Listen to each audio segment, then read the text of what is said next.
Hey Ray, it's basically Monday. Monday.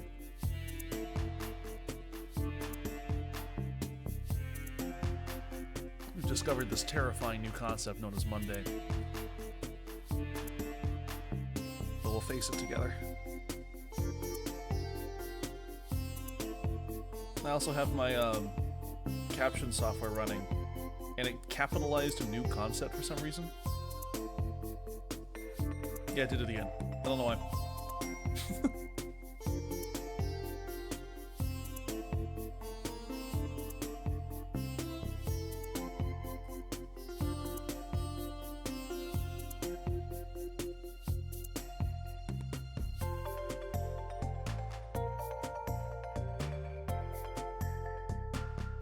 Yeah, I don't know. I think it's funny.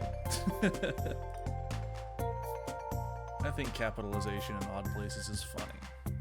So that's the kind of life we're living here.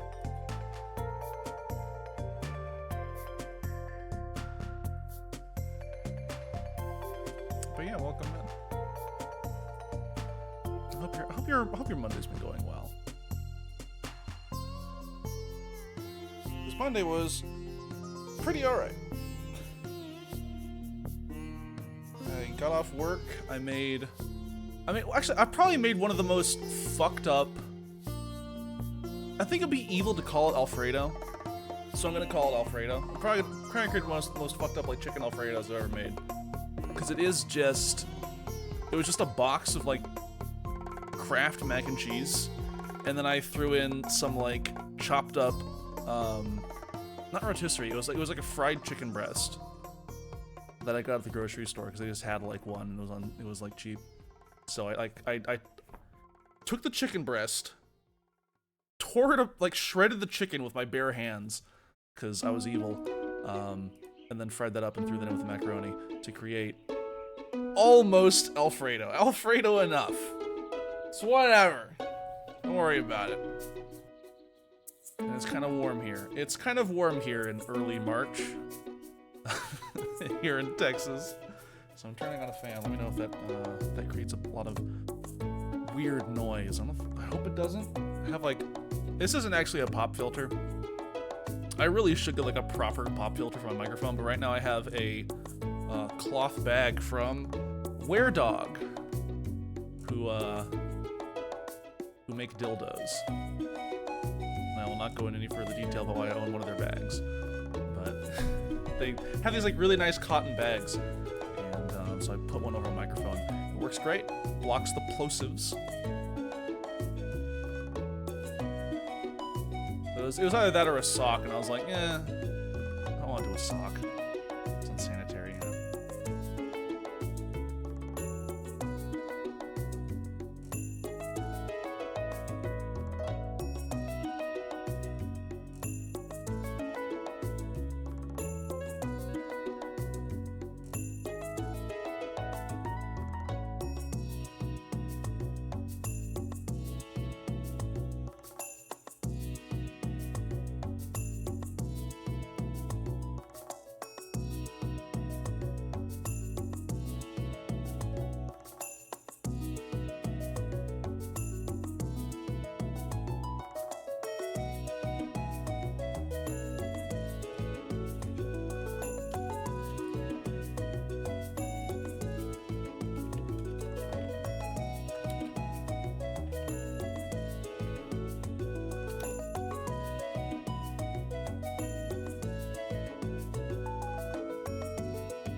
See, this is the problem with, like, I don't listen to music generally when I'm trying to, like, work on stuff. because the problem with it, right, is that like if the music's bad, I get distracted because I want to listen to it, and if the music's good, I spend too much time jamming out to the music to actually do any work. So I have to like find this very thin strip of songs that are like just kind of mid, to the point that I'm not like compelled to jam out to them, but also they don't like annoy me to like listen to. And there's just not that much music out there that's like that. So I mostly just don't listen to music, and I'm having that same effect here with the fucking Stardew Valley soundtrack. 'Cause it's just like I just love the soundtrack so much. It's such a good OST. Mid, but not like bad mid. Just like it's just mid. It's just mid. You know, it's not bad. It's just, you know, it's whatever.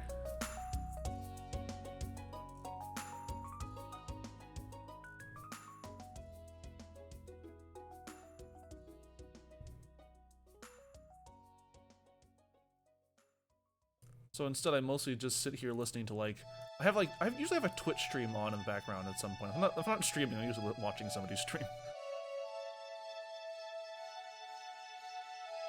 Because it's just like, it's good background noise.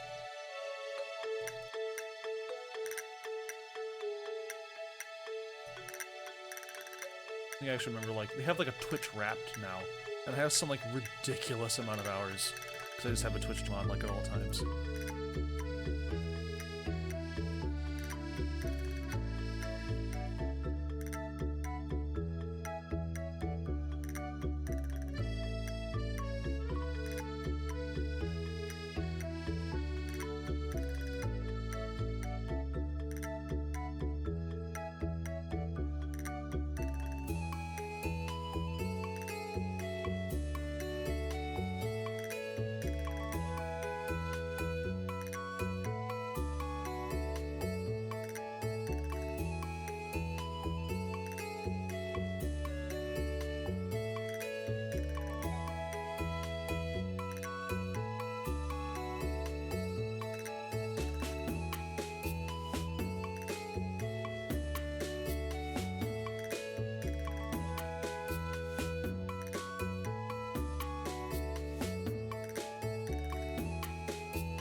It's 7 p.m.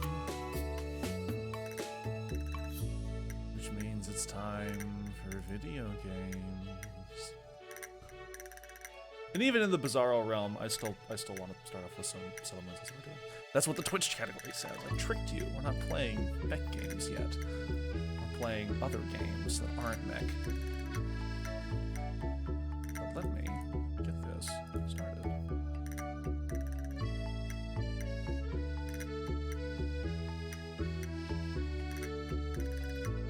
And hopefully, actually no, I know for a fact that I have not fixed anything since last stream. So, oop, there goes most of my Netscape. No, Netscape. Ooh. Oh, Winamps having a time of it. Okay, that's fine. I have terrible news. I'm evil. Welcome to the Bizarro stream. I didn't fix anything. Uh-oh. Oh god. Okay, thank god. Hi everyone, I'm evil. Actually I'm so evil, we're removing the aliens. We're no aliens. Aliens. It's just you. It's just you and me. We're getting rid of the quest log. No more quest log. No. Welcome to the Bizarro stream. Okay. It's not good, it's not evil. It's just a little weird. That's the theme of today. Alright, we're checking in on our settled village. I have no idea how much stuff got done last time. More Settle Moon, that's right. Hi, Kickin'.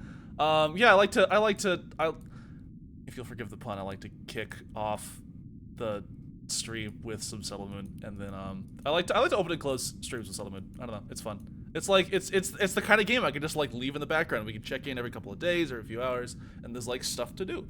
It's great. And I am Blue. Welcome to the Bizarro stream. I'm Bizarro Moose. Regular Moose is nowhere to be found, and I have taken their place and their identity, and their stream key apparently. So, as part of the Bizarro stream, we're activating. Hang on, do we have any moths? You don't even have any moths. I think the moon turned off like right after I ended the stream last night, and then I just never turned it back on. So we're gonna turn it straight into the new moon. New moon. The fire moon. Right out the gates. We're not playing around. I mean, we are, but, you know. It's a Nautilus. That's such a good aesthetic. Oh, my goodness. Yeah, no, we had, like, no time. Ton last time. Whoa! They beat the Guardian? All hail the prawn god. It's the most meme-worthy moon. I don't know. Shrimps' Bugs is pretty good. The Shrimps' Bugs moon is a good moon. 18 out of 20. Yeah, my fucking these adventurers are cracked. They went ham. What is this guy's resistances? I don't even know. Oh, resistance to everything except. All right, so I've been like boosting water this entire time. So. Oh, we got the music started? Yeah, 2x on a lot of these. Yeah, no, this ended like right after we turned off the stream last night. So let's do it. Boom. Oh, it is done. Crow's Mantle. Named for the very first adventurer to defeat every keeper. Oh, they're called keepers. Found after defeating all keepers of Settlement. We did it. We did it. That's it. The moon settled. Finally.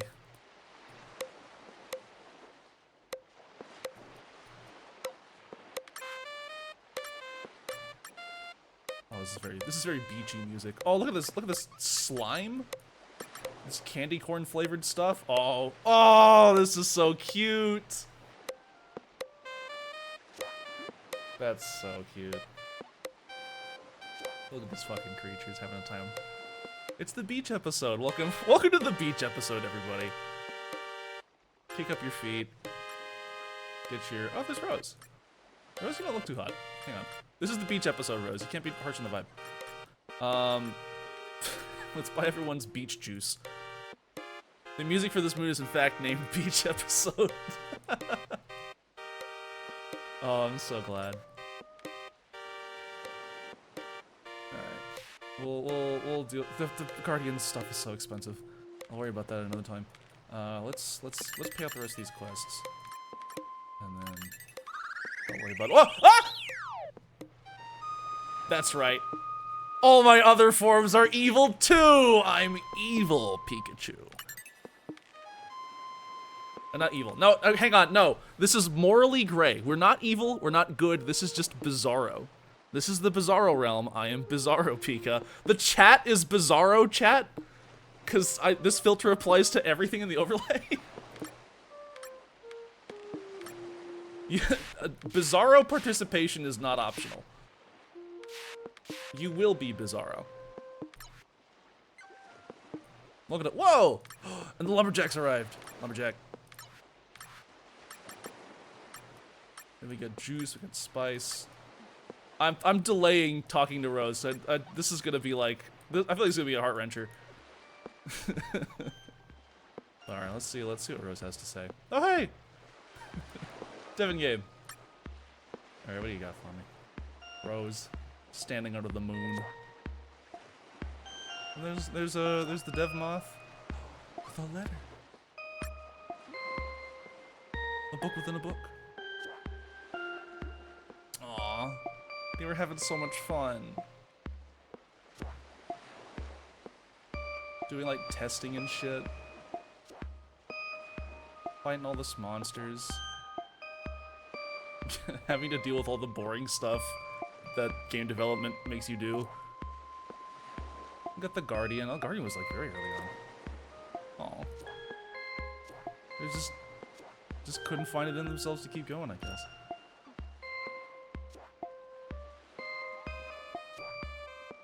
Aw.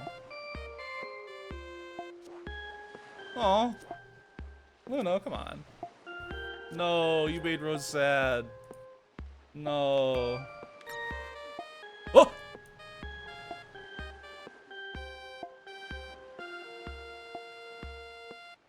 Rose is fucking gone. Now we have... Oh! It's like, I actually don't know what this is. Just showing off, get ratted. Is it showing everything that I don't have yet? So we haven't... Hang on, we actually do have... Where is it? The juice. Bop. And the shoulder piece. Bop. And now we just need the water moon. Which, we're just gonna have to wait on that. Oh, but it's almost complete. Oh. That's exciting. We haven't even finished all the specialized. No, we did. We finished the specialized shops. So everyone's at like, I'm sure we could keep cranking that level as high as we want to go.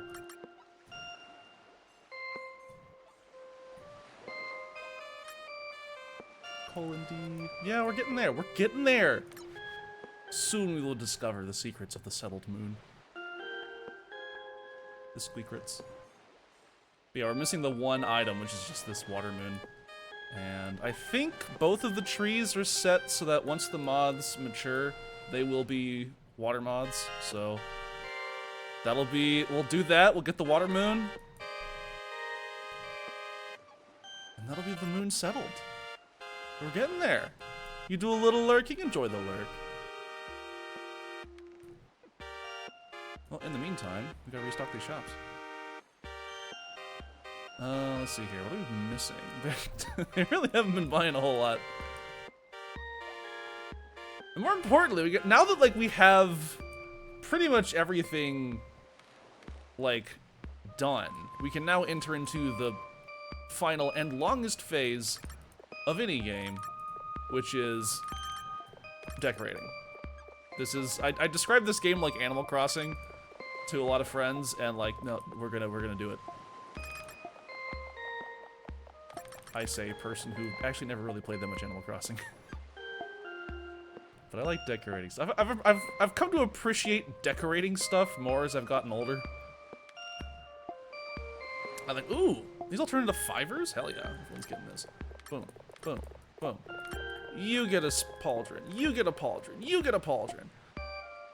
E-Zoom stream, welcome to the stream, SB. Welcome to the Bizarro stream. No longer good, no longer evil. No longer good. We've left that behind. We've achieved a new axis. Regular Moose has disappeared, and Bizarro Moose, have taken their place. And their stream key. We're streaming with, oh god, pauldron juice? One whole dollary do for a flask of pauldron juice. Oh no. This is normal Moose hierarchy. Moose hierarchy, Moose court politics are nightmarish. Oh, vacation juice. What do you guys actually? Okay, so these charge money. They charge money for these weapons, but not for the potion.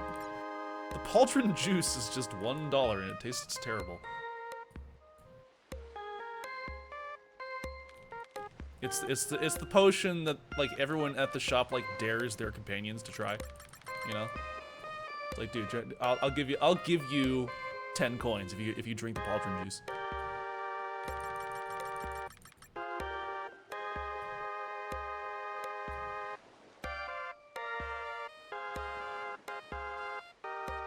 This is such a cute song. I'm tickled by this music.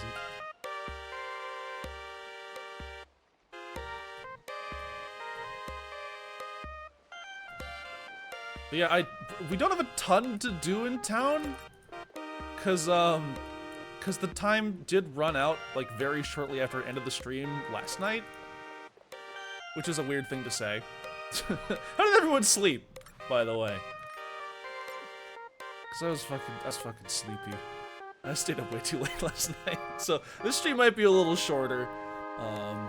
just cause like I'm so EP tired and I can't be up that late tonight.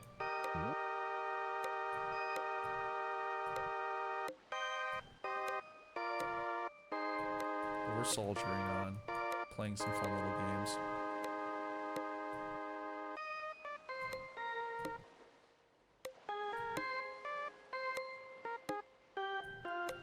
I don't think, do we unlock any new shops? Hang on. We gotta see. What's the new guild hall unlock? That's what I want to know. Ooh, new rock just dropped? Babe, wake up. New rock just dropped.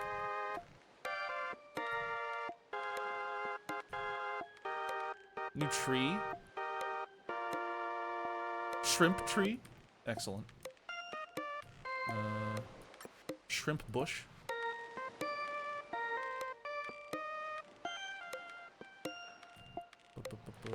What are these? They're just banners, okay.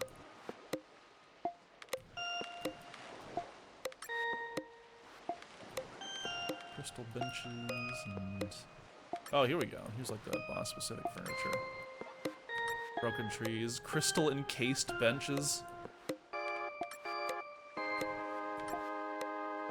Crystal encased. Ooh, that's a cool visual of like the only partially encased tree. It's an expensive rock. You have to fight for this rock. You have to fight for the right to rock. Is this? Oh, that's the new guild hall. Yeah. Oh, wait, that's the Harvest Moon guild hall. That's the prehistoric shop. Oh, there's all these. There's like boss-specific shops I just have not paying attention to. There's a shrimp shop. Hold up. Hold up. I'm sorry, prehistoric shop. Where'd you go? Did I get rid of the prehistoric shop? Did I already do that? I was like so ready to axe the prehistoric shop, and it's already gone. No, we don't have room. I want the shrimp shop. I want to sell shrimp. We'd have to get rid of like something. I mean, I do have 3 guild halls. And there's an upgraded adventurer statue. Or that's like, oh wait, that's just the other, is that the other class? Yeah, it's just the other classes. So we have warrior, ranger, and mage, or archer and mage, and then we have shepherd, gunner, and thief. So that probably, if we can find a spot for it, let's probably go over here. Do I finally get rid of one of these trees? I don't want to get rid of the guild halls, because like this is, you know, these are guildies. They got like, they got stuff going on.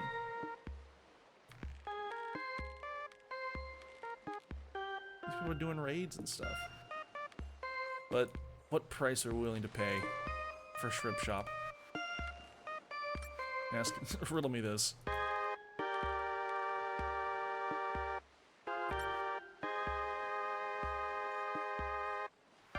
That is a cute guild hall.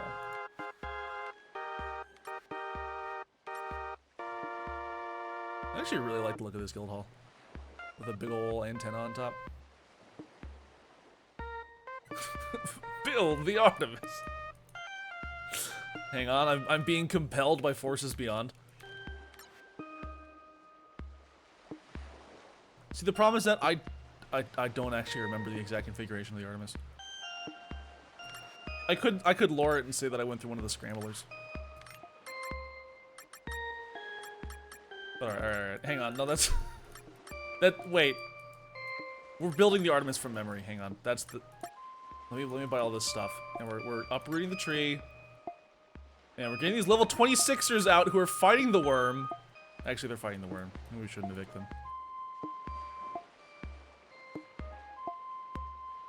But yeah, I'm gonna pocket this. That is gone. Goodbye, tree. Now, do we have like a specific like? Yeah, crossover buildings. Okay. Oh, this is gonna take so much metal. We don't have enough metal for this. There's 15 metal per piece.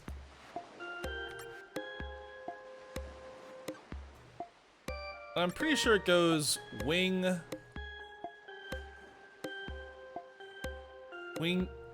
cannon, cockpit, cockpit, cockpit, cockpit. Oh, that's a lot of cocks. Okay, it goes wing, cannon. No, we're in the middle. Cockpit, missile bay, wing. Oh, we can build it. Just barely. We just need a... Oh, that's a little crunchy. Don't look at it, Pit. Please excuse our mess. I know I said I wanted to build a shrimp shop, and now we're building the fucking Artemis. UI design is my passion. God, I can't even imagine. Like, that's my day job, actually, is fucking UI design.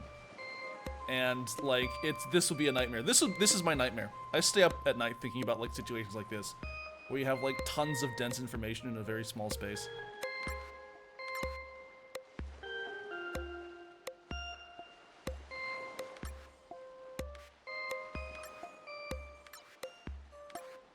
But the one thing I fear more than having to design this is designing it and then passing it off to the developers and having them look at me and being like, are you fucking serious? The tree, it's glowing! Yeah!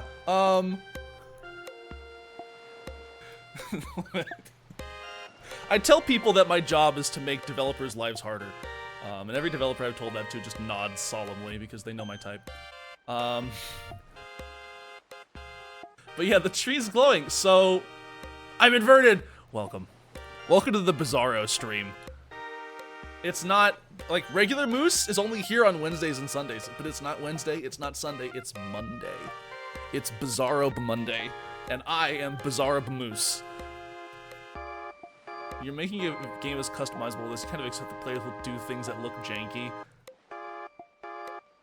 Yeah, that's true.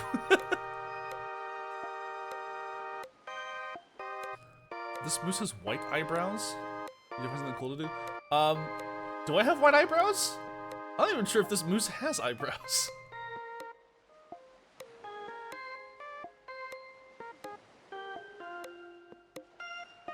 No, we're just fucking, I just put an invert filter on all of my overlays. Which makes it look funny. At least Gazebo Gary strats and the orb are patched nowadays.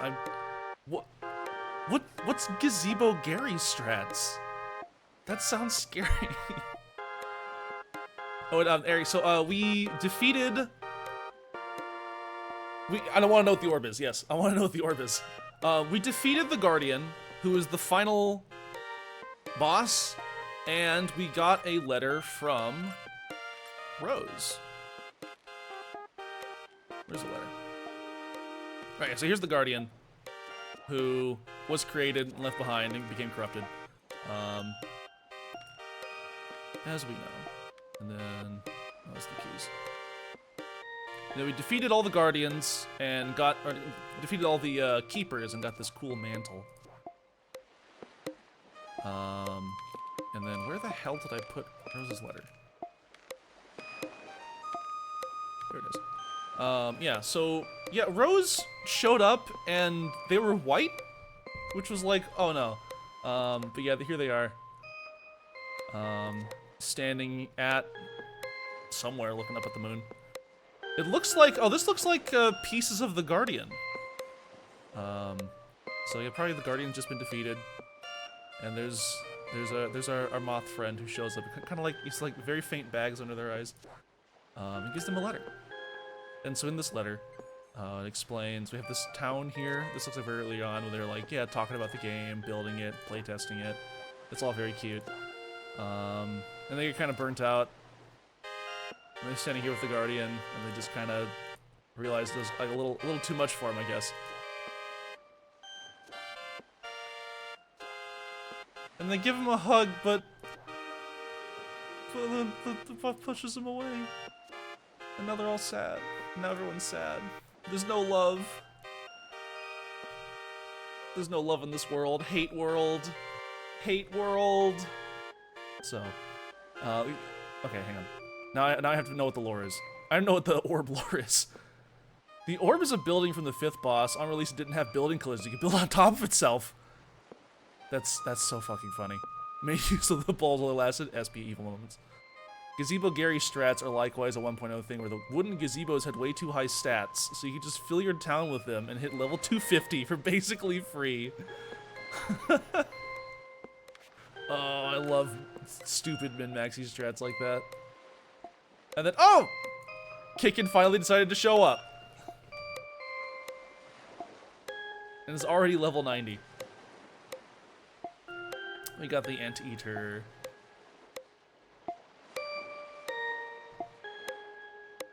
There they are. We got all the friends here.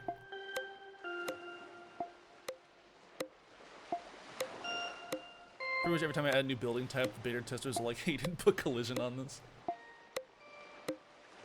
Hey, I'm level 250. Is level 250 like the level cap? Is that how that works?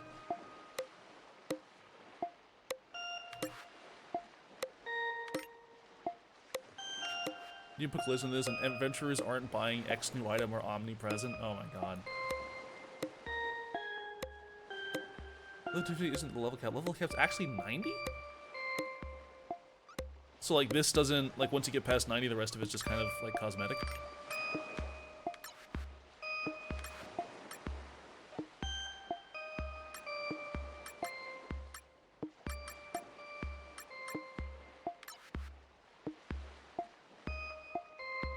I should probably put a quest out. We have no quests running right now. That's why our adventure is just kind of milling around. Oh, crab. We need crabs. Crabbo. We need screws. We need metal. We need metal. Yeah. Probably wouldn't hurt to get some wood as well. Actually, the lumberjack just came by. Time for crab. Going over 90 gives them a higher chance to be at 90. Oh, neat. Crab. Time for crab. It's time for crab. It's time for crab. Wake up, babe. It's time for crab.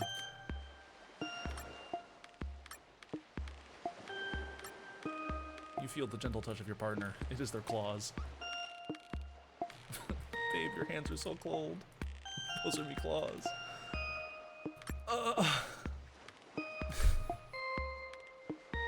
I can feel the Bizarro seeping into my veins.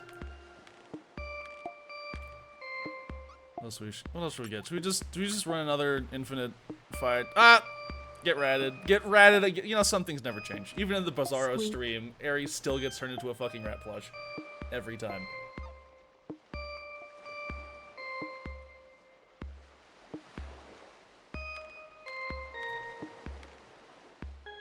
What else? We still have some... the rat plush a thing you can do. Is inverting the rat plush thing you can do? It is. Hang on. Filters. Alright, you've been afflicted with the curse now. Did you know crabs will sometimes pull off their own arms if they're wounded? That's fucked up. I think I've seen gifs of that. It seems so nonchalant, they just kind of like tear an arm off.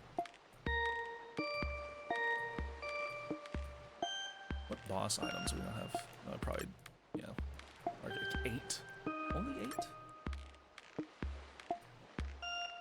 I'll keep fighting the lizard because good items.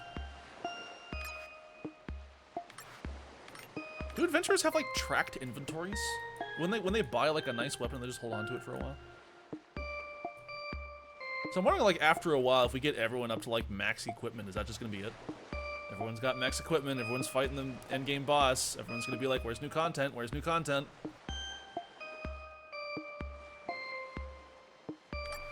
And I will look down at them and say, no new content. Go home.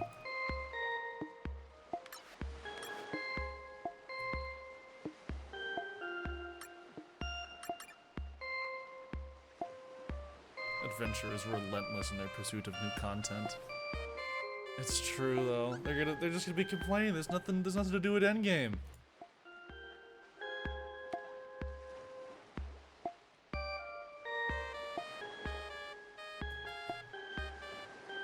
I thought this person had like a rose haircut for a second. We need new best in slot, devs. Devs. On the meta level, working on new content for this game, though. Ooh. Yeah, I've seen some of the in progress stuff on the Twitter. I'm very excited. I'm excited to see all the new postcards. Those are gonna be so cute. I can feel it. I can feel it in my bones. In my bizarro bones.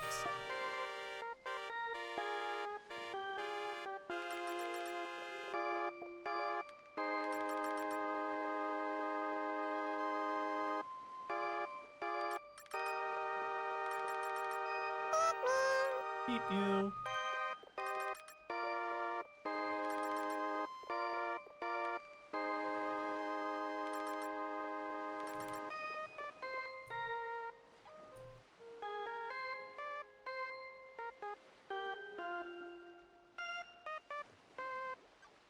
Look at me in OSRS, people complain that new content puts out new best in slot for an item slot too soon when the last best in slot item release. That slot was 12 years ago.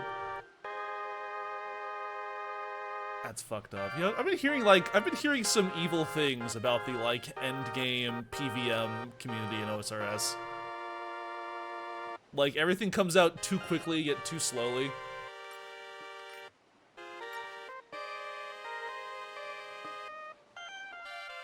God, it makes me think about like fucking MapleStory released like new endgame content, or like had projected new endgame content because like Korea gets new stuff before we do, and like the projected because of like you can only fight a boss weekly, and so you only get the chance to get the drop once a week, and so it was calculated that at the drop rate, if you're only fighting it once per week, the time it would take to get the full set of new gear was measured in like the order of years. It would take like 2 years of perfect fights every week to get the full set of endgame gear. It's like by that point, like you don't even need to know if it's balanced or not. By the time anyone has it, they're gonna be like, yeah, whatever. We'll have plenty of time to playtest that eventually. If you're getting no complaints, nobody's playing it. If you're getting conflicting complaints, you're good. That's true. That's true. It goes for user testing, too. Just a magic and ORS. OSR says, the highest level staff for magic was Kerm's staff, which required level 70 magic to use. I don't know if that's a high level. My RuneScape character, I have to underline, I was like 10. When I was playing RuneScape. I wasn't grinding. I was walking around trying to do quests. And I would mostly just like bumbling around. I got like a suit of black plate armor, and I thought I was the shit. I was like, yes, I'm the strongest now. Because I like the coolest. Because I was 10.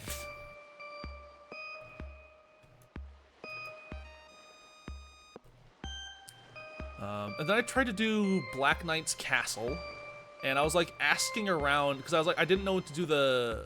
I like got stuck on a step, so I was like asking around for help, and like one guy was like, "Oh yeah, give me your let me like give me your password so I can do the quest step for you."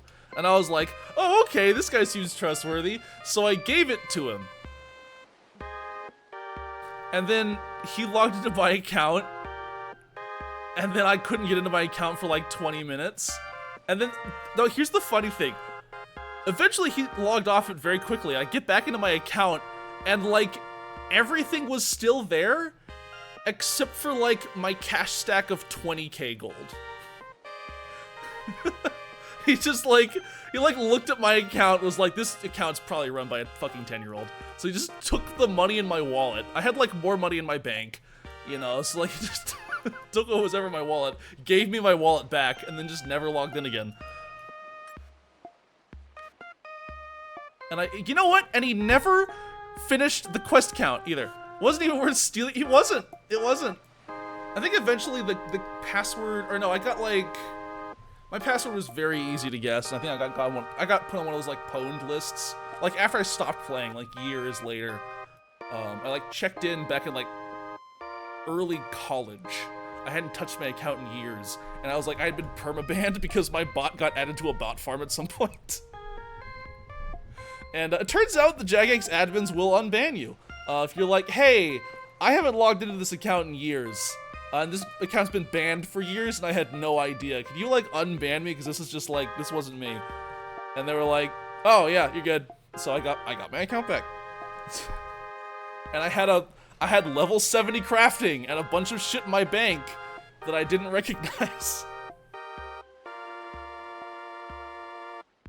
So I was like, sweet. The weird thing was, like, all my other skills got reset. I was like they had somehow managed to reset all of my skill levels. So I was like, I had like a few levels and a bunch of random stuff. And I was like base level and everything except crafting, which was level 70. It was really weird. But I'm like, I'm not too sore about it. I'm like, okay, I get to level back up through all my stuff again. Cool. But I'm a little disappointed because I didn't get to see like what like 10-year-old Moose was doing at the time. I didn't get to like puzzle that out through like whatever random shit was lying around in their bank. Performing like video game archaeology.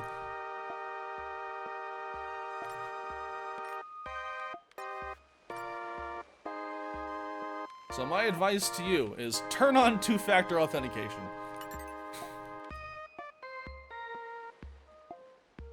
Although I didn't have 2FA back in the day. I didn't have a cell phone. I miss my... I used to have a... My first cell phone actually was like a little flip phone, and I miss that thing so much. I got dinner, but I've been in regular thought of, I wonder if I should get back into RuneScape with Soul Thief 5. Just kind of tired, though. Yeah, like, I've watched a lot of RuneScape videos, and I'm like, oh, that's cool. But then they mention, like, okay, yeah, so this took, like, a 5-hour grind, and I'm like, nah, no. I'm not gonna do that. That sounds awful. I can't grind. That's, you know, that's my one thing. That's my one thing keeping me out of, like, most MMOs, is that I just don't like grinding for anything ever. I'm happy to watch other people do it, though.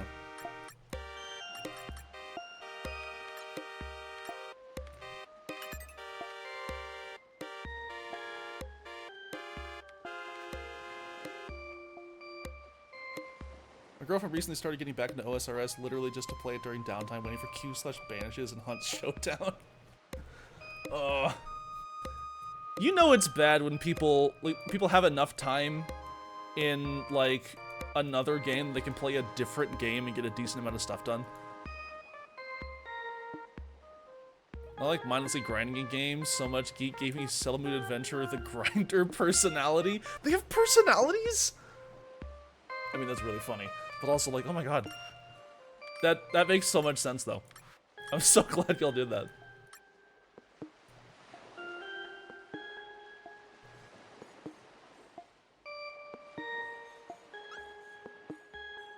I want to give thanks to the devs here for releasing this when they did. It was a point in a time where life was rough and needed something with the right vibes and low energy requirement. And got emotionally whacked as a result, unironically, thank you. Wow. Now I'm scared, but this is a super cute and cozy vibe.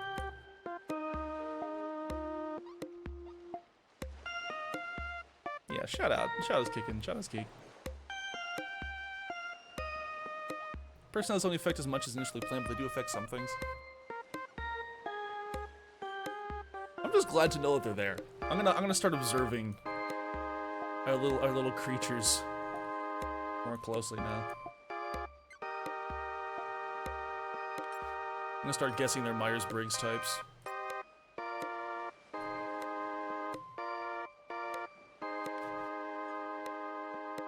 Start randomly assigning them zodiacs.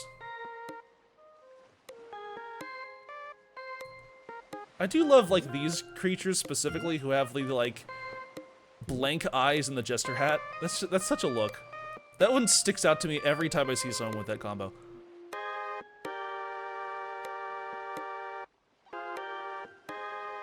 Favorite personality? Person who logs in just to slash dance in town. Some of the behaviors are more subtle than others, like newbie adventurers hang around cocoons that most others will ignore because they're trying to figure them out. Oh, that's cool. I mean, I've been doing that. I've been staring at these cocoons trying to figure out what the hell they do. I didn't even know they were cocoons for a while. I called them bushes.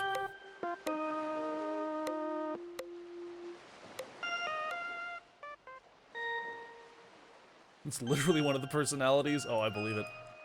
These creatures here. Oh, look at this color coordination. This funny fella.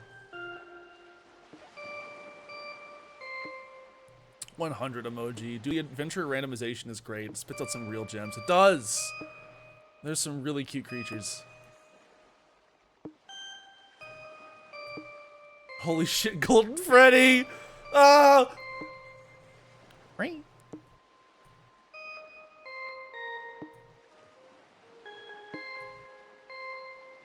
Quick, chat. Shine your flashlight. Don't get got. Watch out!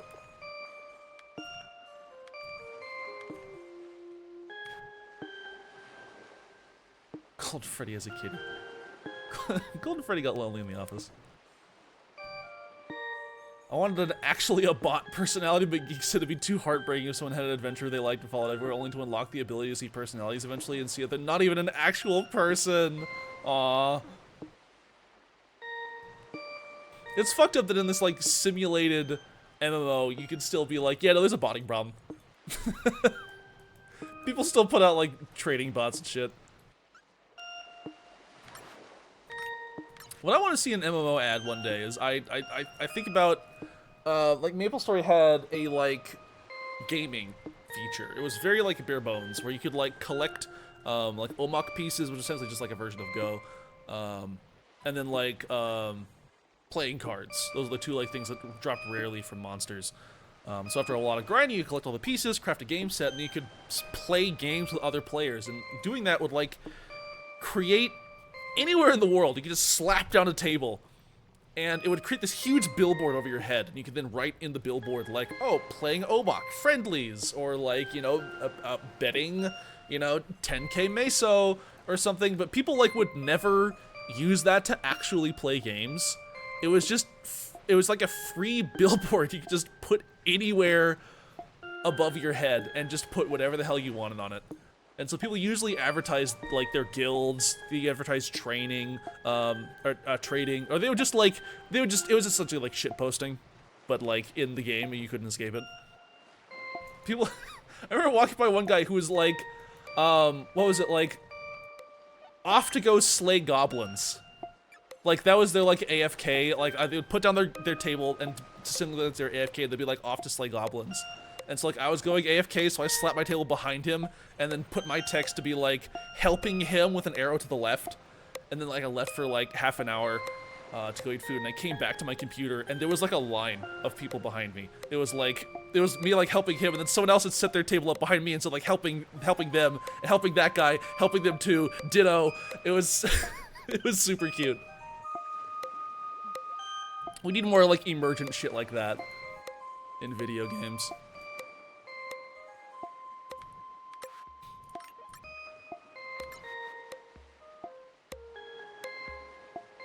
Heartbreaking. The wood cutting bots at Varric use have way better drip than you. Worst feeling to see someone botting in better cosmetics than I have is crushing. God. I've mentioned before that in Dragon Nest I got interrogated by the GMs often that they knew where they hung out invisible in the world. Yes. It's been so long since Dragon Nest. Do you know Dragon Nest? I've hang on. I'm Googling Dragon Nest. So it sounds like vaguely familiar.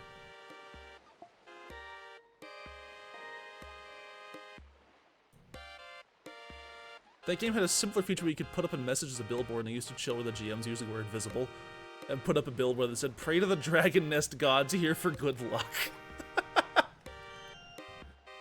3D ARPG? What does the A stand for?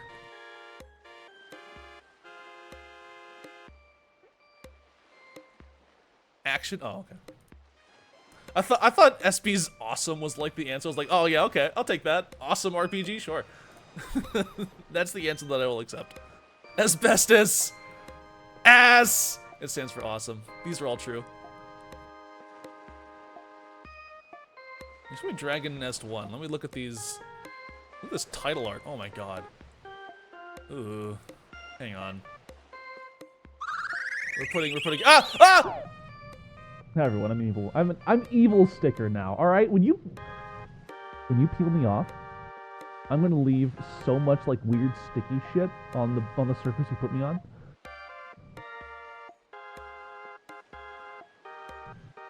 Alright, I'm about to put Kickin' on blast. Actually, hang on. Is this you? Is it like this looks like a knockoff DreamWorks movie. I just like these faces.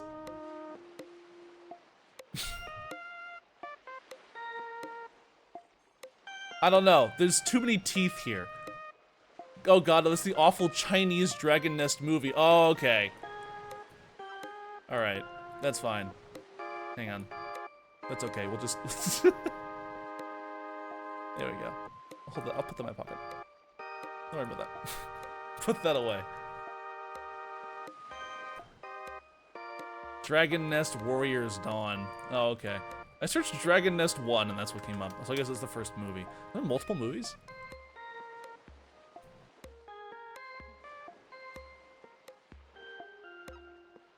Oh, hang on. Here we go.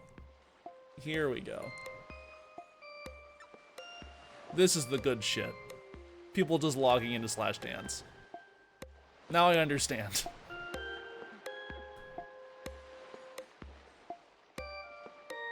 Look at them go. They got the 3 in the back synchronized too? Hell yeah. Who needs to play MMOs? We can just stand here and watch this all day. In fact, I'm gonna keep playing this MMO in the background. Y'all can enjoy these dancing creatures.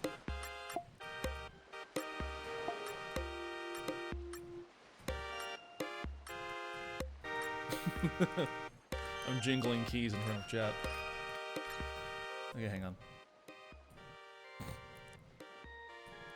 Put that here too. I'm collecting images. Ah! Hang on. Oh god. There we go.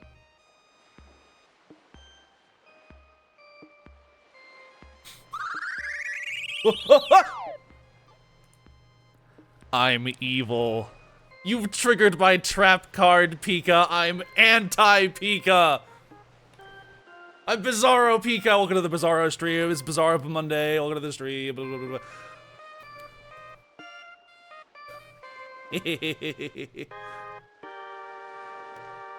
That's right. You've summoned your anti-Pika. I'm you, but everything. I know everything you're going to do, and you know everything I'm going to do. Strange, isn't it? Is that the line? Pika Blue? Pika Blue. I am the shadow, the true self. Yeah, welcome to the Bizarro stream. Like, regular Moose is only here on Wednesdays and Sundays. So on Mondays, on like non-Wednesday Sunday streams, I get to control the world. Me. I do this. We've just been talking about MMOs.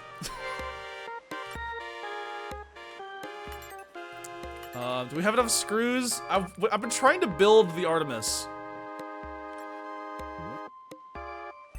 We have enough for one more piece. We need, oh god, we need so many more screws. But yeah, welcome in. We just defeated the final keeper, the final like boss-ish person. Who was the guardian here, as you remember, created by the butterfly person, then kind of dissolved. And they're a little fucked up, but they're okay now. And we got a letter from Rose talking about this is like after the final fight with the guardian. We meet up with the moth. And we get a little bit of lore in the background, and them creating stuff, and then you kind of burned out. At least I assume that what it means is burned out. And then try to give him a hug. But no. This is Hate World. Welcome to Hate World. And now Rose has had their color drained. Their last bit. Because they've been getting progressively less red as time has gone on. They were like super dark red when things started. And they've just been kind of getting a little more jaded as time has gone on. Because you can see, like, they were super red early, and then they got into this encounter, and they're kind of yellow.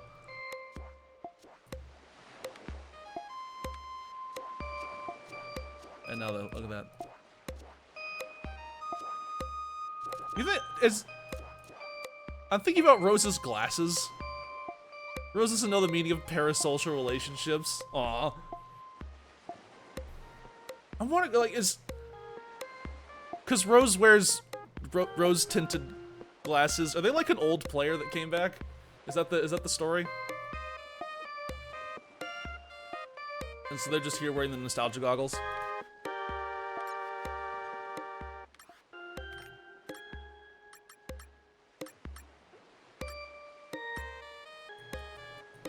Or is that spoilers?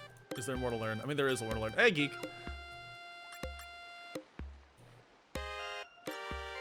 Geek's in town. Geek's level 39? You gotta get back to the training. The training booths are up. I'm still waiting on this moth to hatch. They have not hatched. So I guess while we're waiting for the moths to hatch, we have been doing this for like almost an hour now. Smile? Oh no. Alright, well hopefully we'll be able to check in on that in a little bit. But while we're waiting for that moth to show up so we can get the final item, I have a surprise. And by a surprise I mean it's what was in my...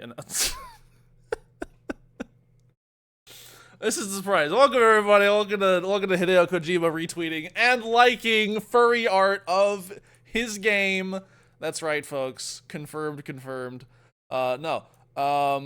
I just tried to click and drag my Steam library because I was just so used to clicking and dragging everything. I love that like Sun and Moon is completely controllable using just your mouse. That's like a neat little design constraint, but it makes it so much easier to play. It goes down so easy.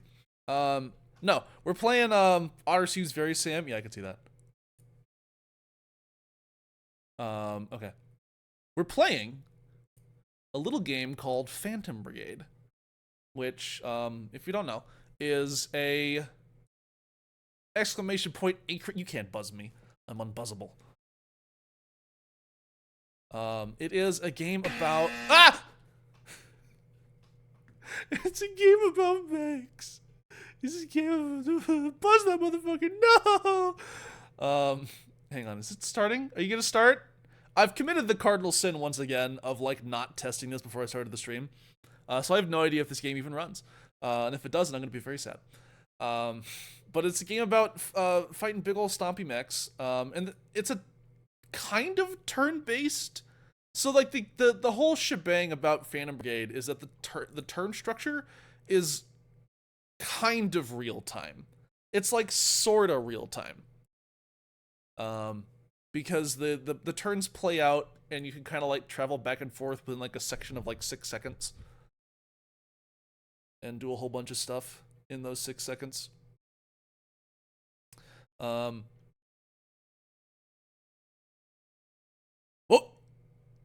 I was about to start trying to start hitting buttons, but no, we don't need to hit any buttons. No longer do we have to worry about buttons because Phantom Brigade has started up. And once it's up to a point, don't crash on me, please, I'm on my knees here, Phantom Brigade. I'm on my knees here and not in a horny way.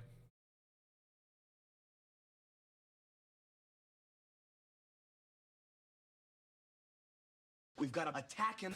No! Oh! We've got to attack him. Was that Godot? Wait. Is Phantom Brigade painting Godot? That's so cool. We get signal. Welcome to Phantom Brigade. I'm going. Should I inflict French? I haven't taken French in so long. Adjust the brightness to my preferred levels. You know what? Max brightness. Fuck it. The 0 value is recommended for most displays. We'll do it at like 50. I kind of like it a little brighter. Adjust the user interface scale. Oh beans. You know, I have 20/20 vision, but like I like a bigger interface. I'm gonna go with like a 110. Game is ready to begin. Starting campaign. I have no idea what the story is for this game. All I know is that there are mechs and it's like kind of turn-based, but also not.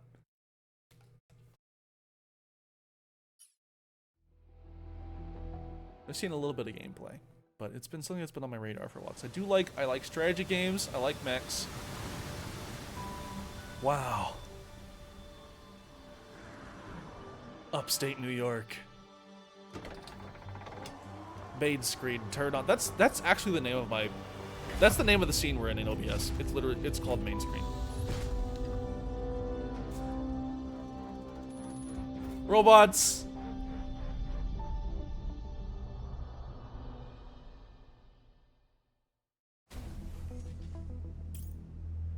Sorry to strap you in so early today, Lieutenant, but we'll have to cut our checks short.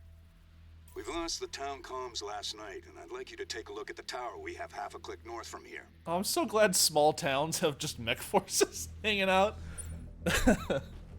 There's a certain like level of fiction you have to accept with mechs, because you know there are like impractical as machines, but like I love the idea of having like a small town. Yeah, exactly. The aesthetic of like a quaint European city, but also they just have like mechs. Like this could have been like a fire station, but instead it's a mech station. Like it just kind of fits in with the environment so well. Tilt the camera. Ooh. Oh yeah. I have the power of God. Whoa, you can go really deep. Whoa. Take a look at this guy. Mechs can be firefighters. Oh, absolutely. There's an RPG I've been looking, or a TTRPG I've been looking at called Salvage Union that like is a mech RPG, but there's not a ton of combat. It's mostly about, as the name implies, like salvage and like fixing problems. Just using, you know, giant mechs. And one of the mechs is just a spaceship. And that's my favorite thing. I want a mech that's the size of a building and you can just put all the smaller mechs inside of it. I want a mech bus. That's why I love playing Lancaster and Lancer. Mechs be firefighters, maybe. That's true. Look at our models, player. Look at our models. Get the mechs to get a cat down from the tree. Take awesome screenshots. Don't you want to see? Don't you want to see this mech scale riot shield? And a mech scale shotgun. There's a huge honkin' mech gun. We got a mech assault rifle. What's this guy's deal? A different mech assault rifle. Oh, he's got pistols? He's got 2 pistols, but he's only wielding one at a time. That's fun. Or move the mouse while holding mouse 3. Oh, fun. Okay. Ooh. I like this interface. No longer are you even allowed to get confused about what you're supposed to be looking at. Information will be selected by the unit. Left-click the unit to open the action list. Run. Up. Hey, Lieutenant. They're still installing the prototype in my rig, so don't hog all the action till I catch up. Yes, it's not the most exciting When will test run of Moose our new have tech, mech but on we TF, got right? I've people been thinking counting about on getting us, a so robot let's move Moose. out. Fliss has opened up commissions. I'm Happened like, here? well, I'm not sure if I would inflict her with like the evil task of making a furry artist draw mech stuff, you know? This is HQ. Negative, Commander. Repair detail busy until further notice. Stand by. In the dire area What could of they be finding busy mechs with? cool but war making me Well, sad. let's see if we Yeah. can't do a little more recon. Yeah. Boot up that shiny new device Ops installed in your rig, and we'll see what she's made of. So I really gotta track down a copy of Salvage Union. I think about tabletop. Activate the prediction system. I can see the future. This timeline displays your planned actions and predicts what every unit will do in the next 5 seconds. See, that's what I'm talking about. This is like the real-time-ish, real-time asterisk. This hotbar displays the units available to the selected unit. I'll move to scout one side of the tower. If she's warmed up, you should be able to see where I'm moving and flank the opposite side. Mechs are just smooth furries. That's true. Greebled furries. Make something about that post that was like, mechs are just fursuits for robots. Now, mechs are just fursuits for people who like robots. Look at them go! They are, though? That's true. An unmarked tank. And no transponder. What the hell? Is this some surprise war games maneuver? HQ, we have an unmarked non-cooperative tank at location 2SBR15. Confirm intent, over. HQ, confirm, over. Lieutenant, I'm getting a heat signature from the tank's power core. Check your prototype. If that tank even twitches, cripple it. Oh, you're doing some shooting. I do have memories of looking at the Steam page of this game and for some reason but ended up passing. It is, I actually looked at this before and like thought about getting it, but then didn't. Oh, look at this. Oh.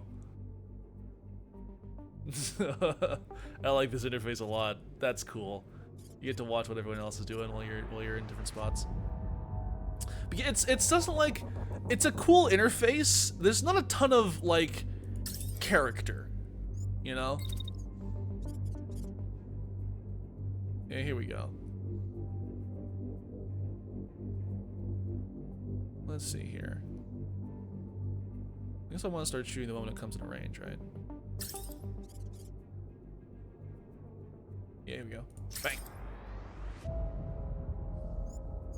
More than one attack can be planned. Try creating another attack. Oh, don't mind if I do.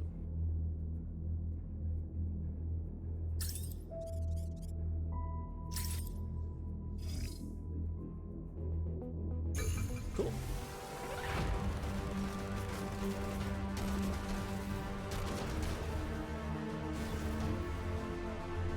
Aw, stop. Good read on the tank. I'm hit, but just a scratch. What? I'm picking up multiple targets from the north. My God, My this can't God. be right. Take cover. Attack Take 2, cover. punt like football. Send them to the fucking moon. Whoa!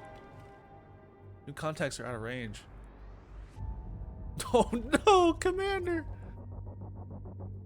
Literally in the process. Oh wait, no, that's the tank that's literally in the process of exploding.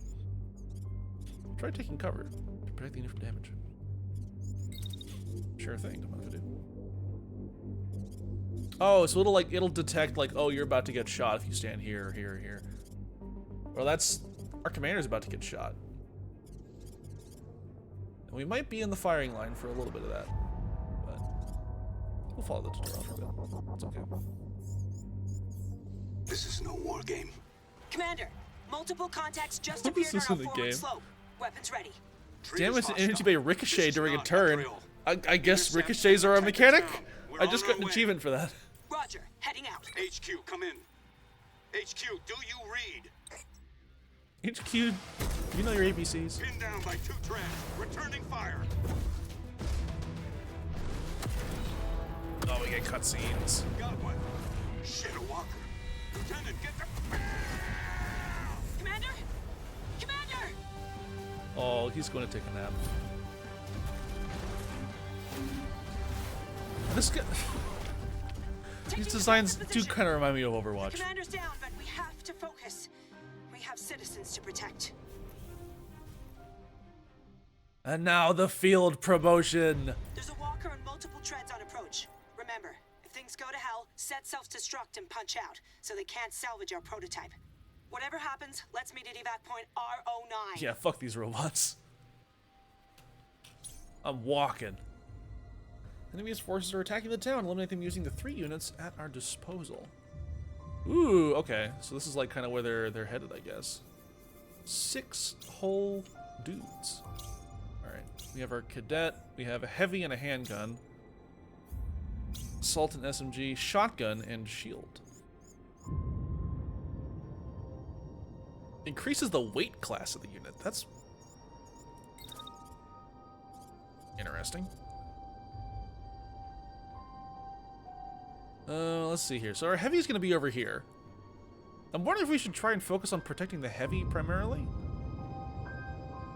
Since I doubt we're going to get a whole lot of movement.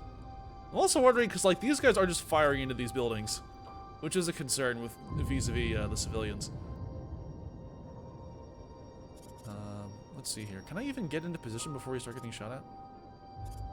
Not really. Well, if I can get into position like here, right? And then we'll throw up the shield there.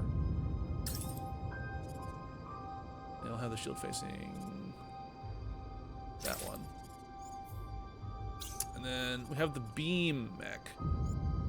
I'm gonna set to like just kind of hang out behind this fellow and shoot their gun. Use special ability gun. And our SMG enjoyer can roll up, and we'll just kind of have him running around, have him running flank, I guess. I think a bad idea.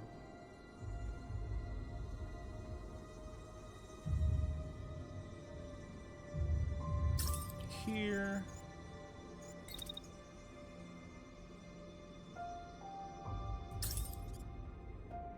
Yeah, have him deal with that mech. No, we can fire twice too. An important note. Can we actually fire with the gun? Kind of, but there's no range.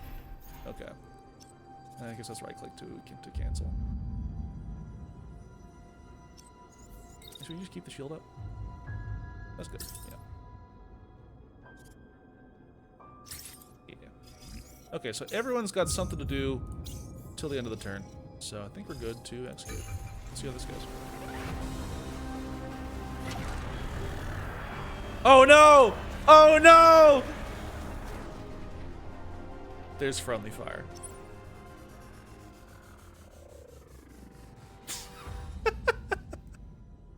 You are not allowed to shoot through friendly units.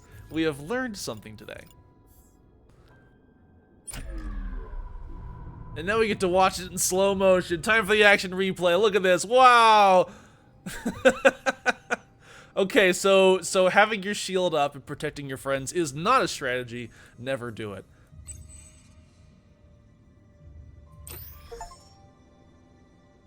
And I got an achievement for that. I got an achievement for watching the replay. Watching the horror of what you've done. I guess we just keep blasting this mech. I kind of want to like gun them down. And if they're not gonna worry about me for a sec, then I'm just gonna keep blasting them.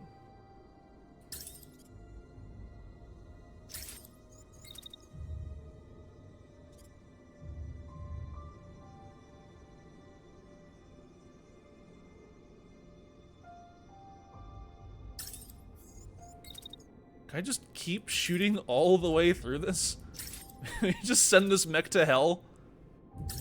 I want Commander, send this mech to hell forever. Speaking about hell. Don't shoot them with the gun anymore. Pretty please.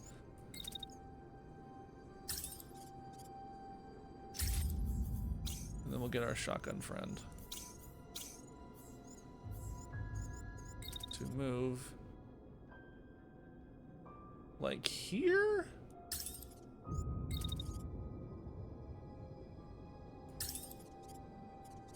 Oh, it's an AoE weapon. Neat.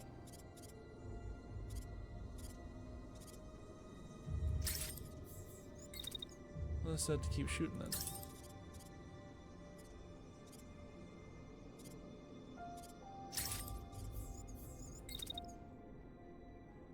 I'll put the shield back up facing that way. I'm sure nothing will go wrong. I can sense only good things about to happen.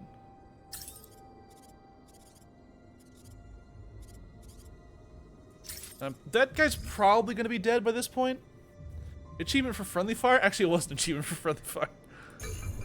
There's an achievement for using the replay system. Oh yeah, he died immediately. 3 birds, 1 stone, eliminate 3 enemies in a single turn. Nice. Okay, so these are a lot less scary than I thought they would be. This is a tutorial mission. I was wondering if this is going to be like a mission that you have to fail type of deal.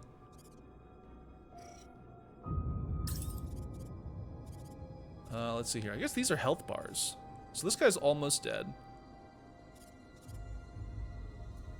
Oh, that's been destroyed. Okay. So then I guess we'll start working on that one. How much damage? Do we know what the damage numbers are? Action duration, action. They do kinetic, concussion, and impact damage. Wow. These are like, they're gonna be numbers. Numbers. Unit crashing. I guess that means that they're done. We can start blasting that one instead.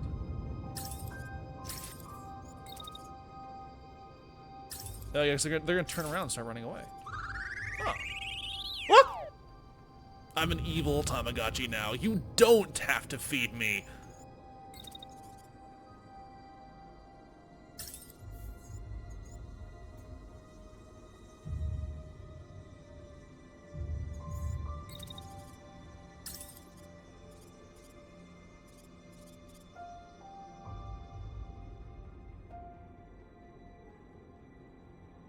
Thinking about other possibilities for evil streams, but unfortunately Evil Moose can no longer attend because they exploded. They found power on their own without feeding. This is true. I can make my own food. I did make my own food. I made Mondays are usually my day of the week that I like to like kind of meal prep. I usually just make it like a big pot of something and then I'll have like leftovers the rest of the week. My big pot of something today was I hesitate to call it Alfredo, because what it was a box of Kraft mac and cheese that I added. I got a box of Kraft mac and cheese, and then I got like the Kroger I shop at like has in the deli section they have these like single fried chicken breast, and so I got one of those, took it home, and like shredded it with my bare hands because I'm like evil, and then took the shredded chicken from the fried chicken, fried it up a little bit because it was like it had been in the fridge, and so I fried it up a little bit in a pan, and then made the mac and cheese, stirred it in with the mac and cheese, added some green onions, and it created like it's chicken and cheese and pasta. That's like almost, you know, that's like that kind of counts, right?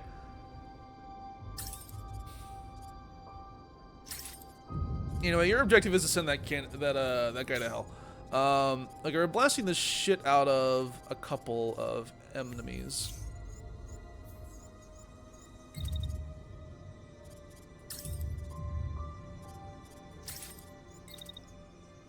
Bang. Bang. Bang.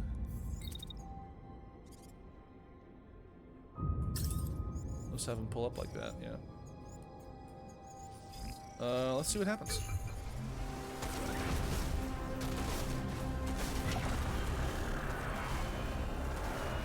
Yeah, they're done. Cool. Oh, Grunion, we love Grunion. I also call them Grunions. I love my Grunions. Are they not dead yet? They're not dead yet. Hang on. Get they their ass.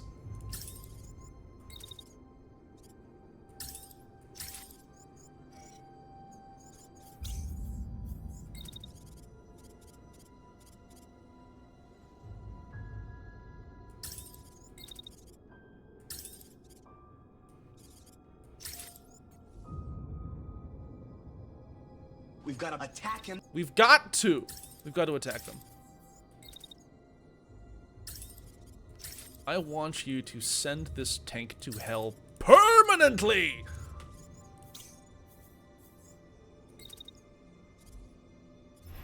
Oh, hang on. Right click.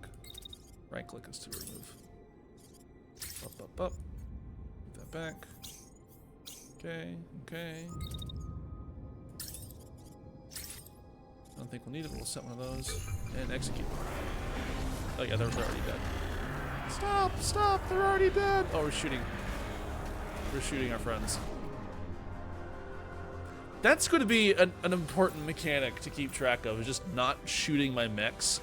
Because like, in the prediction, this tank was here. But since they stopped, now they can continue shooting the mech even when it hasn't moved, and now they're in each other's line of fire. Almost at the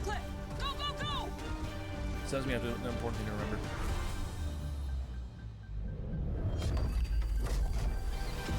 Into the forest! We're going into the woods. Yay! If anyone can hear me, we have people counting on us to retake what they've taken from us. Do we know they've taken Even anything? if we are the last ones left. Are we the last ones left? I thought we just lost contact with HQ. Uh-oh.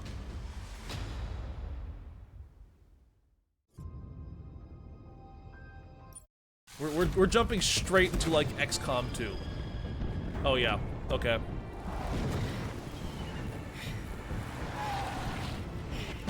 Person on bicycle.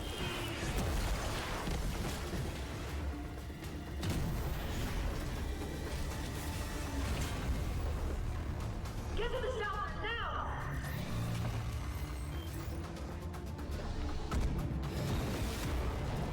I used to think about like people talking about mechs being, you know, like this kind of idealized form. I can only hold this for 5 more seconds. They can accomplish, you know, things that the regular humans can't, because they're like these, you know, idealized forms.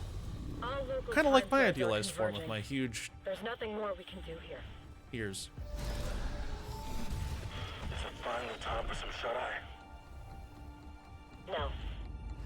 And in that way, personas and mechs are pretty close. Huge personality, yes.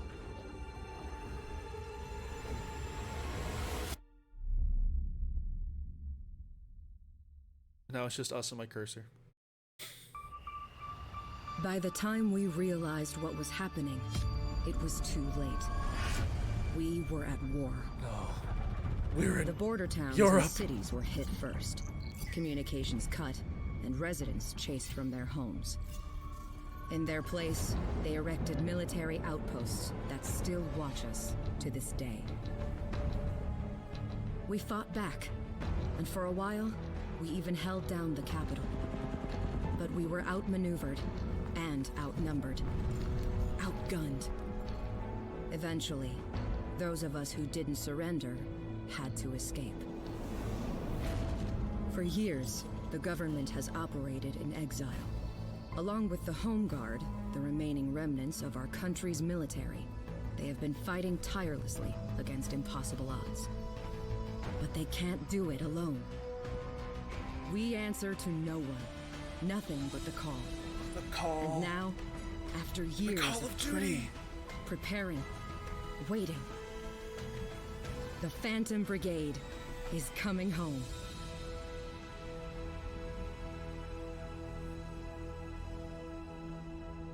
We did it. We're ghosts. I can't believe we're Call of Duty ghosts. Welcome home, Brigade. You peer out of the vast stretch of land before you. Your home, now a battleground. It is as familiar as an old friend with its deceptively quiet mountains and fields. At your back, your crew awaits your orders. You need supplies, parts, and a place to hunker down. The pilot points to a spot on the map directly ahead of you, Felheim Base, which once belonged in the homeland in the days before the war. Will belong to you again. Acknowledged. Oh, we got like the big map. Wow, that's a lot of country out there.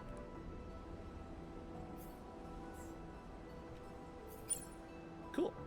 Objectives and background activities displayed here. Background activities. Oh, there's like a whole like management aspect to it. You can increase speed. This is XCOM. Look at him go. There's no animation. They're just sliding around.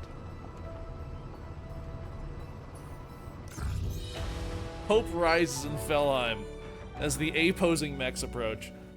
Once a mining facility, later retrofitted as an emergency storage depot, then the invaders came like everything else and fell to the enemy hands.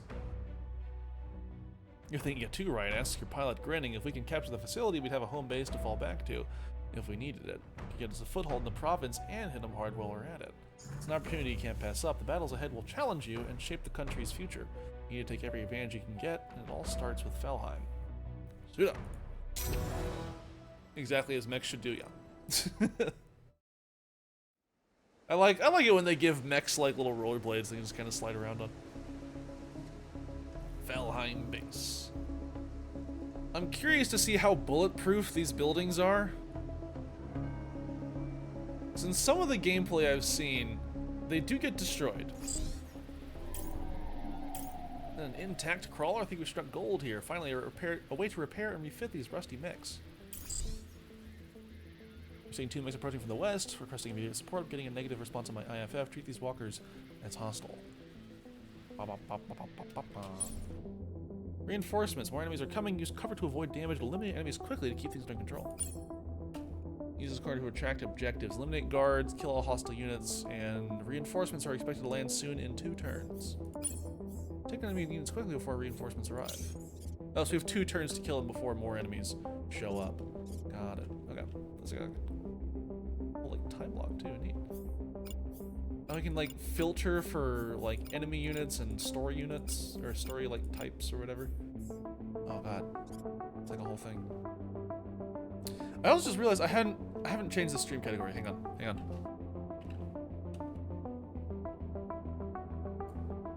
Phantom Brigade. Stream. Okay. Congratulations, folks. We are no longer the top Moon streamer.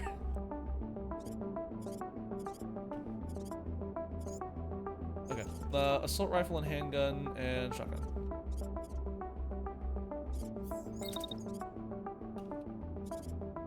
They're gonna start shooting at us if we stand like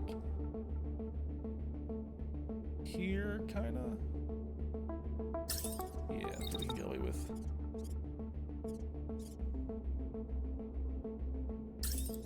Starting to fire at these folks. Blocked shot.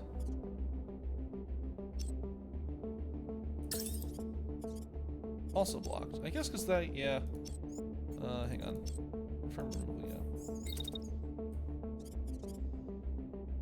We have to come like all the way up here.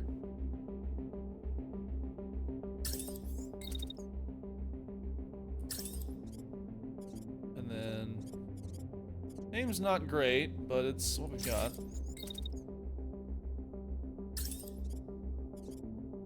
That one's better though. Overheating, you know, it'll be damaged. Oh, there's like a heat. I was wondering, like, we can't just like keep slamming attacks. Oh, we're actually overheating even now, so we can only attack once.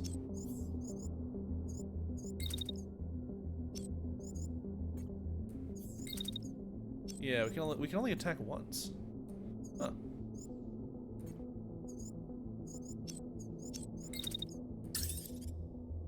In that case, let's just focus our fire.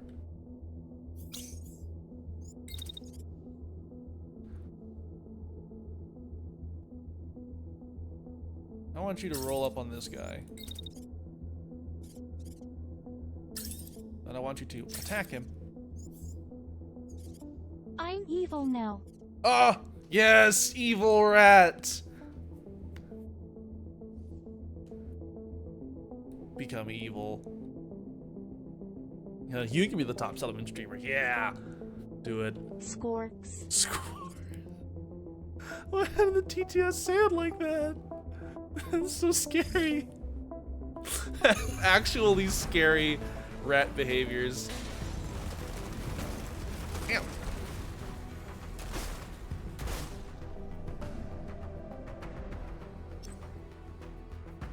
Oh no, we haven't even killed this guy yet.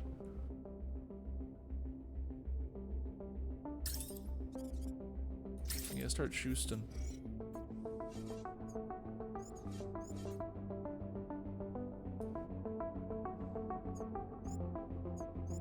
To stand there and just kind of take the shots for a sec. Actually, I'm wondering if we can like retreat briefly.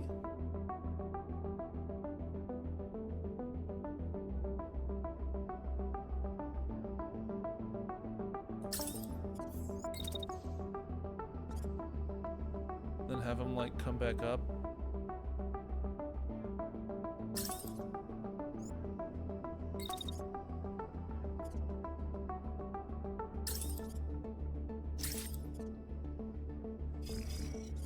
And then set the shield so they don't get super punished. They get super doinked.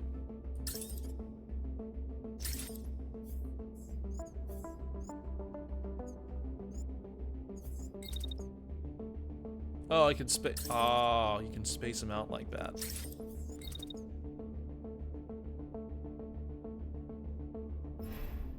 Which we can't actually get away with too much. So I think I'll just have them. I want to get behind this building. It's like relative to that thing. As well as stick them like right there. And then we'll let this run.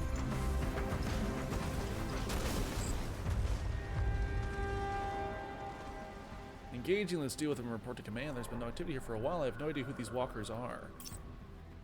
Ruh-roh. I guess, yeah, so we have another enemy. Do you have a list of enemies, or is just kind of... It's just the one guy? Okay. Chat, we've got a one guy situation.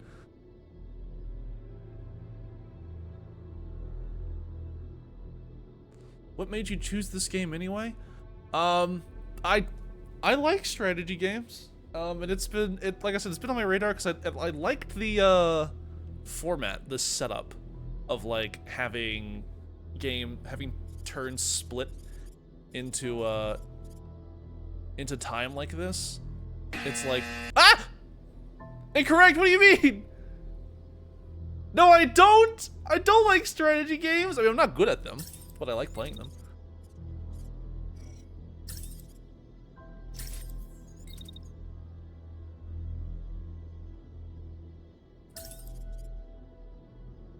Blast this one a few times. Meanwhile, we can have our friend here. Can they avoid? No.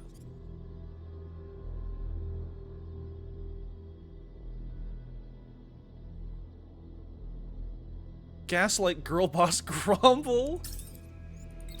This is so fucked up.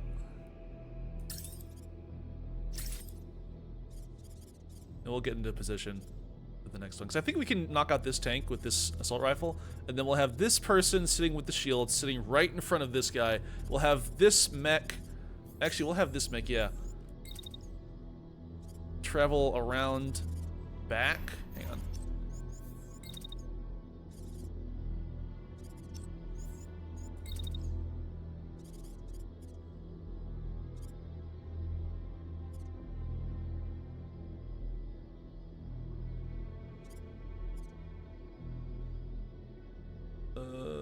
Like there, I guess.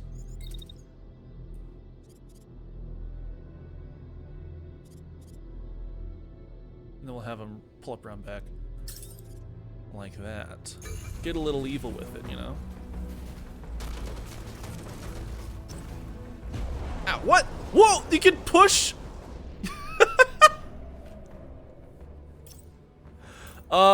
So we have a small problem, and the problem is called I've collided with my friends. Okay, you can't shoot through allies. You can't walk through allies. We're learning so much today, chat. We're learning so much.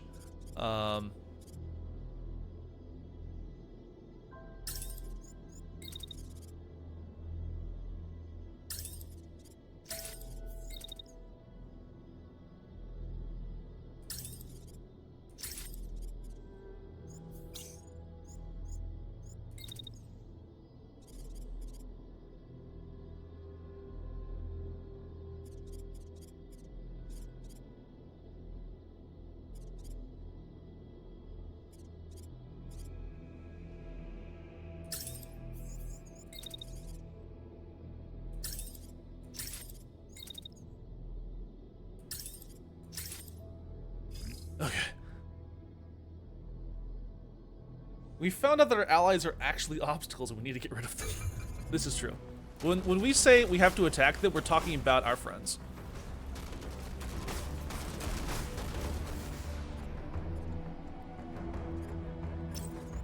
This guy, this is a sturdy fellow. Hang on, what the beans? Attack. Oh, we have to set the time first. Oh, they're gonna run into us. You get the hell out of the way then.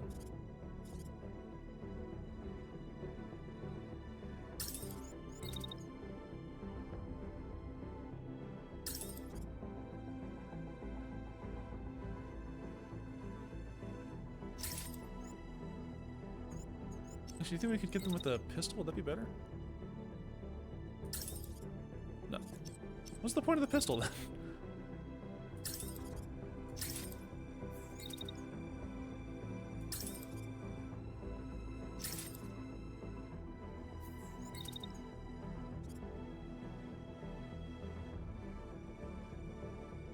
Yeah, it's not to like fall like that. Meanwhile, you have to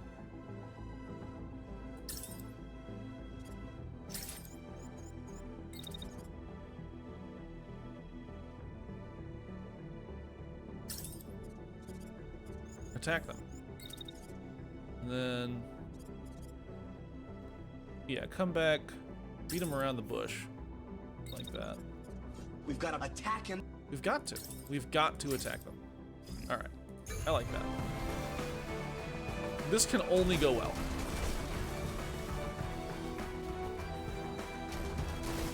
Yeah, there we go. Attacks me! No! I've been completely flattened by SB attack. Mission accomplished. No targets remain. Armor's been totally shredded. Lower body? This, oh my god. There's so much armor tracking. Oh, this is just crunchy. This is gonna get crunchy. Keep it cool. Win combat without overheating any units. Yeah, I'm cool. I'm cool. Get some supplies. Sites can store equipment and resources they've been recovered at no cost. Enemy units can also yield loot. Recovering them will cost points from your salvage budget. This weapon is worth recovering. Left here, click here to take it.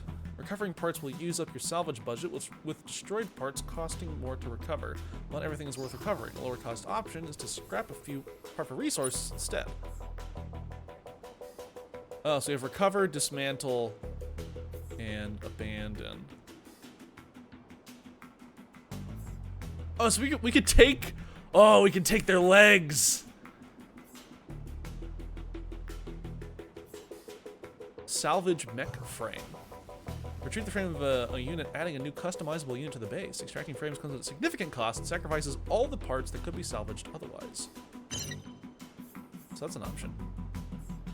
We are over budget, though.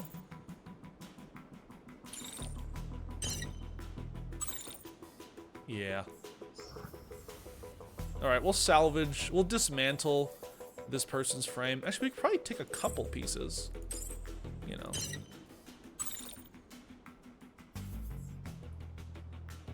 But we can't take the whole mech. That's okay. We'll slowly ramshackle a Franken mech out of this at some point. But yeah, we'll call that done. Yeah. The crew discovers an enormous, heavily fortified vehicle in the base. Inside, there's ample space to accommodate pilots and crew, complete with a mech bay, a bay to house mechs. It's creaky from disuse, but otherwise intact. You run your hand along the surface of its enormous tire treads. Give it a little smooch. At your side, an engineer breathes in awe. I never thought we'd see one of these in person. What a find.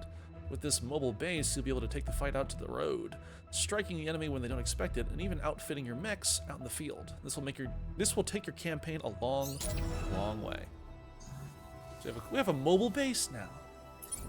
We can put dudes in it. Giving a little smooch is important. It's important!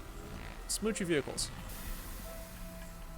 If you aren't at least a little horny for your mech, I mean, what are you doing? That includes the giant truck, by the way. This is the mobile base's unit screen. Here you can inspect every mech in your roster. Click this button to edit the selected unit. Editing. Picked up a new primary weapons after that fight. Navigate to the primary and install one. This is the currently equipped weapon. You can hover over elements in the window to see detailed explanations.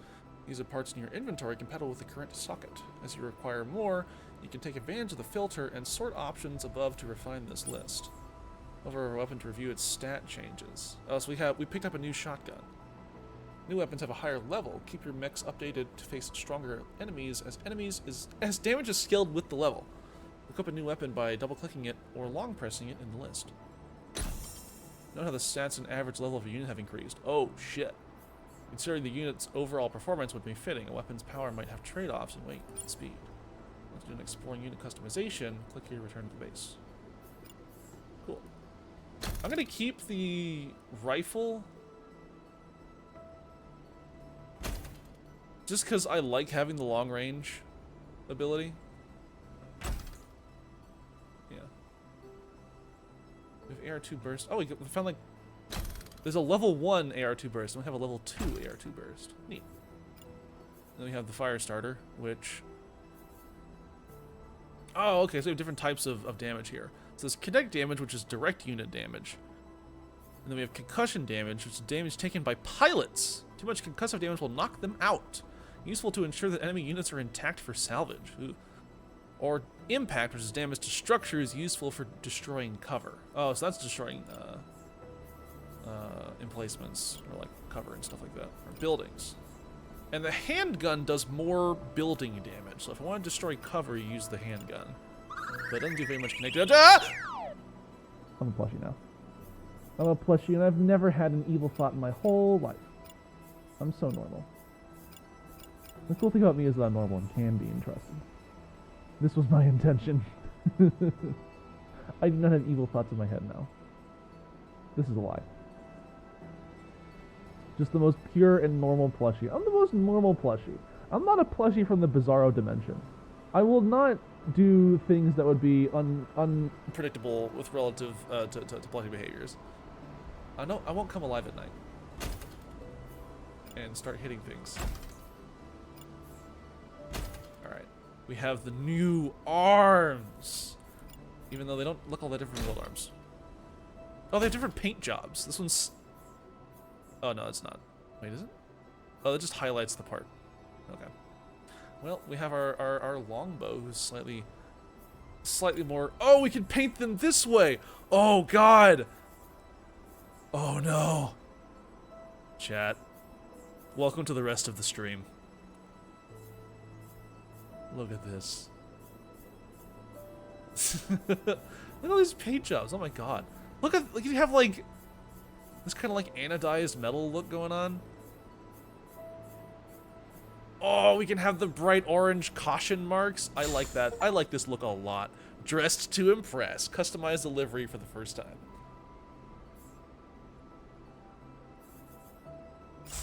I love like industrial looking mechs. So like this makes me very happy to look at. I'm gonna finally get around this thing with a better rig. I want to play Armored Core 6. Oh, I have a friend who's like really into AC6. I'm terrible at like actual action games. I probably won't play it, but it looks like a lot of fun. I like this. This is a mech that's also a forklift, and I'm happy about that. I want my mechs to look like forklifts. Oh, it applied that change to all the mechs. Neat. Alright, let's see what we got going on here. We can at least equip the new shotgun to this guy. And the shield, and we don't have any new equipment with our guard, so that's okay. We can also name our mechs. I could do like the streamer thing. Can I put a shrink ray on your mech? Yes. I mean, do you need one? Like, you're in a mech. Actually, who am I kidding? Of course you need one. Should we do the streamer thing and like name the mechs after chat members? I'm not sure. Cause like one of these is going to explode, and then a chat member dies and they have to ban them forever. So like, is that really what road we want to go down? Whoa! Look at all these roll markers. Holy shit! Look at all these roll markers. What the hell? Wow. I don't even know what most of these mean.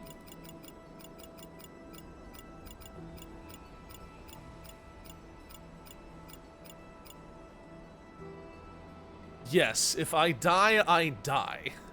The mech needs to be even bigger to the enemies. Yeah, I think that's true. Alright. I'm giving this one the brick wall icon, and we're naming it Pika. This one's Pika. Okay. And if Pika dies, it dies. Alright, now who wants to be the assault rifle mech? And then we give this one a roll too. Holy beans.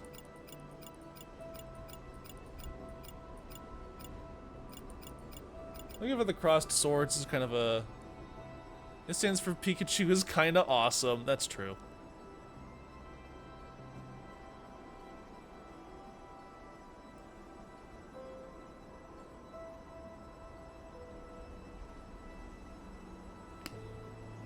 You know what? If nobody's gonna take the longbow, I'm gonna be the longbow. That's right. If I die, I ban myself. All right. It's Moose and Pika against the world. Oh, we have pilot. You know, it'd probably make more sense to name the pilots. Actually, no, it wouldn't make more sense because this is. You have to understand. No, this is actually Moose. Like we've been put through the mech TF hoop, and we can't fit back through the other side. We are mechs now. The pilots are unrelated people. And they have cool call signs though. You gonna need a yellow paint job? Oh, okay. I'm sorry. Yeah. Otherwise, how will people recognize you? Am I allowed to leave this menu? Units. Okay, there we go. All right, let's give Pika a Pika appropriate paint job. What do we have? What do you have as like? This is very yellow. We have like a. Cause I want to get like a little bit of like some black accents. Like, how does that feel? Does that tickle? Does it tickle when we paint you?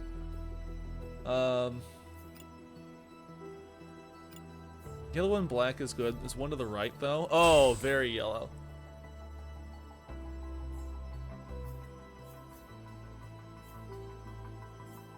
Very bright yellow.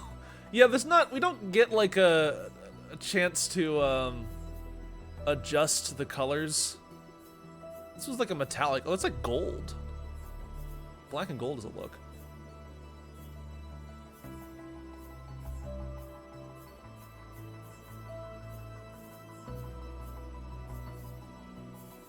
There's some tan. Look at these. Oh my god. Metallic. This bright pink metallic. We have like a green, we got a cyan, we got this purple, we got this pink, and we have this other pink. Do we have any other metallics? Oh, we do. Got these, like, this green again. Not many yellow paint jobs. Oh, the trans flag paint job.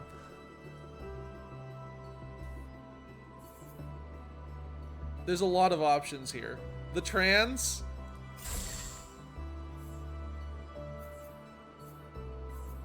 Do we have you march onto the battlefield in trans pride colors? Or do you want the yellow? How are we feeling, Pika? You want yellow or trans pride? Torn? Oh. You know what we could do? Yellow for readability. And we can actually go down like and get some granularity. We can give you the trans gun and the trans shield and the yellow body. Yeah, okay. We got a winner.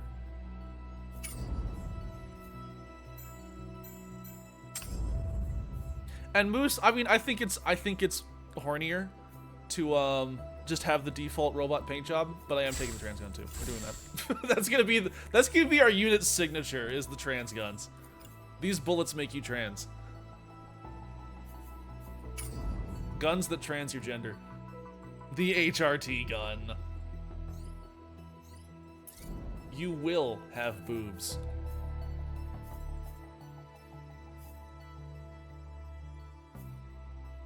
And then we have, oh, they have like health values. Oh, I see. Yeah, so our pilots can get like stressed out. That's neat. I mean, it's not neat, but like, you know, it's a mechanic. Okay. So we have Felheim Bay. Oh my goodness. Incoming message from home card, boss. A pilot calls to you, already breathless with the news. They've intercepted a call from civilians seeking aid. We can get there faster than the army.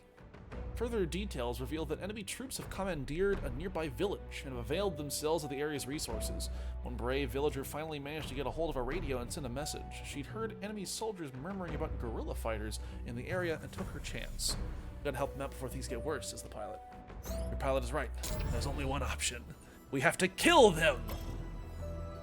Right fucking meow. Mobile base. Oh, so you could probably like detach mechs from your squad and have them like scuttle off and do things. But yeah, first we have to roll up. Oh, pull up. Victory! Exclamation increase. The village is a small settlement. Eliminating any occupying hostile units will free the civilians and increase hope. Okay, yeah, pull up! Pull up to the a fight at home. We can't go in there guns blazing as usual. Why not? This isn't a base or a battlefield. These are people's homes. That brings up a list of things to contend with. It doesn't matter if you liberate the civilians if they have nowhere to live after the smoke clears. Now comes the test of all your strategizing and training. I mean, I did run 2 mechs into each other during our last fight, so I'm not sure if I can guarantee everything will be fine. The whole base can scan the site in advance. You can customize your squad before battle based on the available intel. Carefully check the mission description, enemy numbers, and other intel before proceeding. The holo tablets let you preview the terrain, unit positions, and key locations. Oh, good lord. Such a good look. I love that shield. Final steps. The second page of this briefing lets you see how many units can be deployed and decide which mechs and pilots to send out. You are free to customize your units as you see fit before deploying. Click deploy when you're ready to proceed. You are so enamored. I mean, I can see how this gets you like in the game, you know, in the head of the gamers. All right. Is that really what the battlefield looks like?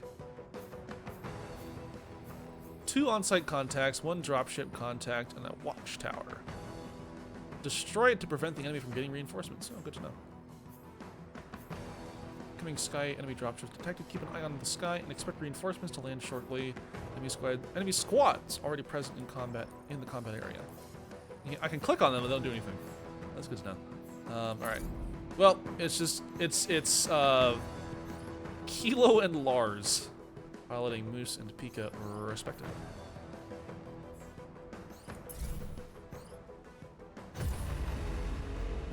It does feel a little weird having someone inside your cockpit, but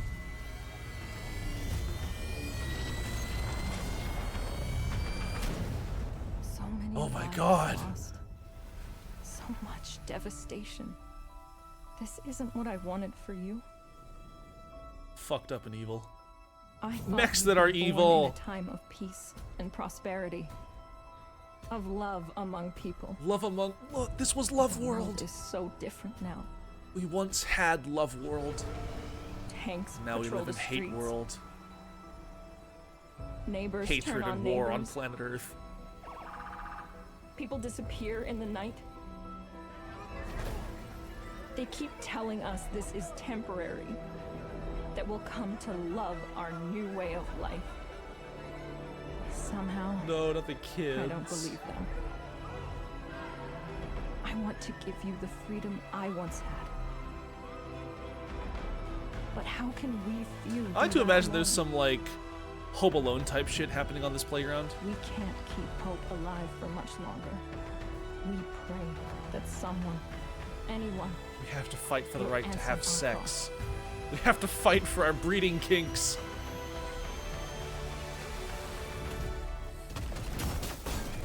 Fight for sex!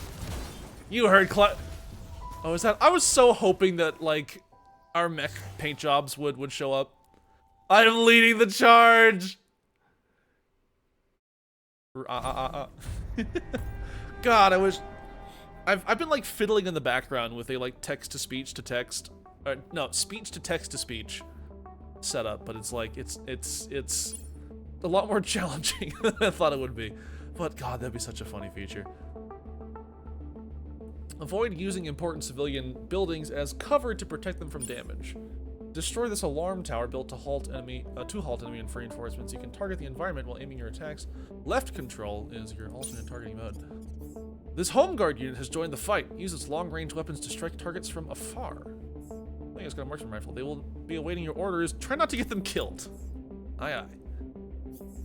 Alright, so those are our enemies. The enemy. The enemy. The enemy. And they're gonna drive this way. And then start shooting their friend? They're gonna be shooting in the direction that... Oh, they're shooting up. Oh, we got elevation and shit? Oh my god. Look at this. Look at this. Look at this walkable neighborhood. This is a 15-minute town. You could totally, like, cross this in, like, 10 minutes. God. This is what we're fighting for.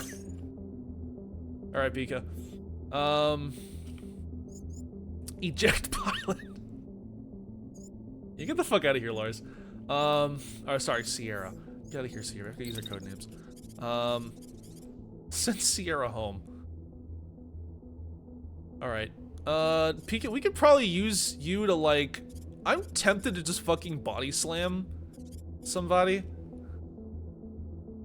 You can't have sex if you need to drive 4 hours to see someone. Fight for 15-minute cities. That's what I'm saying. Alright. Pinker, we're gonna put you down here. I'm gonna have you...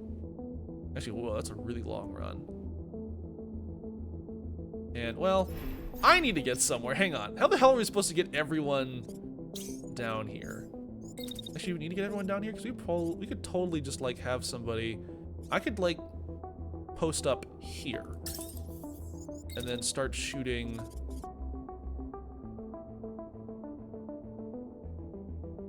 like, as we're kind of rolling past. Yeah, I can start blasting this guy.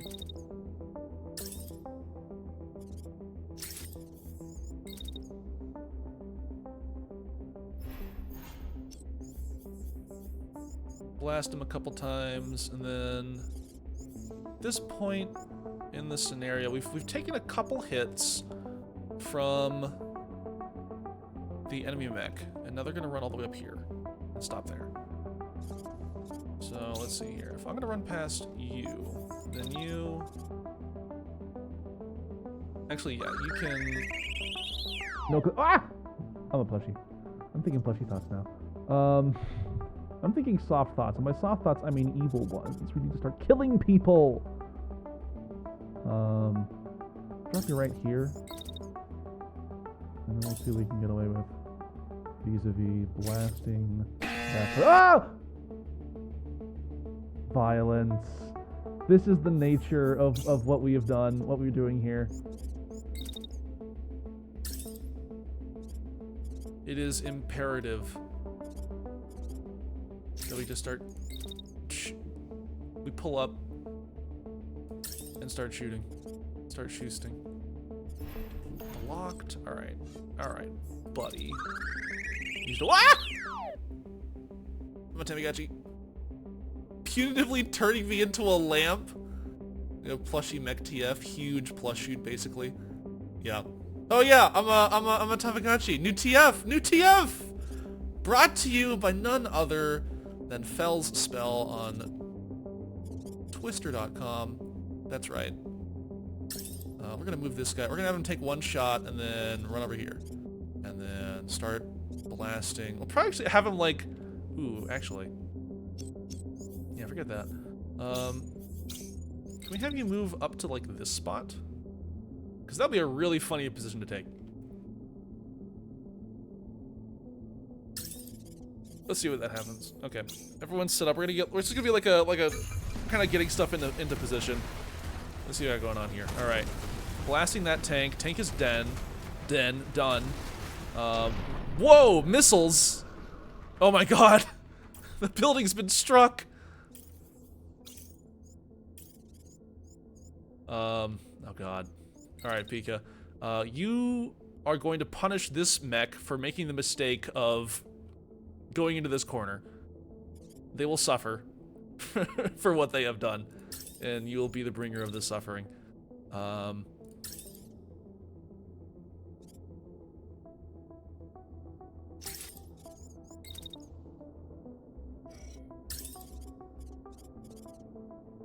they? Wait, hang on. Oh no, they're pulling back out. Oh, I see. Yeah, so they're gonna immediately start running away. So you need to chase them down, actually. They're gonna get hit by the tank a few times in the interim. Also, our friend mech is about to run into that tank while that's happening. So that's a funny little wrinkle there. Let's see, who are we? We have 2 tanks here. Actually, Pika, you know what? I'm gonna send you this way. I need you to start blowing up the watchtower. I think that's going to be a better service, because that's essentially like killing mechs. Except the mechs are in the future.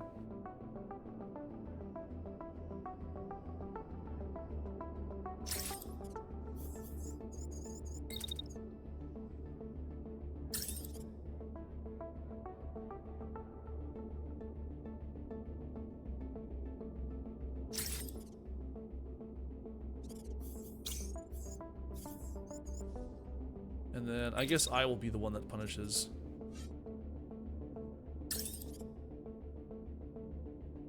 I will be the one that punishes.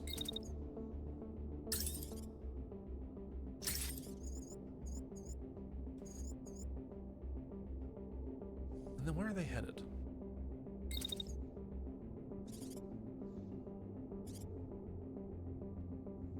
Did I just like chase them down? Like crash into them? Is that funny enough?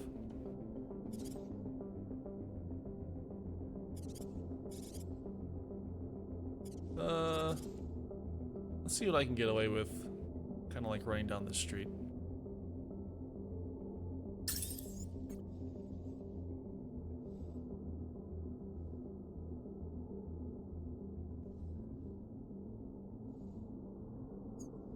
Yeah, that works. Okay. That person said, that person said. This guy is in an awkward position. We might cancel this movement and then have him.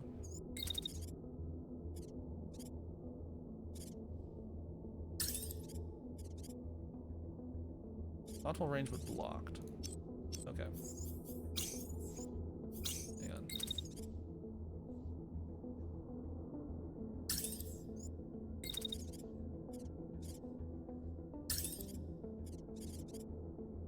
This is an awkward place to put them.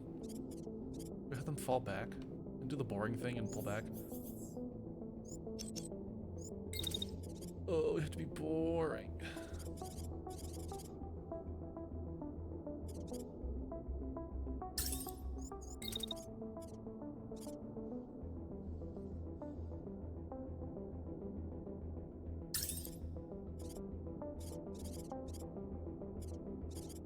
Yeah, it's just we're a little too close.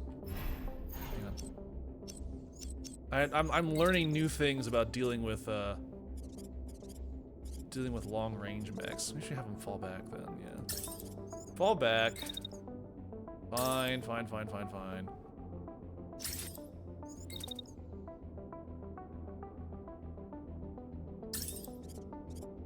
And then shoot him a couple of times. Just like that.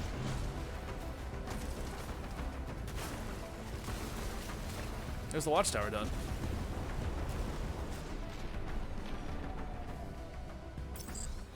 Dropship. Calling off reinforcements, not seeing any readings on our end, heading to higher priority targets. Great work, Pika. Victory! Oh, that's it! Oh, we killed both of them. Ah! Easy peasy. Look at that. Not barely any damage. Look at us. I live to serve. Oh, we could totally salvage a new friend.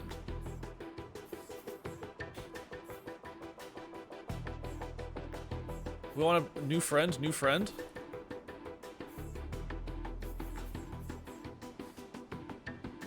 New friend, and we get to recover everything? Oh, we get to... Cake is had, cake is eaten. Let's do this. New friend added to inventory. Liberators! One of your pilots leaps down from their mech, face flush from the heat of battle in the high of victory. Let's prove these Liberator rumors true, they call out, raising cheers from the rest of your crew. A grueling journey lies ahead of you, but the role of hope cannot be forgotten. It has sustained the civilians this long and under these conditions. Perhaps it could sustain you too. If you can secure this province, what's stopping you from taking back your homeland? With bolstered hope, you push onward. With the recent efforts, for now the civilians are safe. However, your numbers are too small to permanently hold the area. Ensuring the people's continued safety means calling in Home Guard forces before the invaders can reoccupy. You've built up enough momentum to contest the province and take back control. When you deliver the news to your crew, they buzz with a mix of anticipation and nerves. This was always your goal. You might be a small rebel unit, but with your prediction tech, you could help turn the tide of a war. One of your pilots falls heavily into his seat. Their grin at odds with their posture. Then let's do it, they say. There's no stopping now. As a guerrilla force, you can't hold territory against the enemy's forces on your own. The village you've liberated today won't stay free for long. The enemy will eventually return. To advance the homeland's liberation, you will need the help of the Home Guard. Your attack's not gone unnoticed. The enemy is on high alert and has increased the escalation level. This is the cue for the Home Guard to contest the province. Home Guard will engage the enemy, tying them down and giving you opportunities to strike key objectives. Distracted, the enemy won't be taking sites back. The village you've liberated will be the least of their worries. You can see the state of the allied and enemy forces above. The province will be liberated if the enemy forces are depleted, and lost if Home Guard forces run out. The objectives will be designated by the Home Guard throughout the conflict. Take them out to weaken the enemy's power. Breakdown. God. Get this. That commander the Home Guard's been after, his patrol just broke down. Your scout points to a location on the map. Now's the time to mount an ambush. Upon hearing the news, one of your pilots begins nervously drumming their fingertips against the control panel. If we hit him hard now and manage to get their commander, he won't be able to lead troops back into the villages. They say their tapping intensifying. We free the people for real. Prepare for the ambush. Yippee! I need to add yippee as a sound. Well, it's time to get a little silly with it. While we're doing that, let's check out the Oh, nice! We got a little animation, we're chugging along. Look at us. Oh my god. Pika, your mass stat is at 86, putting you in the heavy class. That's a fun Pika fact, everybody. Pika has a huge mass. No further comment. I got two new shields, nice. Give me a new shield then.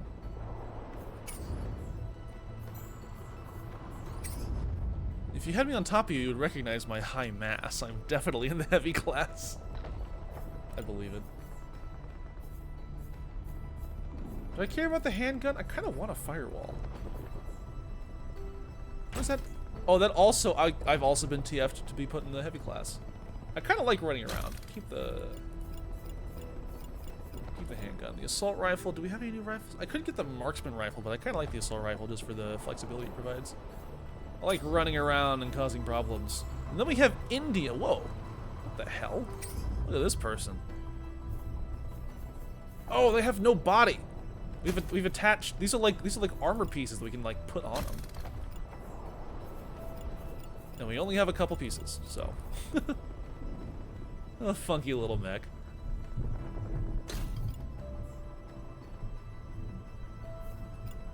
I don't think they're quite combat capable, but we'll work on it.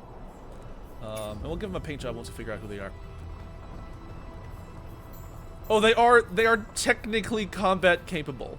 Oh, critical issues, missing an arm, missing a lower body. Okay, yeah, so we won't be able to take this new mech out quite yet. But eventually, once we get enough parts, we can start throwing them down. Meanwhile, back out in the world. Oh, it's been paused. Okay, let's just speed that up. Chugga.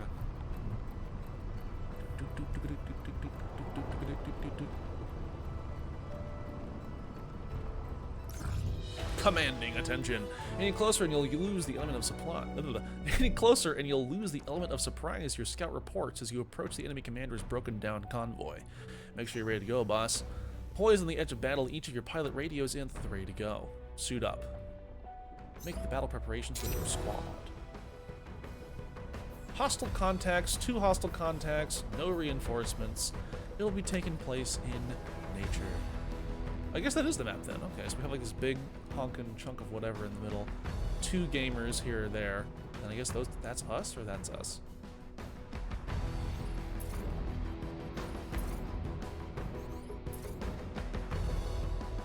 As for our squad, yeah, it's just gonna be... Why are you...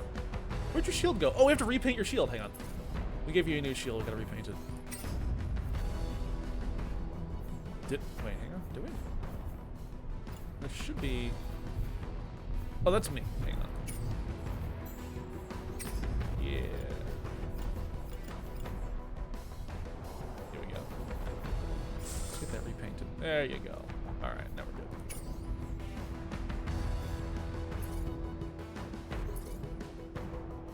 Now we're set.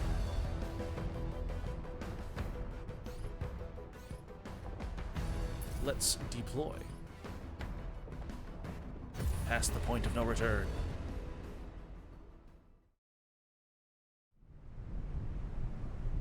It's 1806. They're inventing new times. This is part of their fantasy universe, that they have different clocks.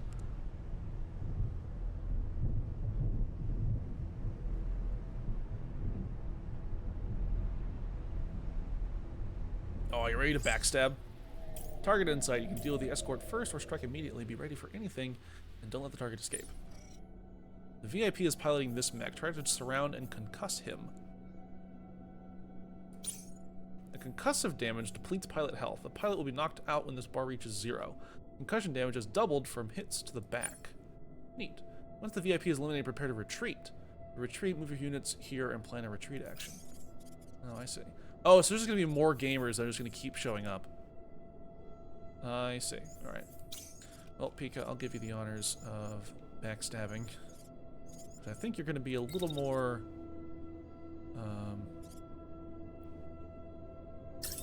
Well, you're not...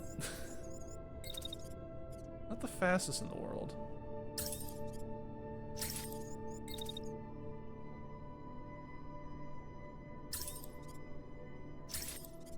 And if I overcommit you, we're going to run into this guy.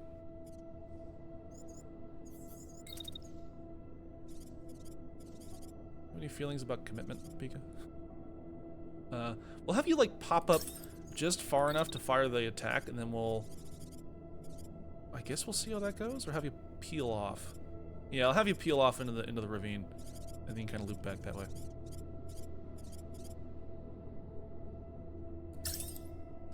Meanwhile, your stalwart commander will stand right here.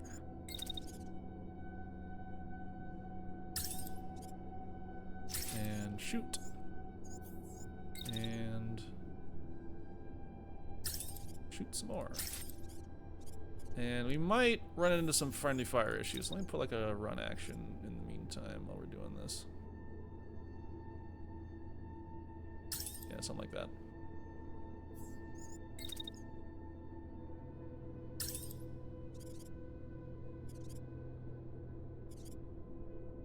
Now I think by this point they'll be dead, so I'm gonna try taking a pot shot at the oncoming attackers. Because we have tank here, a shotgunner, assault rifle, and this one's got a machine gun and a MLS, or multi-launch system. This one's gonna try and take a pot shot at me with a shotgun, but I don't think we're gonna have an issue with that. It's a bold strategy, let's see if it works. Oh, they're done. Are they done? Wait. Command, we just lost our VIP requesting permission to fall back over. Is that it? We done? Retreat available. Let's bust out of here.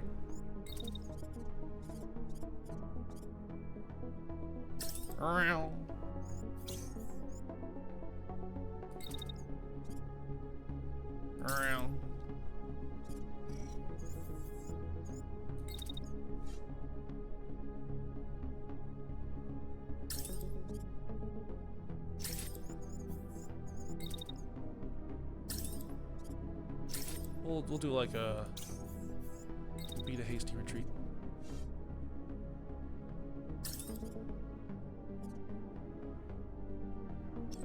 Eh, I think you're okay, Pika. We'll have you just kind of, we'll just have you beat it.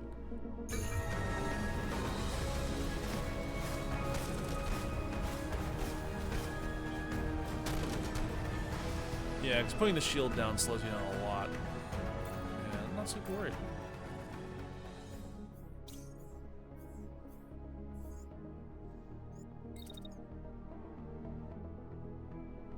Actually, we're not pulling out until you're out. You won't be out until next turn, so.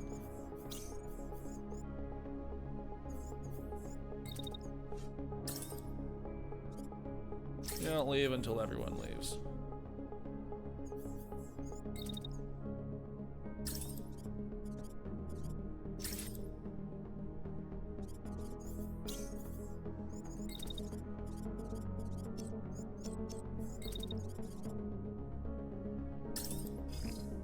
Execute.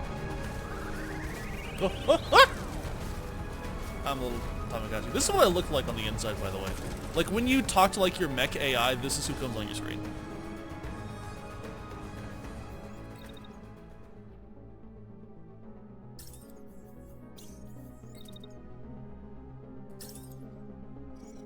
Yeah, true. I'm known for my good ideas. I have lots of them.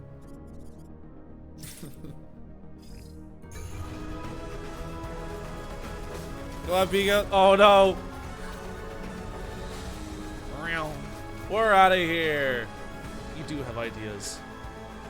It's one of my best qualities. I think thoughts. We did it!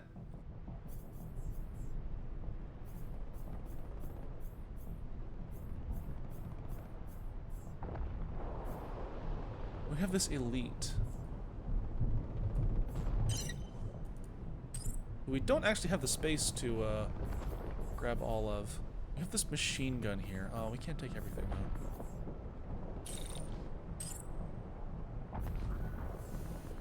We have this lovely sniper rifle. Do we need the torso? I want that machine gun.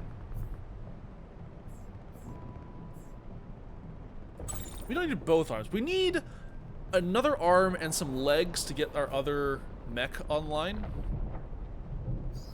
So we'll grab the legs and the mech, and then we'll get the machine gun. And I might give that to Pika. I think I like the idea of Pika being like a support gunner. You can stand in the corridor and rain hell. One step closer. After a victory like that, you are no doubt on the invading army's radar. Good. Hopefully eliminating a key target in the province will wither their resolve. These invaders should know that the Phantom Brigade is here and here to stay. Your crew, expectant, gathers around you. You look each of them in the eye and take a breath, encouragement ready on your tongue. Continue. Keep your momentum. They lose war score. The call for aid. On the other side of the province, things aren't so good. Home Guard's comms are harried, ambushed, heavy losses, surrounded. They need your help and they need it now. Rescue the Home Guard. Battles will break out in contested provinces. Aid the Home Guard to turn the tides, but don't take too long or the province will be lost.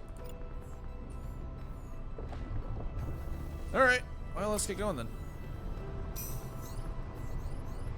And in the meantime, let's check out our units. My black-tipped ears keep perking up whenever the funny streamer mouse says my name. I am talking to you, you're right here. You're in the video game. And you're about to get a new gun.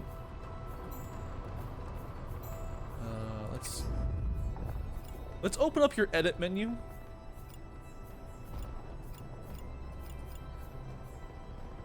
You're getting the hot new legs.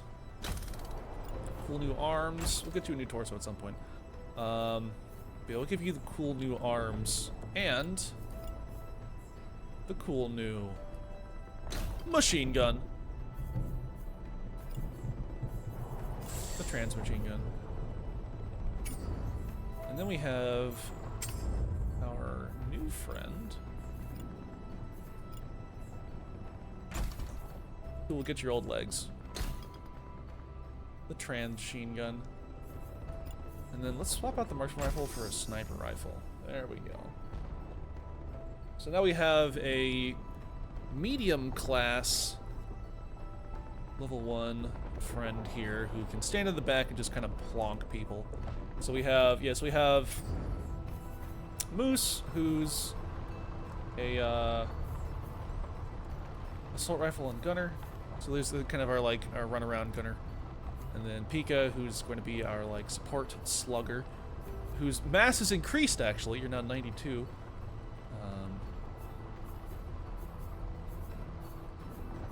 But has the highest health out of the entire squad, beating me almost by double. You have almost twice as much health as the both of us. That's rubber for you. That's true. We do need a name for our new friend. Our sniper rifle. Does anyone here feel a particular kinship with a sniper?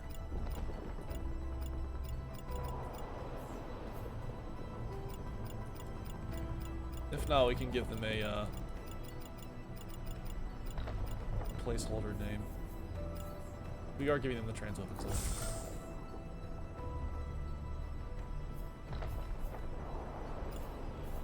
Durable. That's true.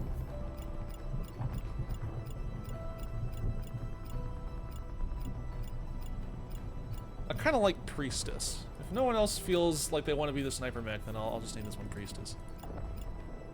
Bigfoot.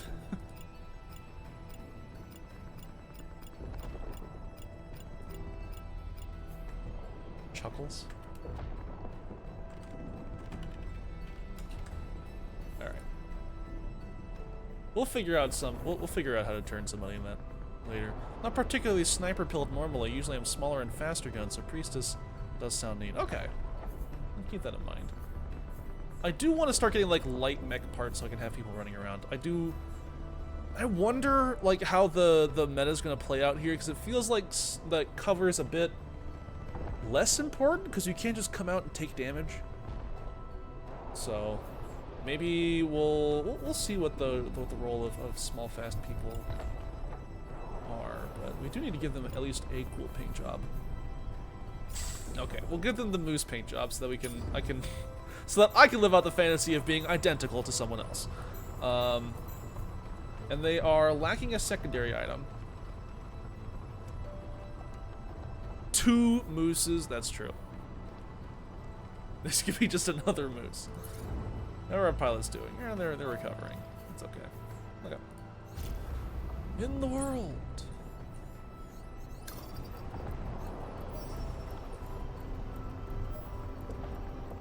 There's a base. Ooh. We gotta help with the Hunter. Desperate times. You're just in time. The battlefield is a desperate blaze of crossfire. We can hold them with the railguns, but not for long. The Home Guard commander reports. Your pilots leap into action. Ready when you are, boss. Let's get them out of this mess. Suit up.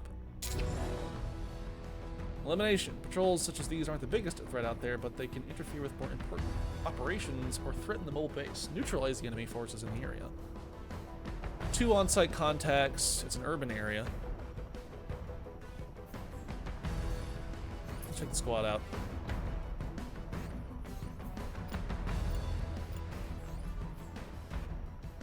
Oh, we can only bring 2. We can't bring our 3rd friend yet. Okay. Let's just you and me, Pika.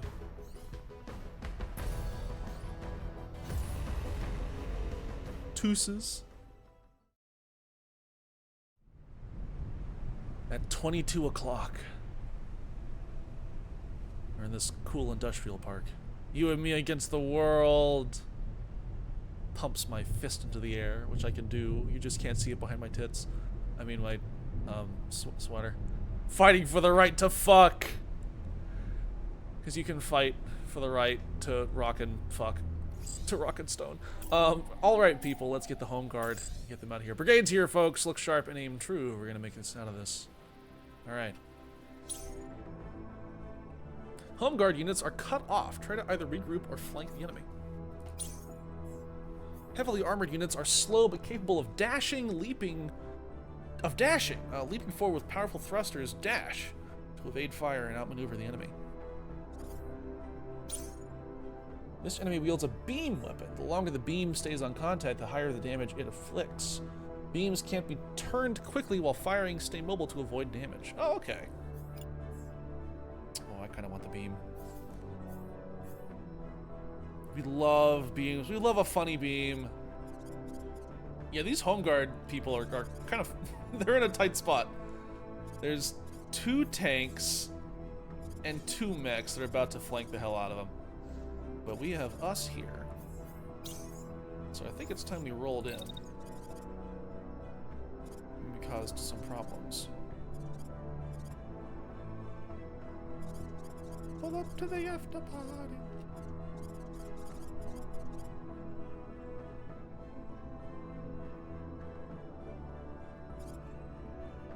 Hang on, I'll keep pressing escape.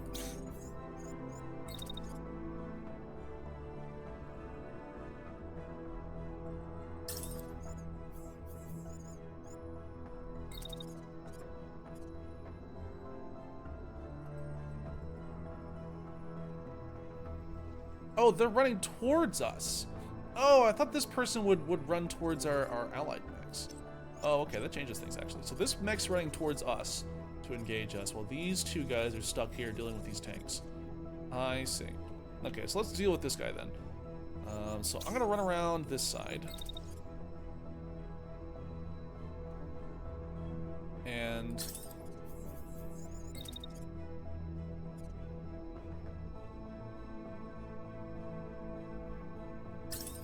see. It's not a great shot, but we'll take it. That's a better shot.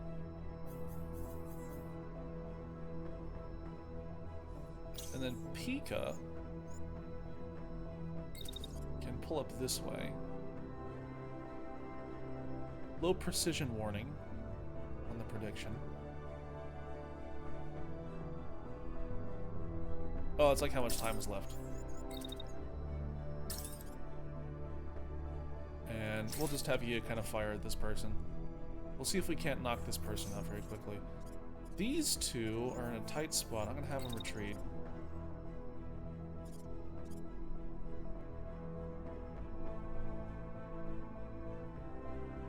I'm kind of tempted to pull them. We can just pull them this way, actually.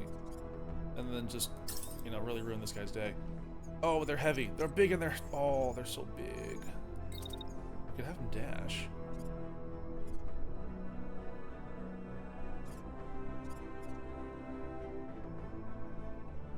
Dash here.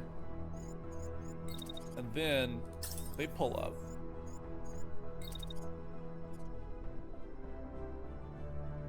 And just really ruin this guy's day.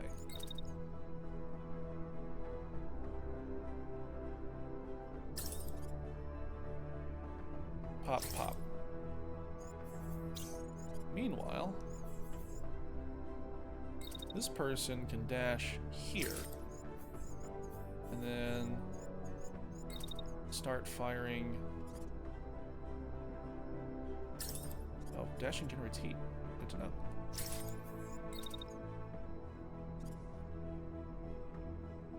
Get behind this building and use it as cover.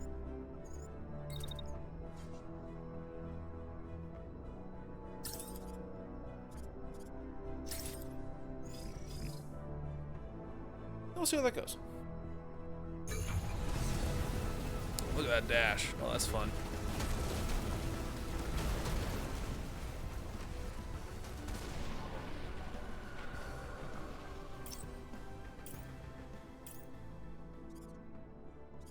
Alright, this person is having their day thoroughly ruined, which is great. That tank is done. Good.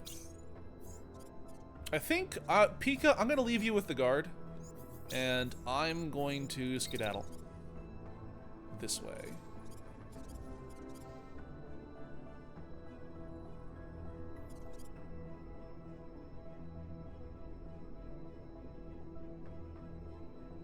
Okay. I'm gonna leave you behind. Your stalwart commander is going to totally ditch you. I will give this guy something to think about on the way back. But more importantly, I'm gonna try and get some shots on this guy because I wanna cause him some problems. And then I'll hop on this tower and we'll start blasting these tanks. If those tanks are still functional, because this guy.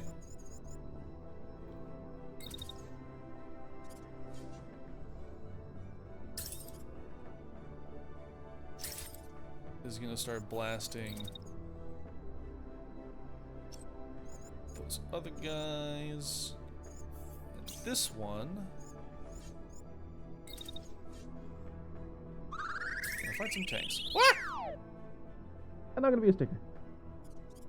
I'm a little sticky.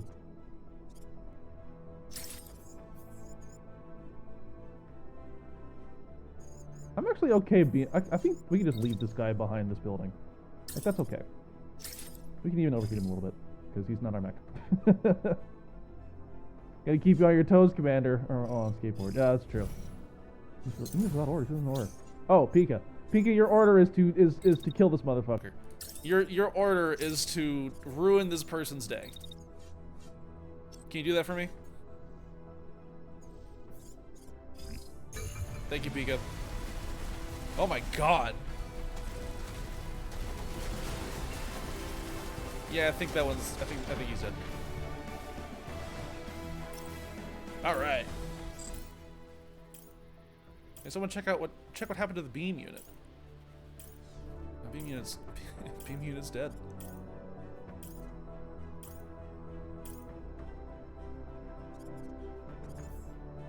All right. Well, that's that's kind of that taken care of. Cool. I guess we can start moving.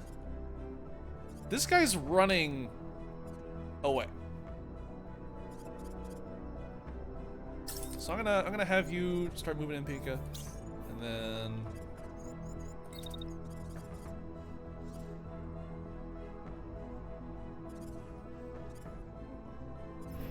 hang on.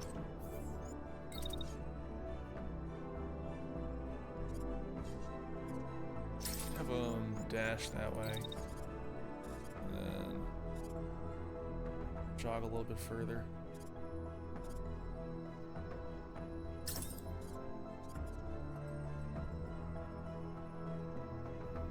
Me? I was like, are you jogging right now? I mean, it's good to get your cardio in. Oh, they've been concussed. Okay. I think that means they're done.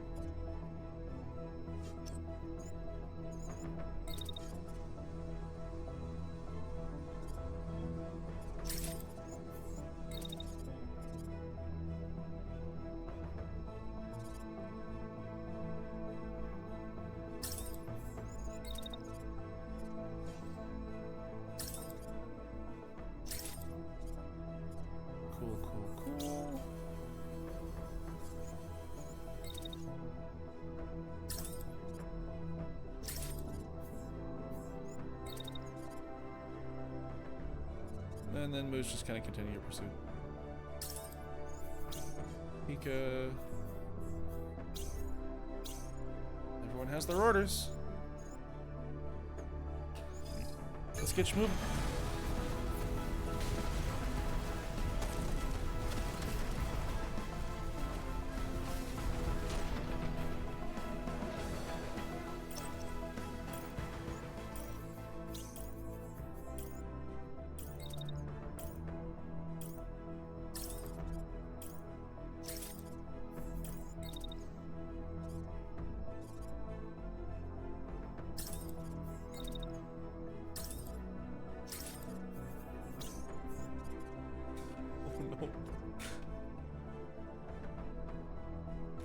Pika's gonna take a little while to get all the way down here. Oh, it's so big.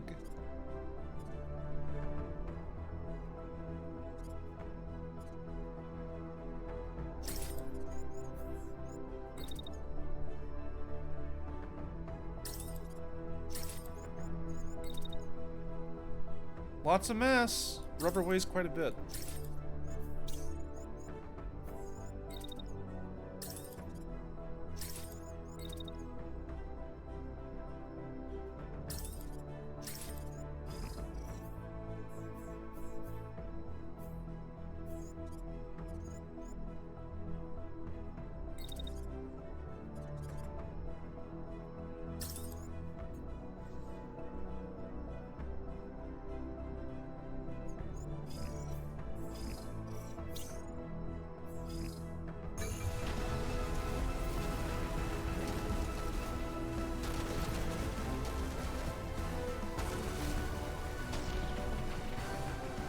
Cool. There we go. Easy peasy. Check their eventual health. Guard 2 took quite a beating. I took a little bit of a scratch, but no problem. Just scratch the paint. Oh, the beam. We totally ruined the beam. The beam mech's dunzos. I do want the beam gun though.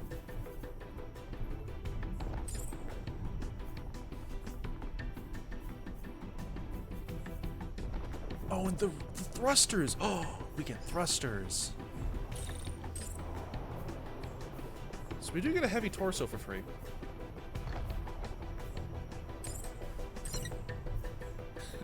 We can get heavy arms. I think I'm just gonna keep giving Pika like heavier and heavier stuff. And we're gonna have it be like just a rock around which the entire team can operate.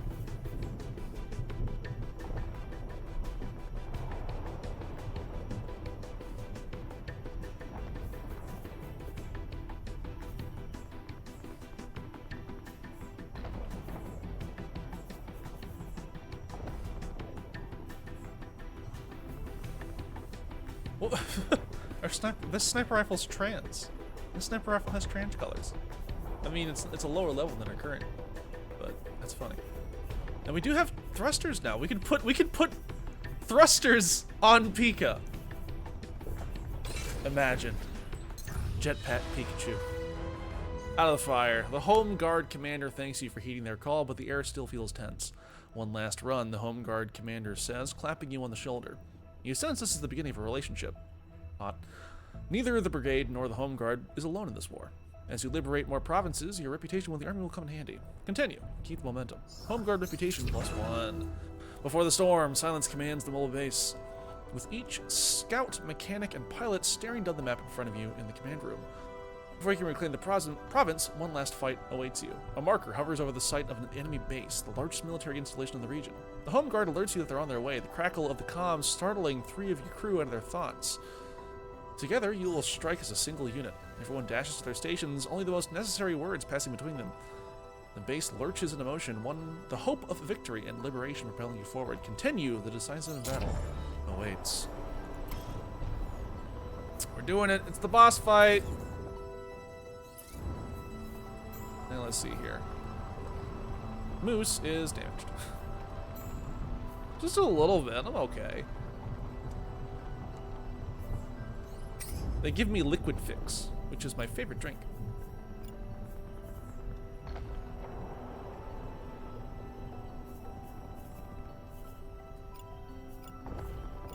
You do these heavy arms, but we're giving the heavy arms to our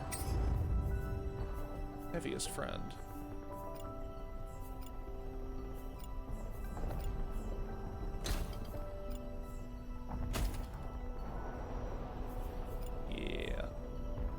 Look at the heavy torso too. Oh, look at you.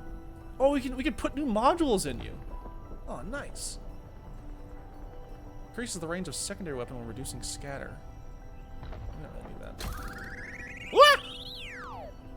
I'm a sticker. You can put me on the side of your mech. Back to stickerdom. I am a sticker dog. That's what I do.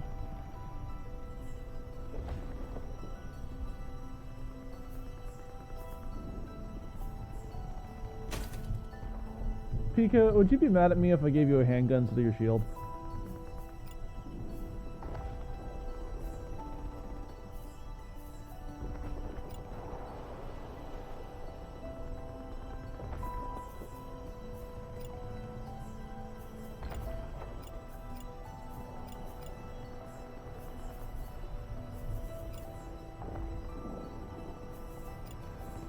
Because it will increase your speed.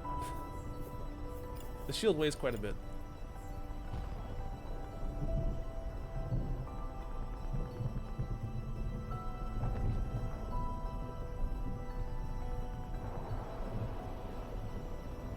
Oh, but that's where your health comes from. Oh, okay, hang on. Oh, I can give you like a the tower shield, which is a light shield, apparently. So now you have barrier. Cool. What the hell is barrier? Regenerating outer armor. Absorbs damage first, protecting part integrity. Regenerates over time when the unit is not under fire. Regeneration consumes liquid phase. Oh, neat. Okay. Yeah, so you have a regenerating shield. Like Halo. Just like Halo. Cool. And then I am taking for myself the beam gun.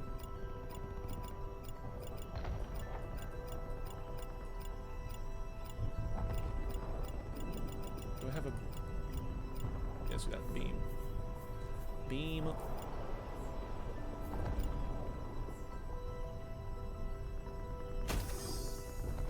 Oh, cool. Upgraded torsos have, like, extra stuff on them.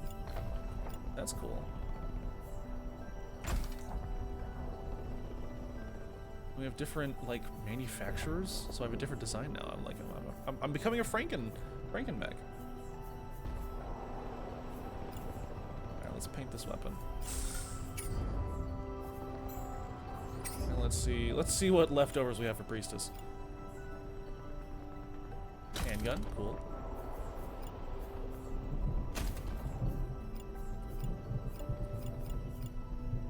And a slightly new torso. Alright.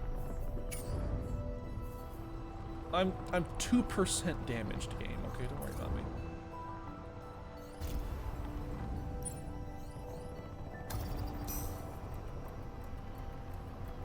We have to attack them. I wish you could put stickers on these mechs. That'd be really fun. Final assault. Meet you. Leave them alone for more than a couple seconds. They'll absorb all the damage you deal out like it's nothing. A home guard scout reports as you near the enemy base. We've been focusing on one mech at a time in order to take them down. Worrying news, but forewarned is forearmed. Your crew is disciplined enough that you note their reaction only in the pilot's exchanged glances. You run through a final check with your crew. This will be the greatest challenge the brigade has faced so far. Preparation is everything. Suit up. Soup up. Whoa. That's gonna be a lot of gamers. 3 on-site contacts and a dropship that'll show up later. It's not allowed to have a third person. We can't bring in our cool sniper. That's okay. We have a beam and a machine gun, so we've kind of fallen into the role of like just stand there and shoot them, which is fine by me.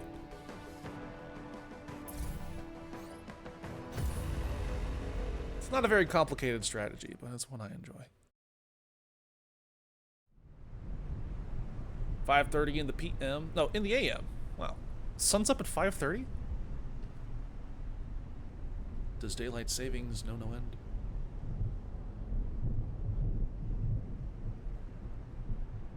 It is? I've never been up at 5:30. Not in a while. Party info from Home Guard. Enemy stronghold has a generator powering perimeter turrets. Advise knocking that out for an easier fight. Echo Whiskey assets are degrading enemy comms. Recommend we mop them up before reinforcements arrive.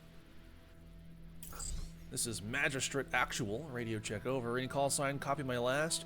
Requesting backup immediately. We have contact with a walker squad. That's us. Turrets. This location is protected by enemy turrets. Turrets will scan the area and fire on any units in range. Stay out of range to avoid damage. Destroying this generator will disable turrets. Try to use the Home Guard's mech for Home Guard mech's long-range beam to do the job. Well, if you insist. This Home Guard unit has a powerful melee weapon. Melee attacks produce a powerful shockwave that damages everything in its path. Cool. Alright, so there's our generator, I think.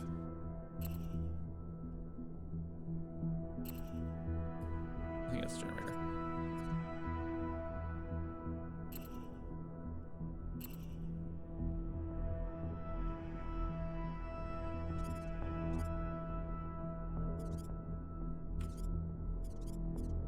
Okay. We have beam and slicer. Cool. And then we have against us assault rifle and shield, handgun and shield, assault rifle and MLS. And then 2 tanks. And the machine gun turrets. Oh, these are, some of them are missile launchers, some of them are machine gun. Got it. We also have these out here, which I guess are just destroyed tanks. Okay. Well, if we already have this guy in position, might as well use him.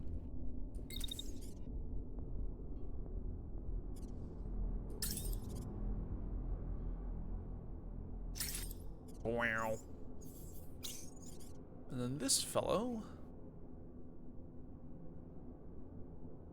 should probably wait. What is the range on these guns?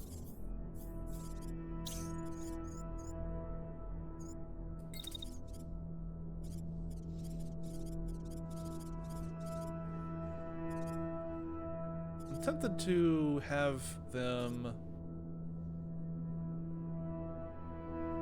Yeah, let's have them dash down the side of the hill.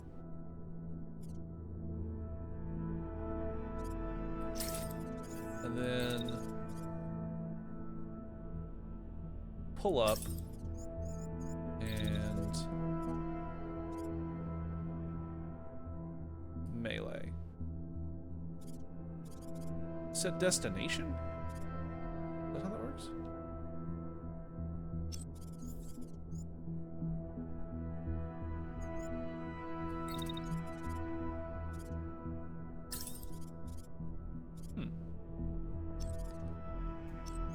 Yeah, let me cancel that movement then. Let's have them run like this way.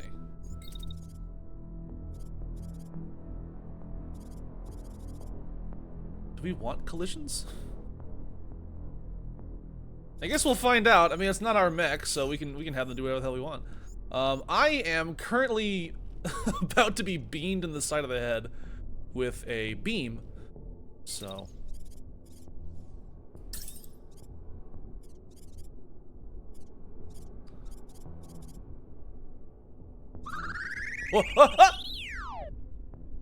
Yep.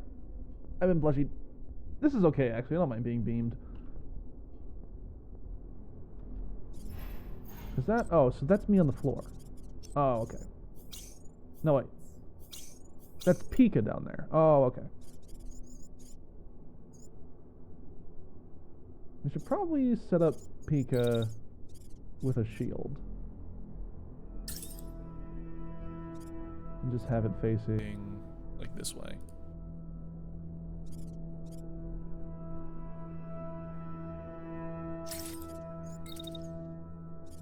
And then we'll have it move up a little more to the right side, I think. Yeah, we'll have it move to the right, and then if we can get it like up on one of these buildings, and then start having it lay down, covering fire, like crossways.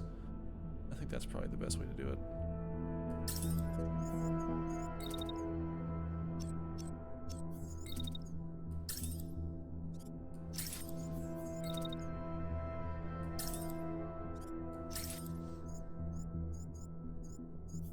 Oh, right, you have a dash ability.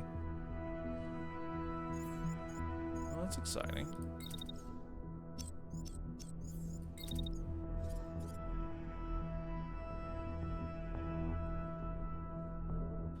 I'll have you approach with the shield, and then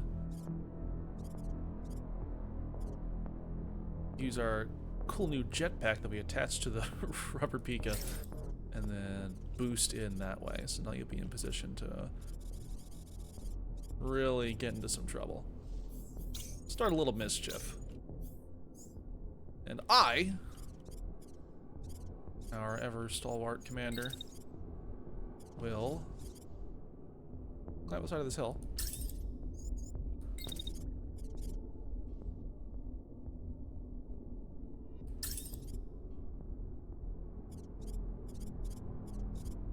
And hang on.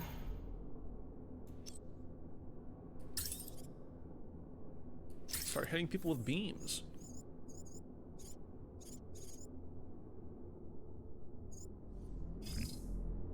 Execute. Let's do it.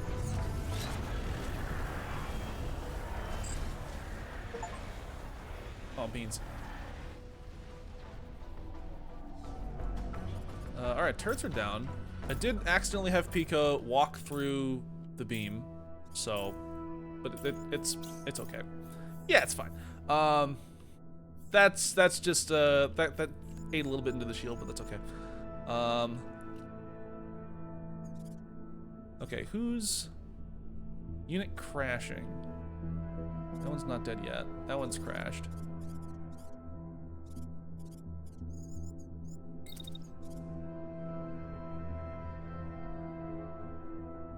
Let's have you scoot up just a bit.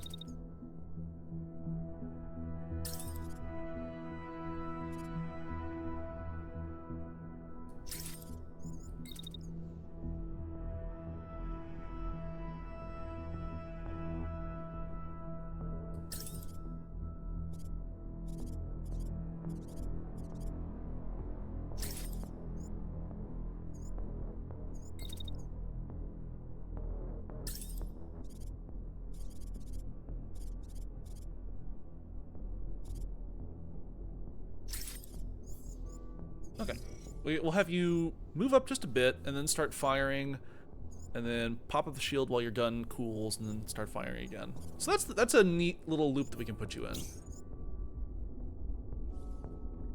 And then we have this like Eye of God hanging out over here.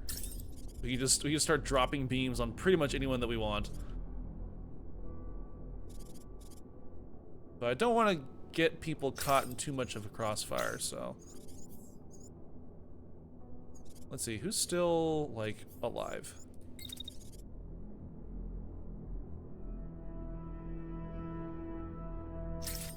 We'll have you whack that.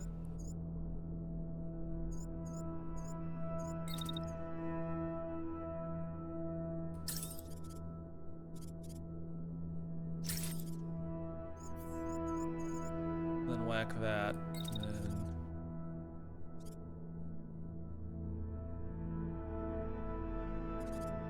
I'm tempted to just dash it into. Ooh, that's gonna hurt.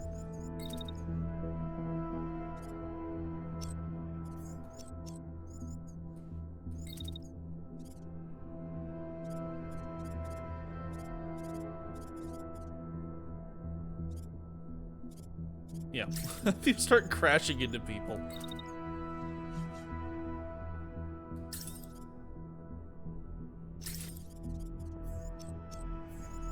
Can I just melee straight out of that?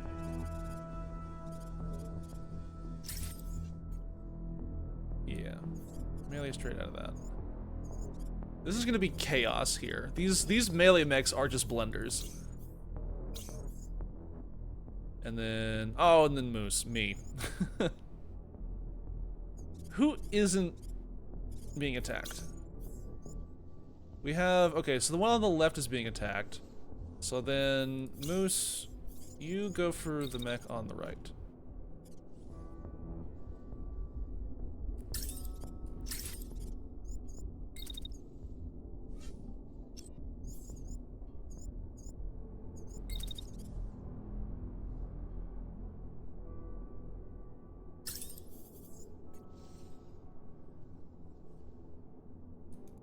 Actually, can I get you out of harm's way first? Yeah, let me move you down this side of the mountain while your gun cools, and then hit them, and then scuttle back into cover.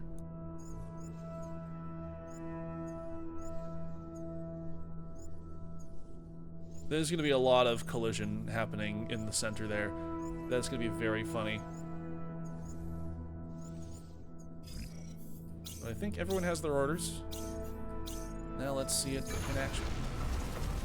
Okay, melee's happening over there. Pika's blasting that way. We got two beams heading straight down. A little bit of friendly fire there with the melee mech, but no biggie. Who's still alive? You have two contacts here, and this truck, or this tank is still alive. This unit's crashing. We love the beat grinder. It's chaos. These melee mechs are chaos, and I kind of love it.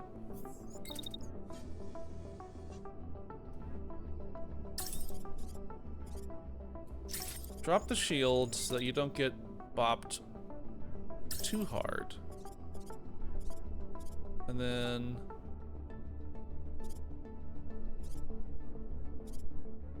yeah, start blasting the one very close to you. Where's this melee mech? Heavy and MLS.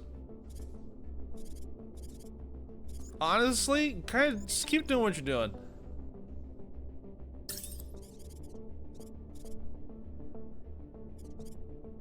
Oh, that one's dead. Oh, that one will be, okay.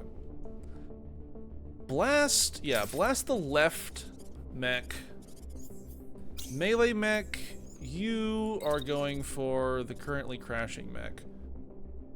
Okay.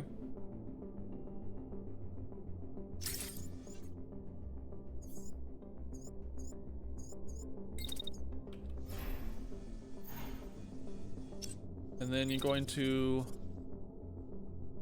walk back, and then you're gonna hit him again. Okay? Actually, don't walk that way. You're gonna walk this way, and then you're gonna hit him again.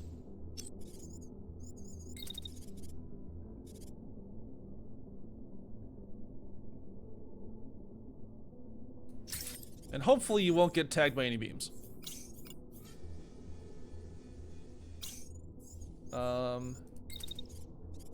Meanwhile, I'm hitting the guy on the right. I'm gonna dash up this way.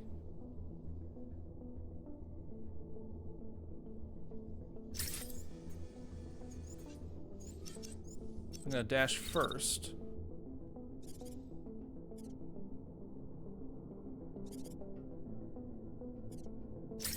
Okay.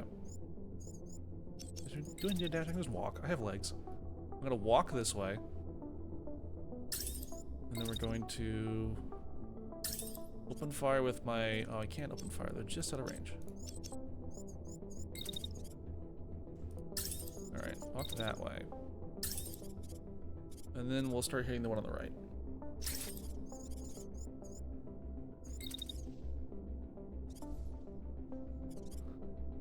Eventually that tank is going to start hitting me, but I'm not too worried since we have the range advantage here.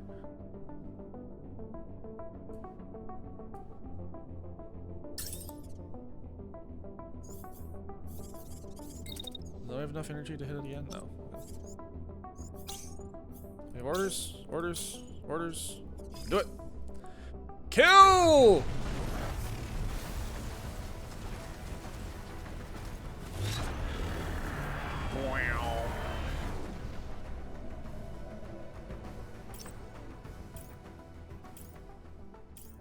Who's still alive? Who's alive? Sound off.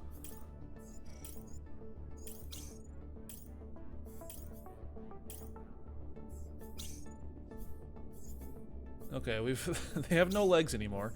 This person's mech is slowly being peeled apart. So I'm not super worried about it. I think we can just keep the fucking Eye of God on that guy. Pinky, where are you up to? Pinky, you're kind of in a knife fight with this tank.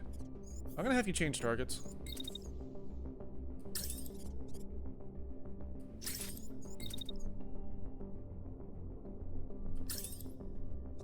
Keep shielding against that tank so you don't get hit too hard. I'm gonna have you change targets to the far one because I'm gonna send in the melee mech. So I think, yeah, the melee mech's current target is dead, so now we can send in the melee mech to handle the tank instead.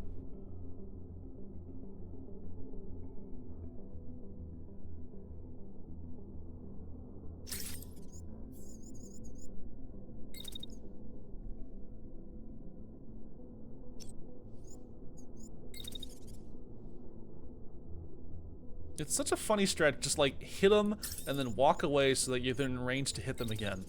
And I love doing it. Because there is like a minimum range to these melees.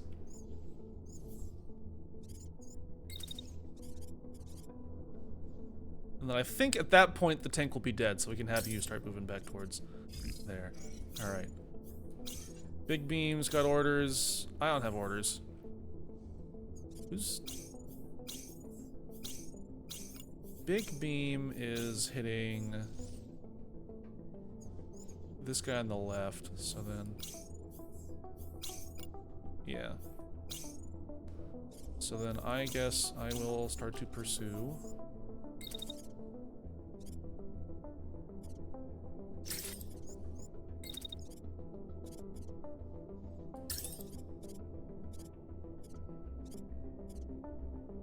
Yeah, that mech would just crashed.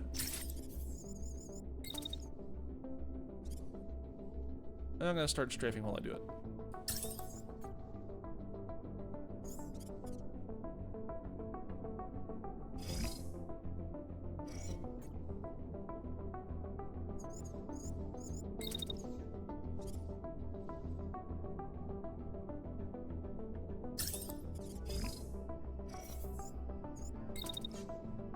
Yeah, okay.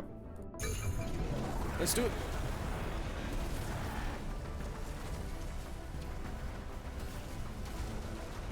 All right, beams have a hard time aiming when you're moving very quickly. Eliminate 3 enemies using a single melee attack. Did I do that?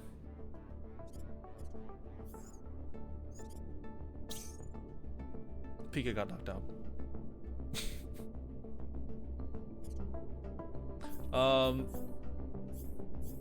Yeah, we actually knocked out Pika's pilot. The Pika's fine. Its pilot isn't. Yeah, so those melee attacks go a little bit further than I expected. It's a little embarrassing.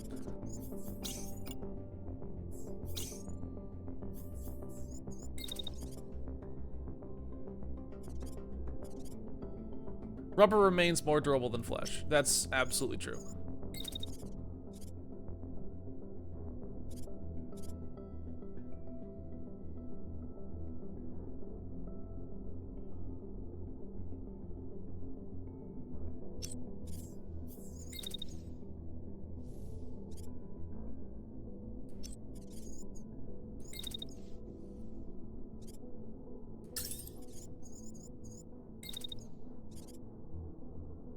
Oh, they're headed this way. I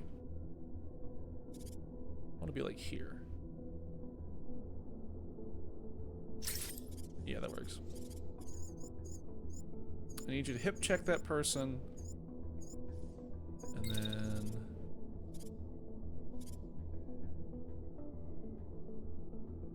back up a little bit.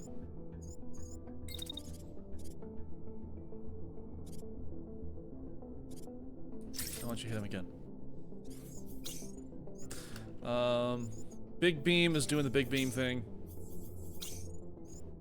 And I...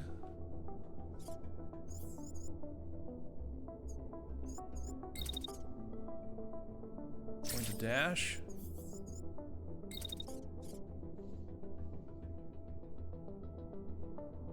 Oh, they're running towards me. Oh, okay, hang on. That changes things. I'm gonna dash this way.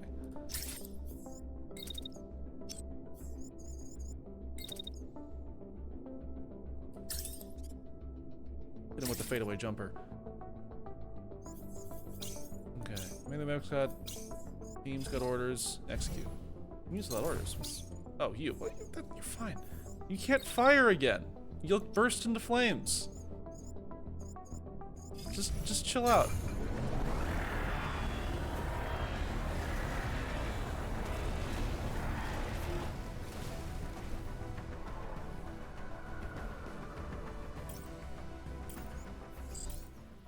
Magistrate Actual, this is Guardian 1. Say gain your coordinates for contact. Your transmission is good, but distorted over. Guardian 1, they're at base, requesting immediate assistance, over.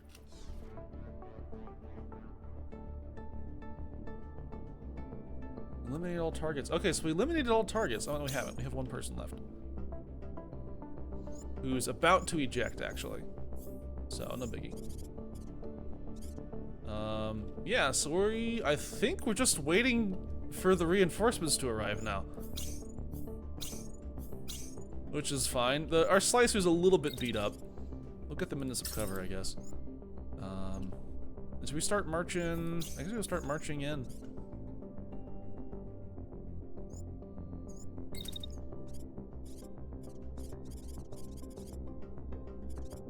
Seems like a good spot.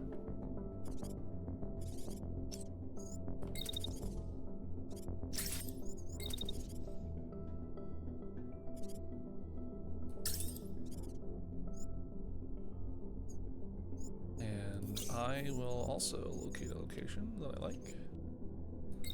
I'm gonna move over this direction as well so that I have some kind of coherency. We'll dash and move.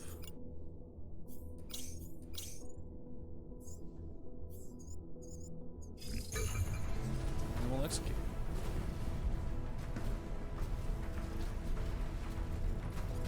They just ejected.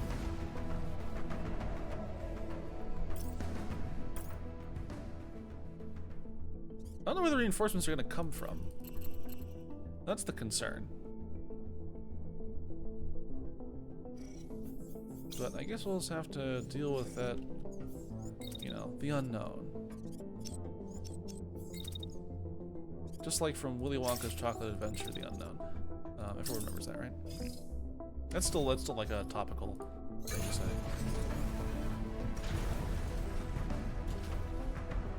It took a while to climb these buildings.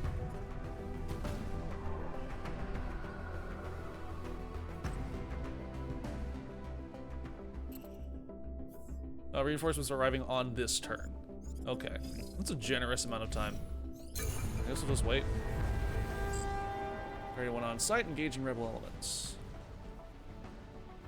They are heavy. It's a heavy beam. Appreciate it, Guard 1. Coordinating fire arcs with you out.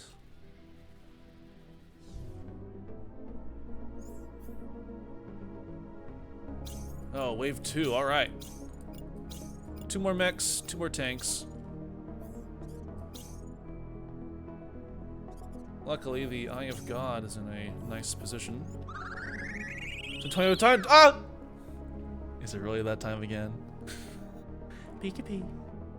Peek-a peek-a peek-a peek.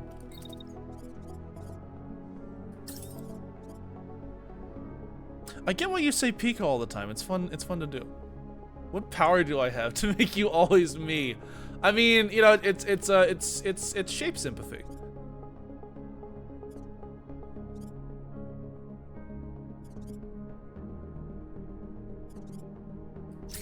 All right, we're gonna deal with the tanks first. Peek, peek, peek, peek, peek. Whilst I position God's funniest mech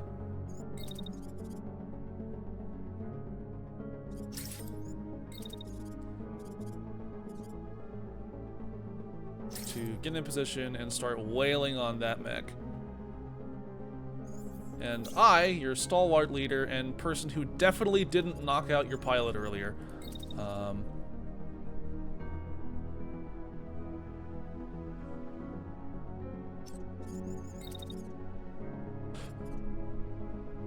will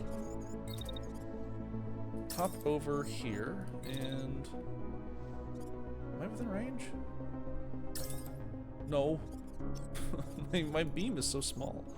I thought I'd have a more impressive beam by this point, but alas.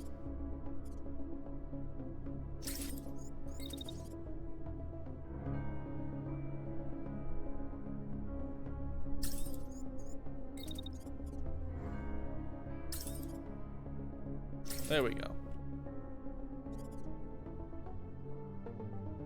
We'll take some hits, but no problem. I think everyone has orders now. Yeah. Okay. Here we go. Oh, you just shoot a beam through the wall? That's cheating. Yeah, I think that's the tank dealt with. Ow! Which is good, because I just took a shot to the face.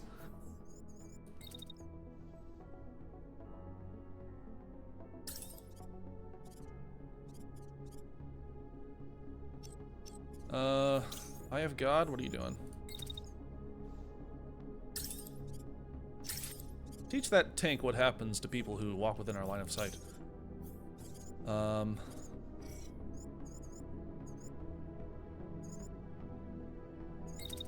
just have you walk back and hit him again. And then walk back and hit him again. I love melee mechs. They just need to kind of, they just need to like find somebody off at a corner and then send them to hell forever. That's just the strat for melee.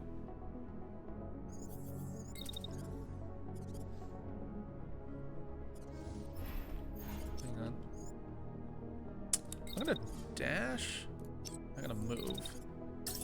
And then dash. Like this way.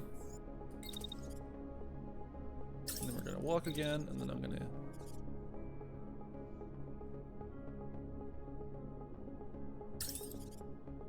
hit this one again with my beam.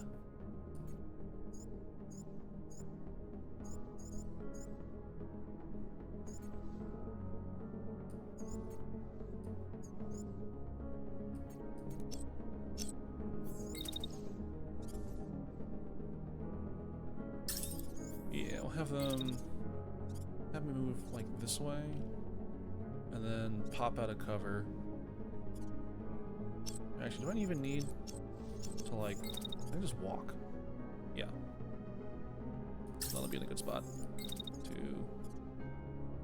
hit him with my beam attack.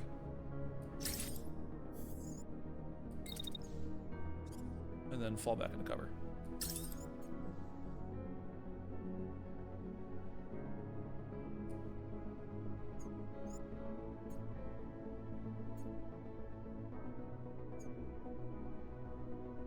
And that tank is just going to like plow through the side of this building, which is funny, but I think we'll be okay.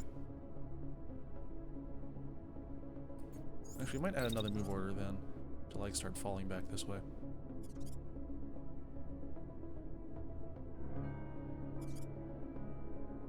Yeah, like that way. Yeah.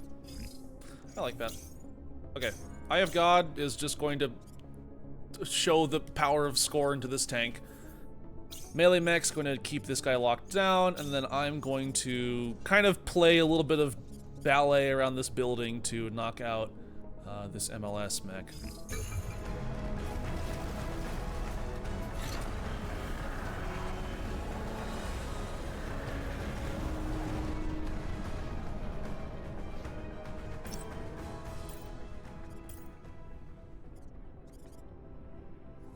That mech. Oh, that tank is still in play. No problem. I'm gonna swap targets with the Eye of God.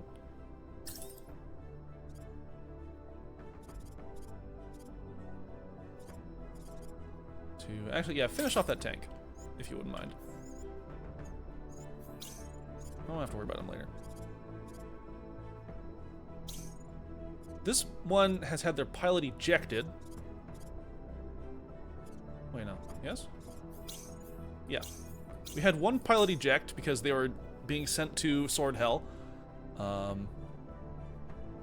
There are Sword Saints and there are Sword Sinners, and I will let you guess which one I am. So now we're going to have this guy run here.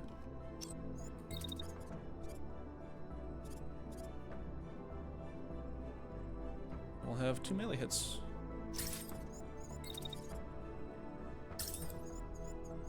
Can you get a third one? Just for old time's sake? Yeah. And then I... meet you.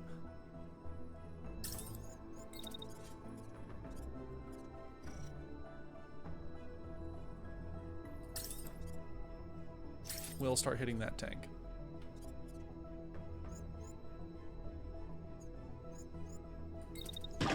Wow!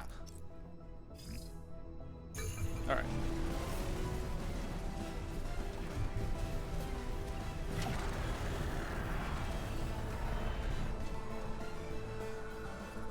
Wazow! Victory! No targets remain.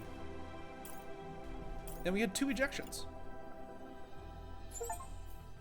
Perseverance. Win without losing pilots during a high survival streak. Yes, we didn't actually lose any pilots. We just had somebody knock out. No problem. I would like Pika back, please. Thank you. Oh, Pika. Oh, Pika's legs came off. I didn't know you were modular. Oh my gosh! Look at all these. Look at all these mechs. Yeah, I'm sorry, Pika. You have no legs. You're not? Oh no! Oh god.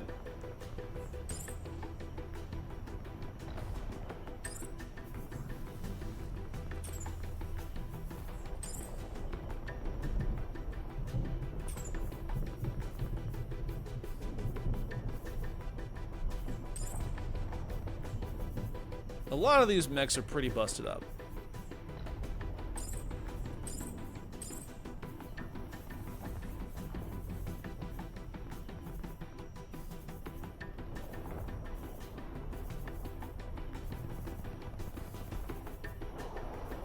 In fact, this contact is a tier 3, but it just has Nox medium parts, but they're all level 3 parts. That's why I'm tempted to recover that one. And then Pika, we're gonna get your legs back. Okay, it's fine. It's not. I mean, it's a little fucked up. I shouldn't laugh.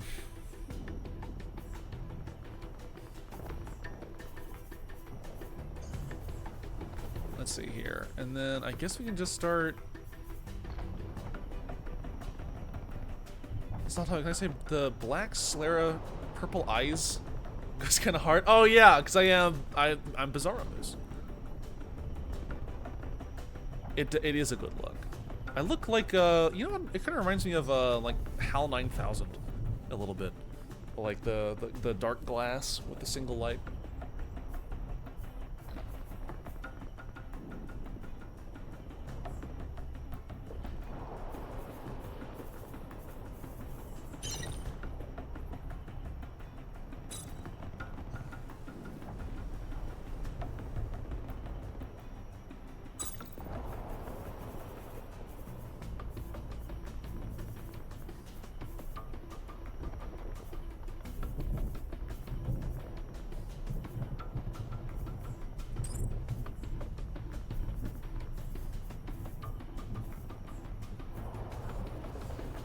Oh, it's a mech frame. Oh, so we can recover.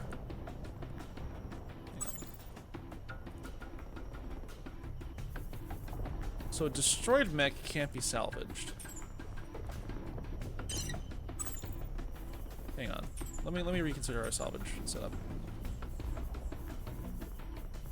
We need Pika's legs back. We're getting those.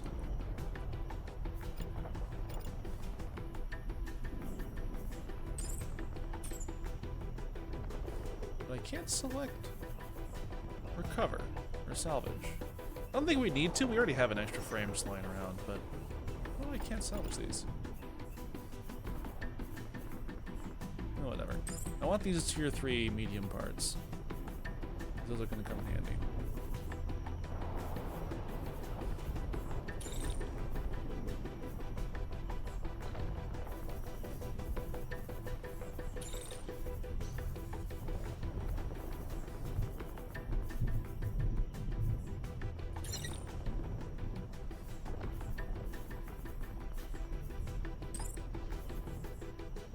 Okay, let's do that. Yeah, I guess we can't. Oh, because we're out of mech slots. We're full up on actual mechs in our garage. Province liberated. Thanks to your efforts, the enemy was driven out of the contested province. Resistance forces will hold it from here on out. Liberation. Word of victory brings contagious joy. Even your most stoic mechanic breaks into a teary grin upon your return from battle. One of your pilots does a celebratory shuffle in their mech, giant metal feet scraping across the earth. You don't even have the heart to lecture them. You know the war will be tough, and some of your crew are so young. You let their relieved laughter wash over you, a pressure valve released. Ahead there may be grim days, but for now, in this moment, there is hope. Victory. A free headmark. In the days following the victory at the base, celebrations erupt across the province. The brigade is offered a special place in a small village parade, your mechs leading a procession of farm trucks and horses. There seems no end to the gifts of farm-fresh homemade treats. Your sweet-toothed pilot can't bring himself to turn down a single cobbler or strudel and will almost certainly be contentedly ill by the night's end. The villagers want to know the brigade's stories, who your families are, and what their provinces you call home. What provinces you call home. Just as they're not only people to save, you're more than soldiers. Join. Meet the people you fought for. We did it! Onward! With the headmark secure, you can advance into the next province. But now that the enemy is aware of the Phantom Brigade's presence, the fights ahead will be more challenging. Tread carefully. Patrols roaming the provinces will pursue and engage you on sight. They can range from easy targets to highly dangerous elite squads. Consider upgrading the base to outrun, stun, or outmaneuver them.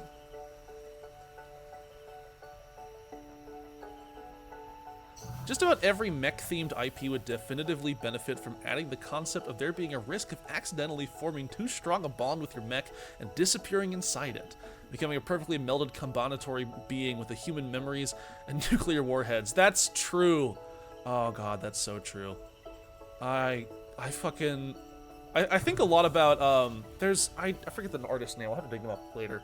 But there's an artist on Fur Affinity that has this really good piece of like this dragon-shaped mech looking inside of its own empty cockpit, and because the pilot got in and is now looking in the cockpit, but the pilot seat is empty because they're inside the mech and they just have an empty cockpit, and they're like, oh, that's and they just, you know, the realization is just settling in, and it's just like, oh.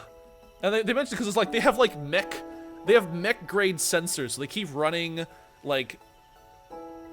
sensor sweeps over the spot where the pilot once was. They can like scan down to the molecule and realizing, nope, they're not there. They actually are just the mech now. And it's just, oh, it's so good. I have to dig that up. Remind me to do that after stream. I wanna share that. Yeah, patrols. We know about those. The escalation level rises with every attack and every hour spent in hostile territory. As the level increases, fights will be more difficult. Consider retreating to Headmark to lay low and resupply if things get too hectic. Your mobile base has acquired additional capabilities. Click here to open the workshop. Workshop. The mobile base is equipped to do more than repairs. Advanced printers and manipulators can assemble almost anything given time, resources, and a blueprint to follow. To face fights ahead, you'll need a bigger squad. Your crew already started assembling a new mech frame using the salvage from last fight. It's a good idea to consider building more. Most operations require a squad of 4, and it's a good idea to have backup. How you proceed next is up to you. Invest resources in upgrading the base or building more mechs. Salvage the equipment for your squad or search for blueprints to craft it. There are many paths to victory.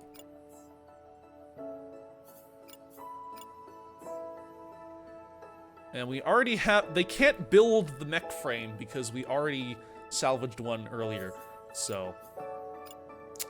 Well, I guess we'll just build Elber's parts.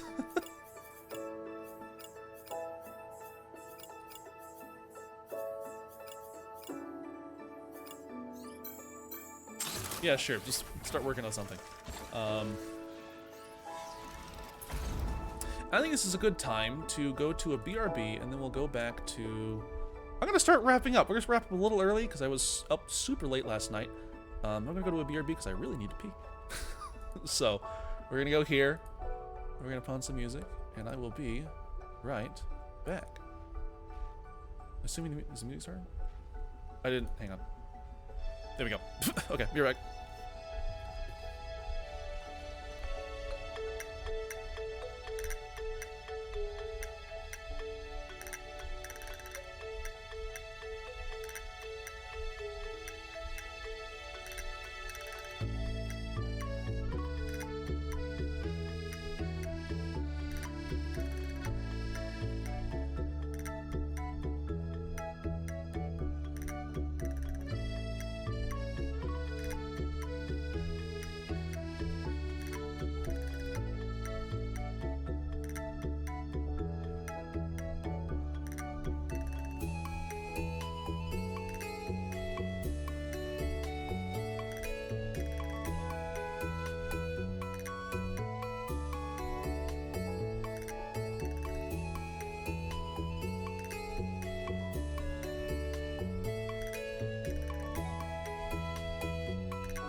Pikmin.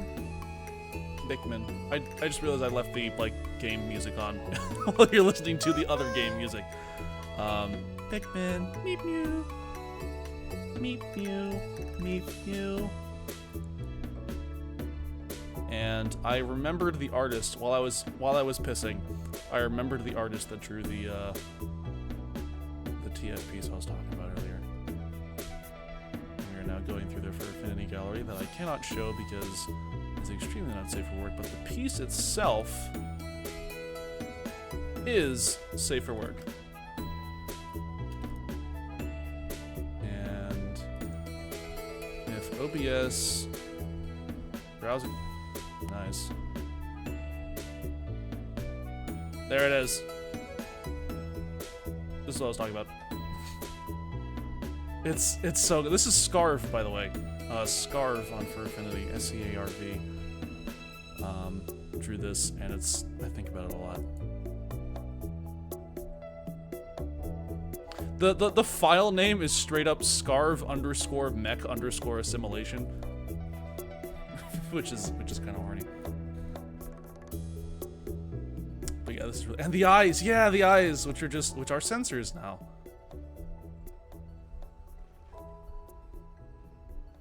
And just the giant guns are just a part of you. I don't know. That's really good.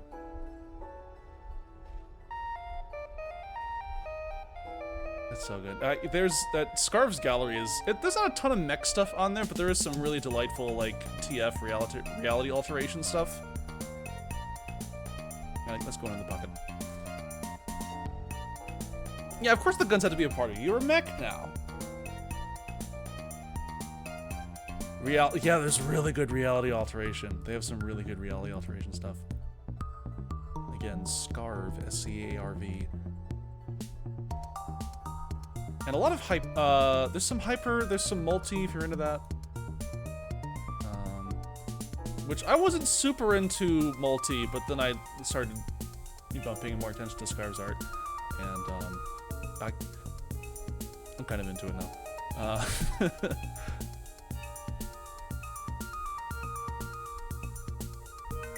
The mech TF wouldn't be for me because of the guns and the lack of soft bits, but it's a crucial thing to put a certain type of character through. Oh, absolutely.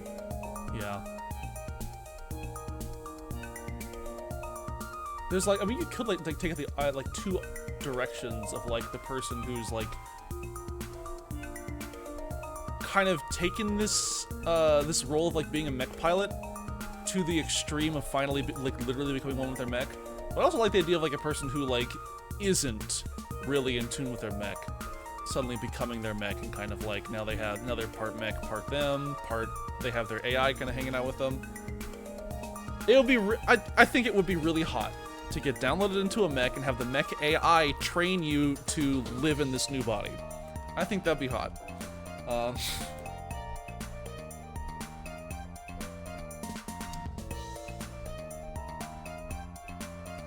The mech AI co-fronter, exactly. I like the idea of like you have your if you're the head, you know, like you get to kind of like control the body, but the mech AI does have like a little display screen, like located somewhere on your big mechanical body, and they can also just have conversations.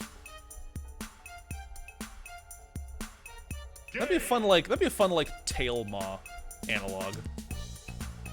Like, yeah, your tail is sentient and actually was the former owner of this body before you kind of moved in. Gay. Yeah, I'm gay. I'm gay for it. I'm gay for being gay with your mech AI. Your gay mech AI. That's also your tail.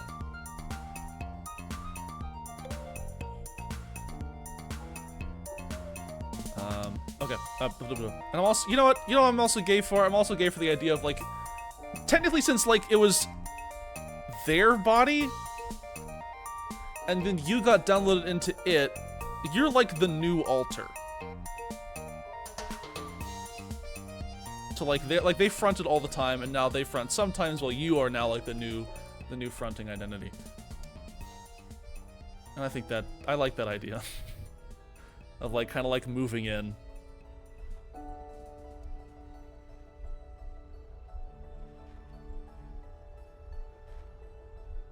Speaking of moving.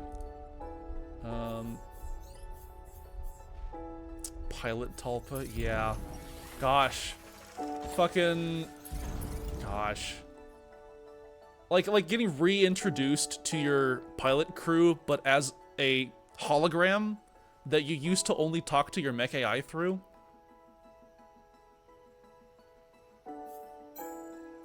And now your mech AI friend is like messing with your hologram. Like it kind of looks like you, but were you really that curvy? Were you really that curvy?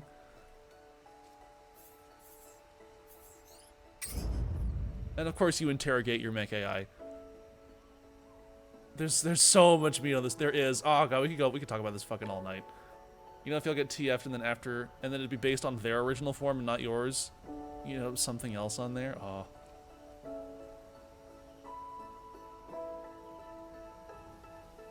Oh gosh, yeah, like you get bumped into just like living kind of like with someone else.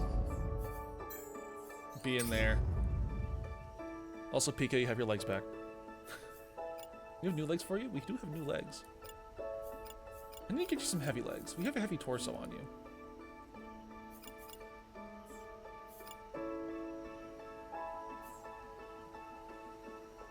You made me look down. We'll get you new legs. We'll get you new legs one day. Like real new legs.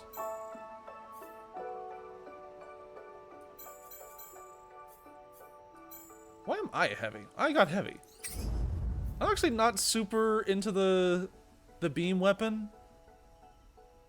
You are not smart. It's okay. You got a brain made of rubber.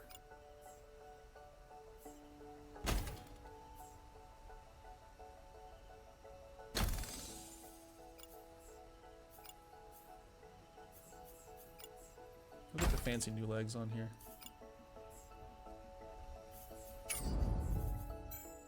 And then Priestess, who's just been kind of standing here.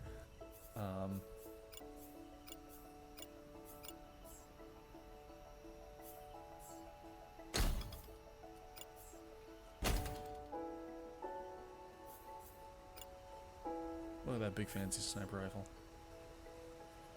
I think there's two reasons for you to be heavy if you look down.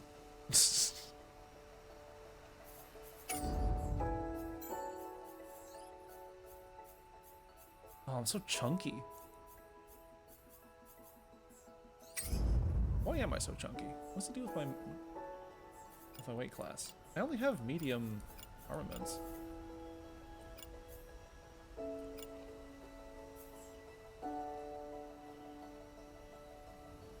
Moose, when's the last time you've seen your tummy? I mean, a little chunky. Gosh, you know, if we had a melee member of the team, I wouldn't feel I would like totally just grab a marksman rifle and I would be happy, like sitting back and just watching the melee person come in and just wreak havoc. How can you even see it past those boobs? I mean, that's true. I could feel it. You know, cause like you don't get this much fat this high up without having a little more elsewhere. Okay, it evens things out.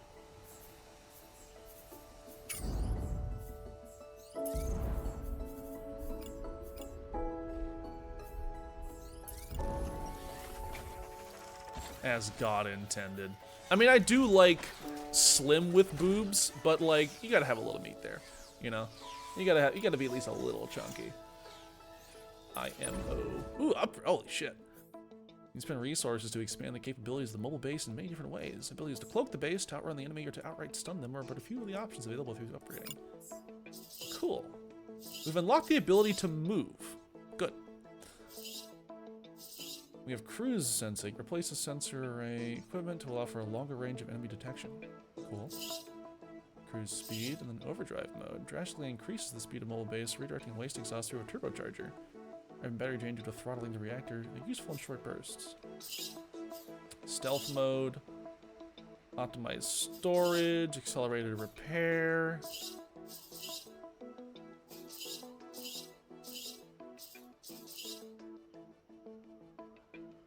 Removes industrial constraints on the repair stations. We can repair even harder. I don't have to scroll. I can just drag around. Cool. Smoke charges. Equips the base with smoke charge launchers, which can stun the enemy patrol and allow the base to escape.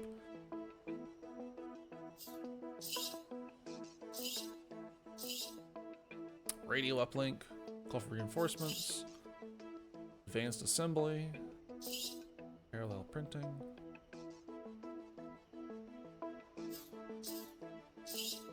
Unlock reactor.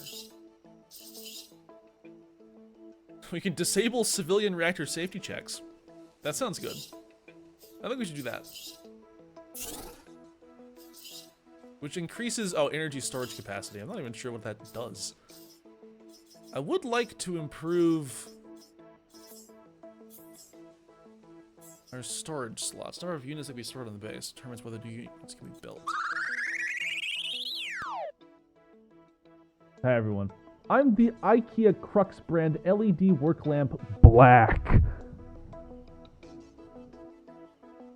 I will not shed light on the situation. Allow me to shed shadow on the situation.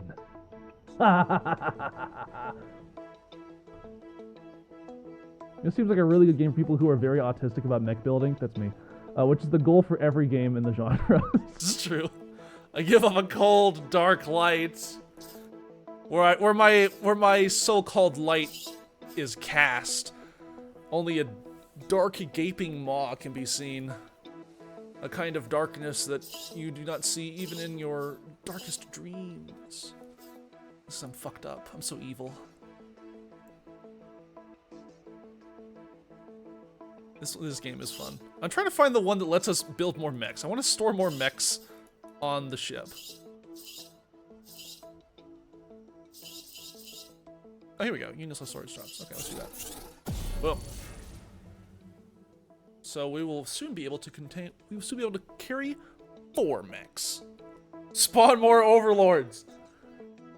Is that a reference I'm not getting? They said that black-colored light didn't and couldn't exist. They were wrong. The only thing they should have said is that it shouldn't exist. And that they can't stop me. Units. How's our pilots doing? We had someone who got, like, totally KO'd. Ah! Fighting me! Fighting me! Can we edit? Oh, we can edit people. We can edit people's names.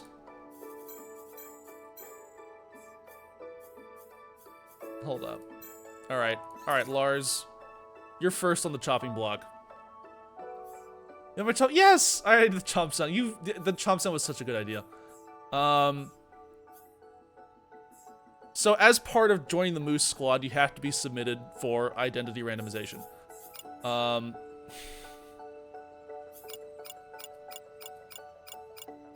Hee hee.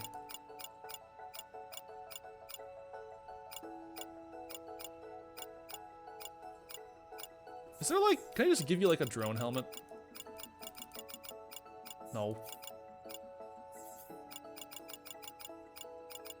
Well, almost. Hang on.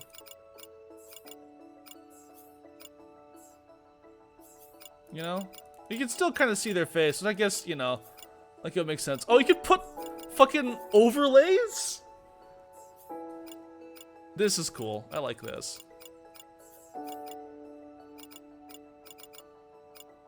Live streamer! Streamer! Hang on. Alright. This is gonna be another moose. You've been selected.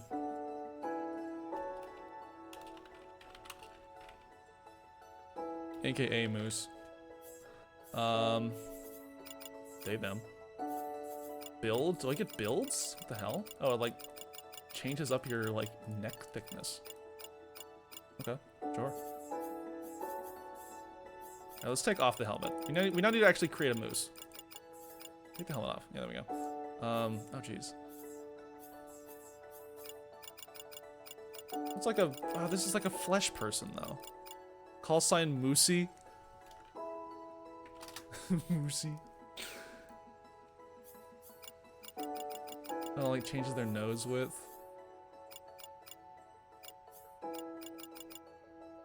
like that kind of like face. I need a face of someone who's up to no good. That's kind of like a. I always imagined a human moose with like kind of like a rounder face.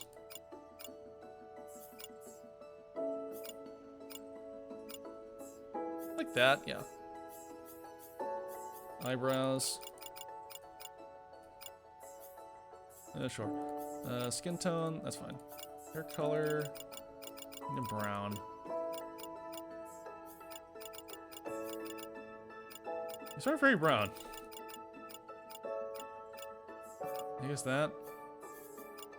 Here's style. We need like baffling, like not quite pixie cut. There's not a ton of hairstyles here.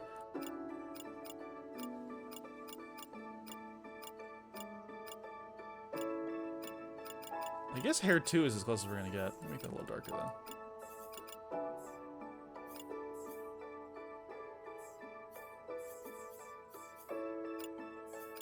Put a hat on immediately. Eye color need green. Not that it really matters. And now we can start putting them in silly headgear. I do like the... Here we go. Can we get some goggles? Double goggles? Double goggle technique? Oh, I can't double goggle. Lame. I can put on the gamer specs though. Here we go. Yeah. Streamer. I weep for games with poor hair options. Yeah. Notes, demolitions expert from Königsland has a wealth of knowledge on old mining infrastructure. Came up with the idea to investigate Fellheim as a potential home base. Notes, you're a moose now.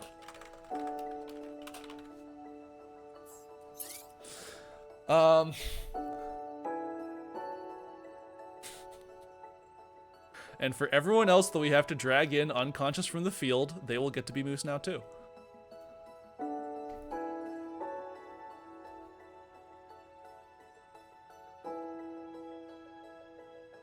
You're a moose now, that's my attack.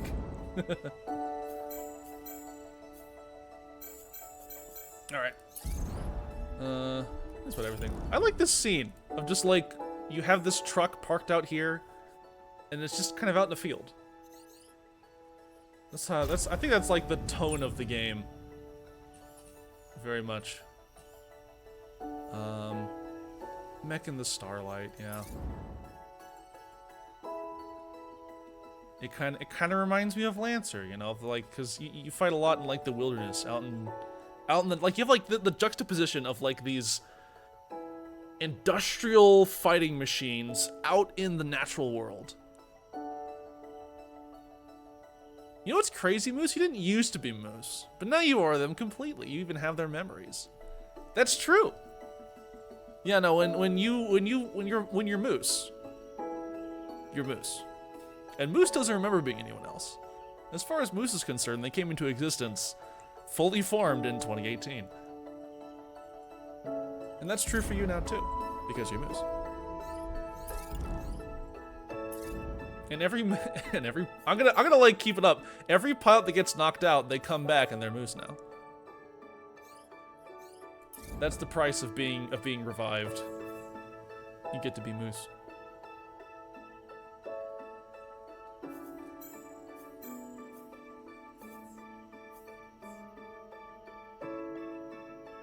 Crazy. Anyway, time to go stream 6 hours of the game that's not in the stream title.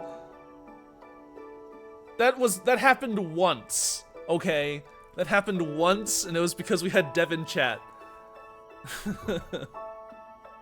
Bit of a moose myself.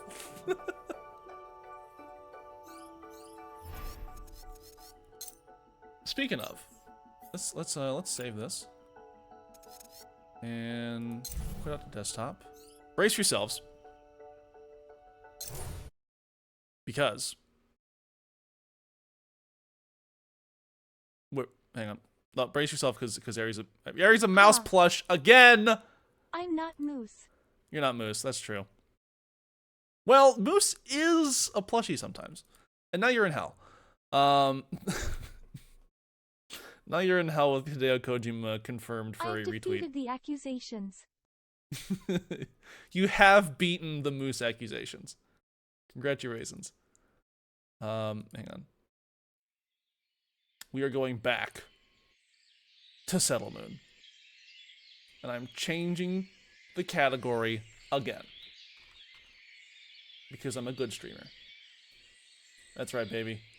We're now welcome to the top Settle Moon stream in the world. Defeated the accusations, bizarre streamer. I'm not that weird. Books! It's Books! It's Books! It's Books! Books has teeth. Books brings us teeth. Oh, thank you so much, Books. Thank you so much. You're such a sweetie. Holy shit, all these eyes. The merchant came by and mailed us some stuff. Oh, look at Books. Look at them. They're so cute. Books! Hi, Geek.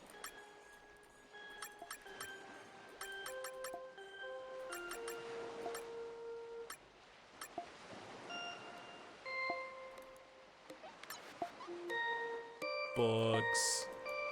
Alright. Water? Water! Alright. Are you ready, chat? We're about to accomplish... I know we have 2 hours left on this moon, but there's one moon that we have yet to discover. It is a blue moon. And I think once we get this moon, we'll have... Hang on. Actually, before we do that, we have Books here. We have to make them feel at home.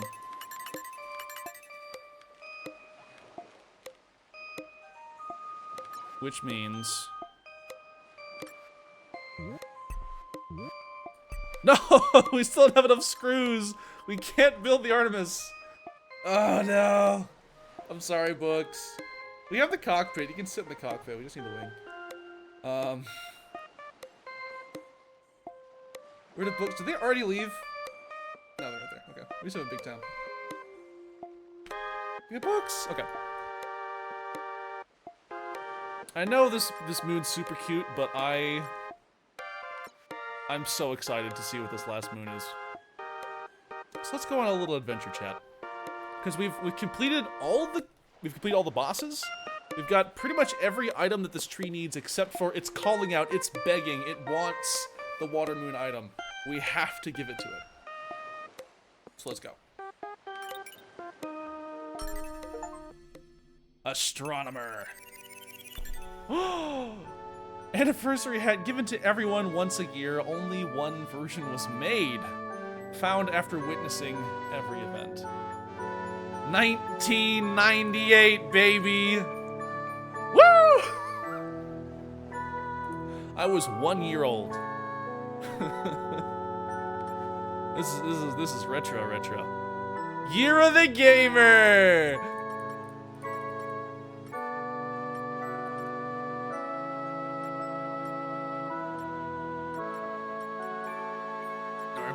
Stuff. Wait, Geek? Did I swear I just saw Geek. Where are they?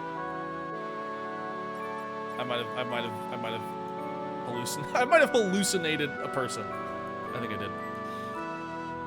Well, Books is here at least. Okay. Let's see what this letter is. Let's see what this lovely The whale!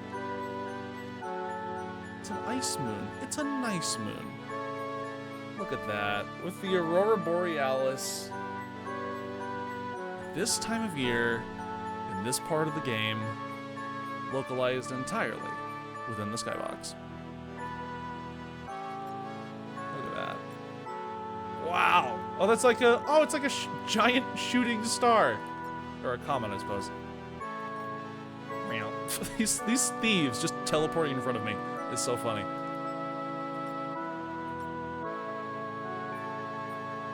Alright, chat. Do we have any more screws? No. No screws.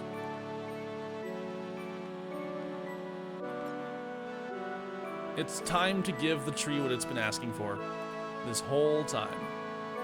The last item.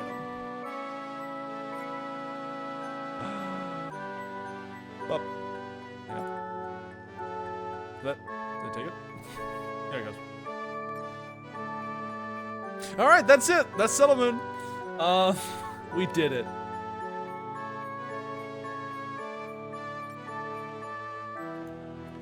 I thought something would happen. I'll have to wait for a second, I guess. Oh! You look away for 2 seconds.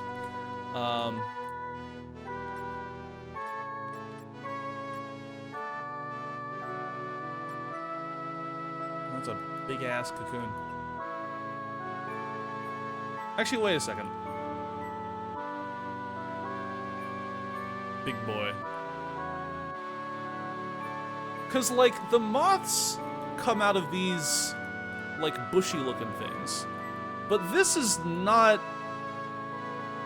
the bushiness. This is a caterpillar cocoon.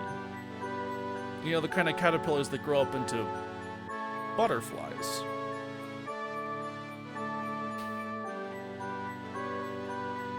Wink, nudge. That's my theory. I guess I'll have to wait for the cocoon to mature. In the meantime, we can play a little bit of Settlement. So I think, what else do we have to do? We have to restock all the shops. And let's pay out some quests, shall we? We have all this delicious vacation juice. And they've beat the Bolt Dragon 5 times? In fairness, if I had devs in chat, I'd play the shit out of it. Yeah. I mean, it helps that this game is really fun, and I'd be playing it otherwise. Alright, let's buy the crystals from the crystal serpent. Fire slime. What else are we low on? We just need more feathers. More feathers, more eyes.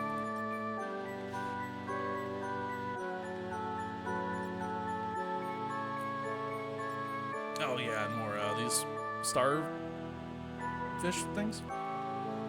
Starfish. Oh my god, the rose. Rose's rose has been changing colors. And it's been becoming more pale. Oh, because it's becoming more pale to reflect Rose's own colors. Oh, it is interesting that Rose is, to my knowledge, is just another player, but is also, like, Rose's, like, representative Rose is holding up the moon. Or growing towards it?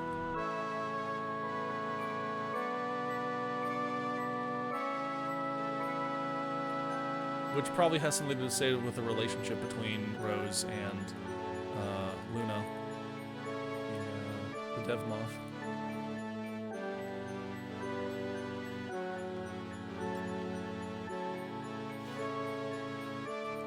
New source of eyes. What are the, we have mystery monsters that we haven't gotten quests for. Who are these mystery monsters? Meet Mew. Hi, Punch Bunny. Welcome to the stream. We are kind of wrapping up because I cannot keep going as late as I do. I was so EP tired. I had to get up for work today, and I was, oh my god, it was so bad. So we are not staying up as late as I did last time, but we will stay a little bit. To fill out these quests, I need more eyes. Grant us eyes, grant us eyes. I need more feathers. We'll probably skip Wispy Woods, which I just canceled a quest that was in progress, but that's the price you have to pay. That's the price of our adventurers have to pay because, lol. Because I'm a cruel and unjust admin. Meep Mew. Meep Mew. I'm gonna go like a chat rainbow of Meep Mews. Get the books too. And I guess we'll spend I'll pay out one of these Bolt Dragons. I'll actually just let that run. I wanna have more Bolt Dragon batteries. Ooh, the music changed slightly. Keep buying up more stuff from the villagers. Oh, books. Books. Books, my books love it. Let's hear what's new. No crossovers. Yeah. Buildings. I guess this is the name of the moon. If we get 6 people to meet me in sequence every 5 seconds, we can create a never-ending stream of sound. I can relate to wanting to peek on other universes. Yeah, I like that books is... This could totally be a canon thing for books. Books just pop in and be like, hey, what's going on? And it's like, oh yeah, that's books. My friend books. Oh, look at these! You can create, like, fishing gear? A little present? A little seasonal present? Some seasonal lights? A seasonal boat?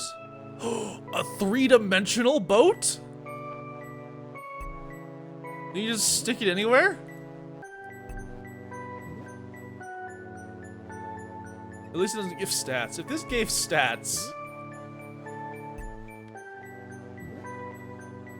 But yeah, you can just stick that anywhere. It's good that it doesn't give stats, otherwise I'd have to complain to Geek. I was like, that probably shouldn't be happening.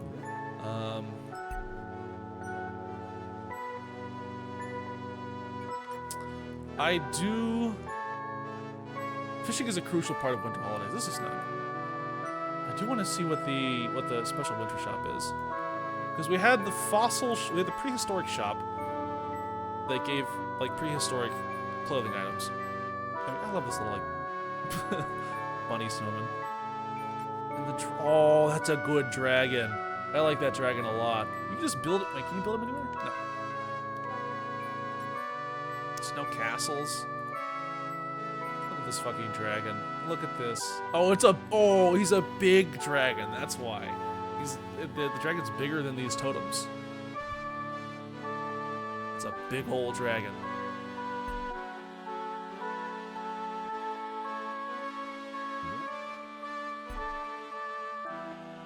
The dragon's name is Gazebo. It's a very high-level, dangerous monster. Be careful.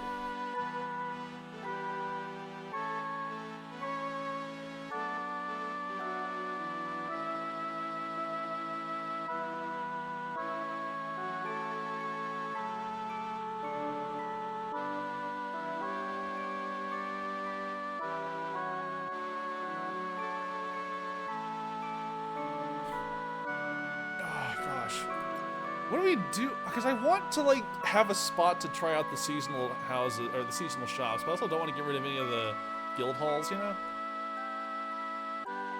Even though this level 26 guild has just been here this whole time, I could possibly remove the Artemis.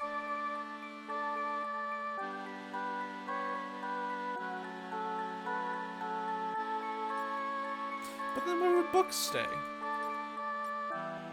Possibly. Long, silent pause.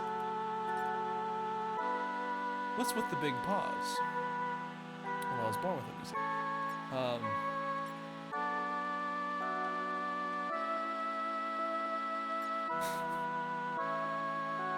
What's the joke? Puppy girl walks into a bar and says, "I would like 1 beer, please." And the bartender says, "Why the big pause?" And the puppy girl says, "Well, there was this thing with a witch, and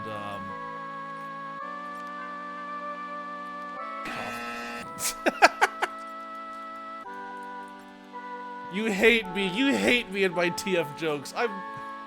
My dream of becoming a TF-centric stand-up comedian dashed. My hopes shattered on this day. I can't believe this.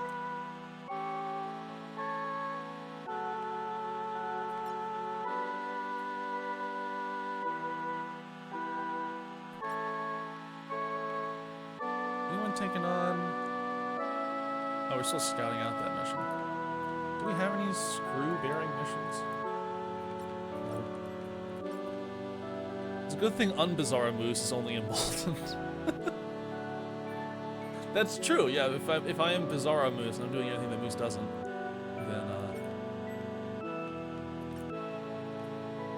then once regular Moose is back next week, would be. Whoa! New people.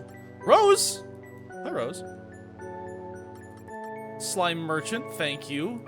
Shoutouts to Slime Merchant. Rose is just hanging out. Hey, Rose.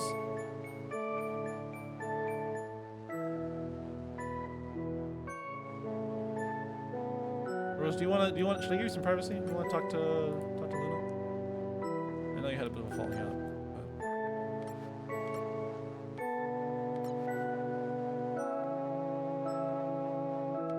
Dot dot dot.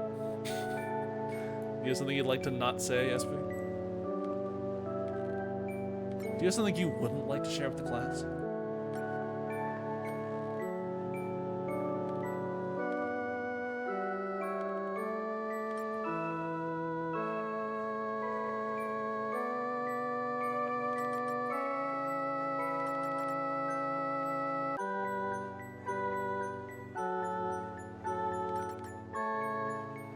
Oh, I have so many mushroom potions.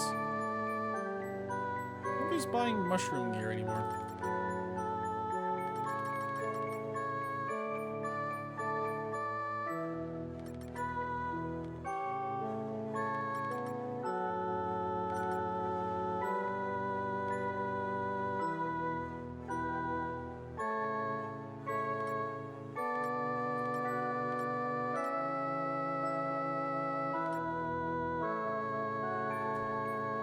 Get some of the pauldron, some guardian gear in there.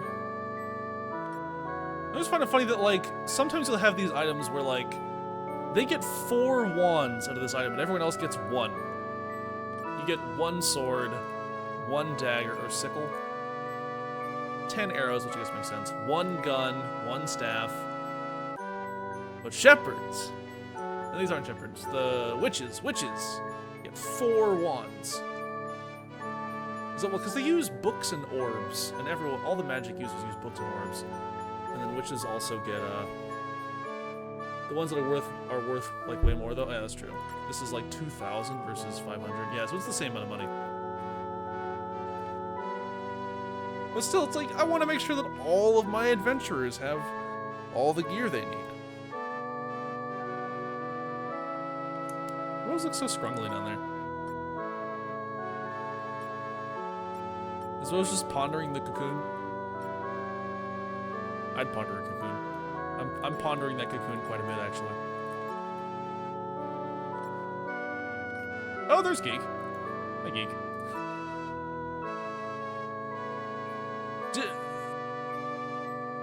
Can you click it? I cannot. Not yet. Okay. Where'd Geek go?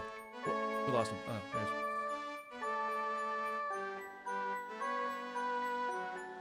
And while we're here, I need to restock a few things. I need to stock the Mountain Goo. I need to restock the fishing shop. These people need to fish. Walking into town with my MILF shirt that says, "Man, I love fishing."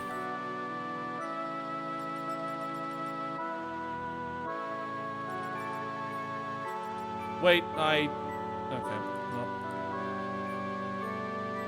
Don't. Yeah. Well, we'll get screws later. That's gonna be like a time skip thing. We'll have to get more screws to build the Artemis. We're not gonna get that done tonight. Sorry, books. You have to come back later.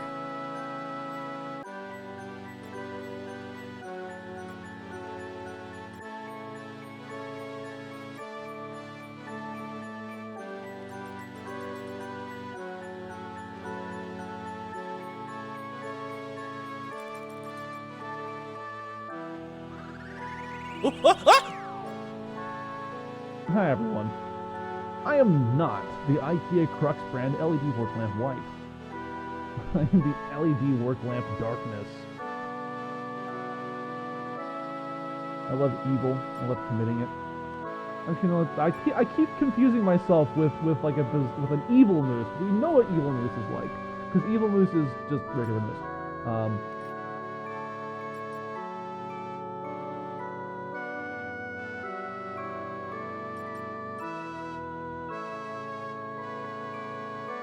Evil mooses exploded. That's what they're like.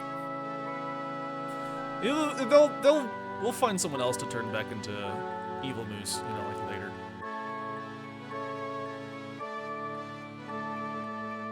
The guild has sworn to hunt down the pillow crabs. Thank you, guildies. What would I do without you?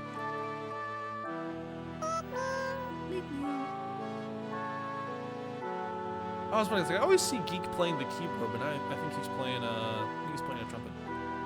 I was always wondering whether or not like the adventurers have like special instruments they prefer or not. But it looks like they can play anything they want.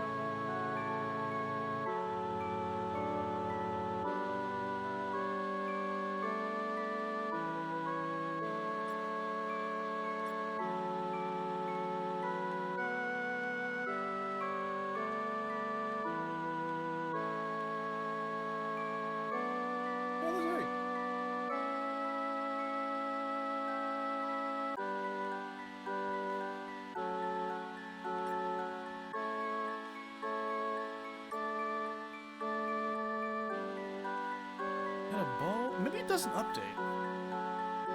So this was the code you sent me. You know why? Tell us your secrets, SP. We need that area lore.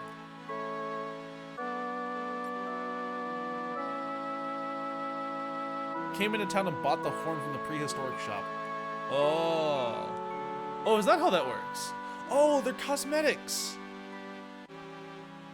Oh.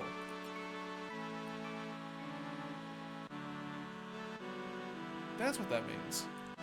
You got Beetle TF'd. Yeah, happens to the best of us.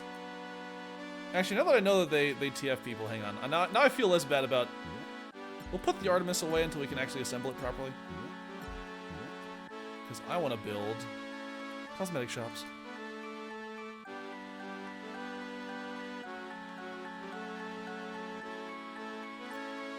Oh, these are guild halls. Are they? Yeah, I'm pretty sure. That's a cool design for a guild hall. You have the like treehouse thing going on. Store-bought cosmetics are temporary? Okay.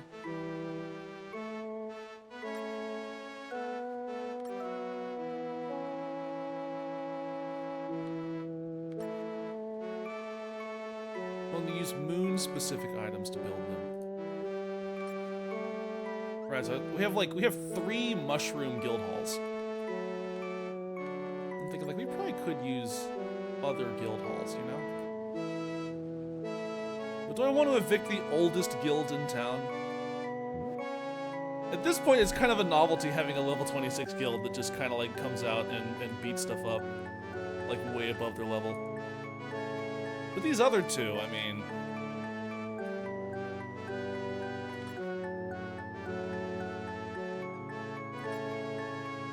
I do wanna have different guild halls. I just don't want to evict the old guild. That's what I'm worried about. Oh well, we'll leave them be. Where are the special cosmetic shops?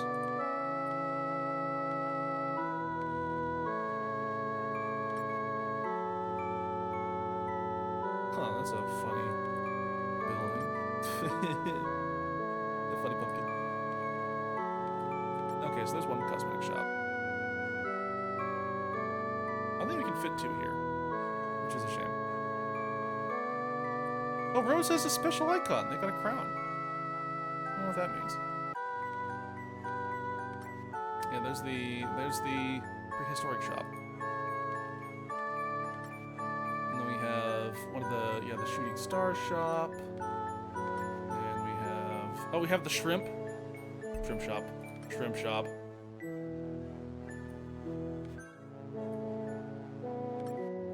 What fruits doth the shrimp shop bear? Bunny ears? Wreaths? Funny horns, but not brown. Devil horns.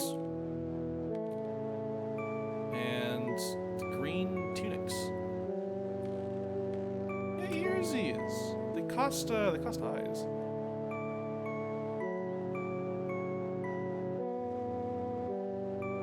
It's the green armor from Doom. Oh, that's true, yeah. That's why it's made of shrimp.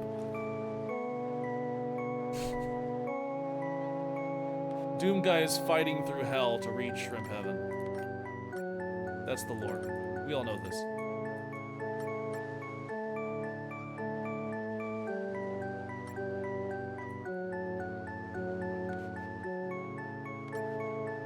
That's the lore. That's the lore.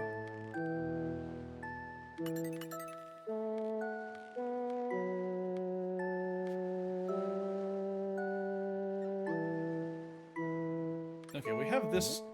I just want to keep looking at these shops.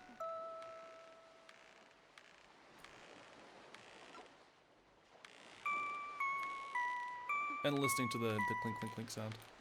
Let's see what the lighthouse is like. Oh, they sell fishing gear and Santa hats and some nice cozy hoods. Red dress made of bomb. Oh, seasonal items. Shrimp hell now. No.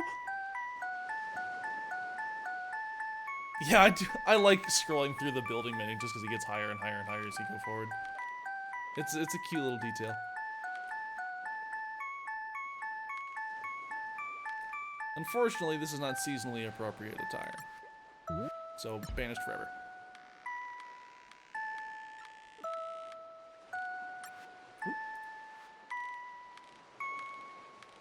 Actually, should we have this space now?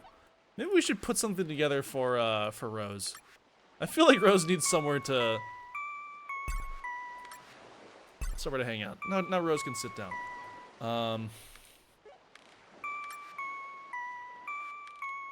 Whenever they want to, you know, they can take their time. We can't fit the prehistoric shop there. Maybe we can build another shops. We need to get another shooting star moon. We got the shrimp shop. Is that all of them? Whatever this house is. I don't even remember building that. I think these are all just like trophies from fighting the various. Oh. The orb. Put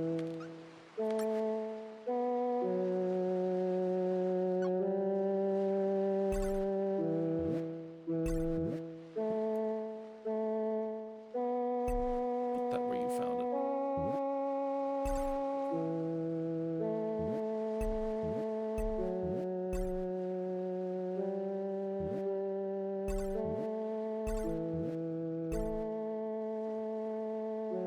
There we go.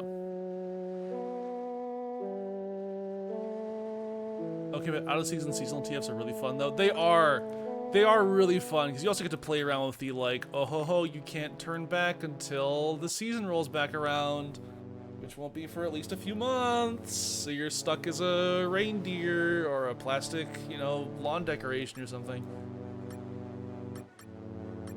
Plus, it's like you are just out of place. You don't even get to like, it's kind of like, you don't get to go back to like a normal kind of existence because you are notably seasonal. And so somebody's gonna be looking at you and being like, why the hell does this person still have, you know, this like inflatable scary dragon on their lawn? Like, it's not Halloween anymore. You get like complaints from the HOA about like your friend who was turned into a dragon was turned into some like, you know, cheap lawn decoration. And it's like, well, the other option is putting them back in storage. Like, you know, that's gonna be stuck in storage for a month.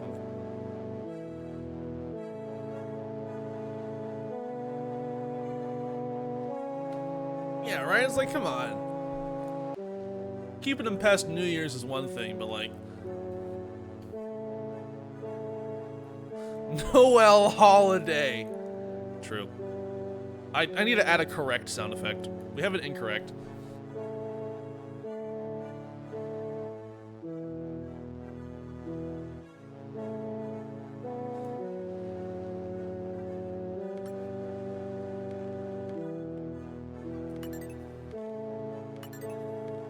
That's a lot of spices.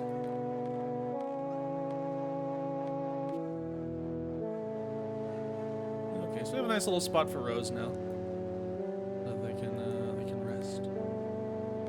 You know know what? Let's take a screenshot. I haven't taken many screenshots, actually. I kind of forgot to do those in the last few streams. It'd be nice if they, like, took a picture every time, like, the moon ran out or something, you know? The lights are also another seasonal TF victim. Oh, yeah. Can you imagine, like several people being turned into, like, one ring of lights? And they get, like, coil them up, and they just kind of get left in a dark box to simmer in each other for a while. That would have a fun fusion.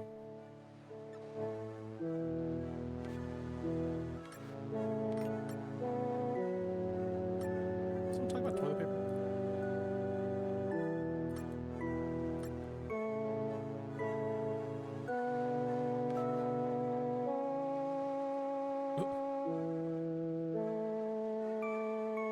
They're shooting at each. They're attacking each other.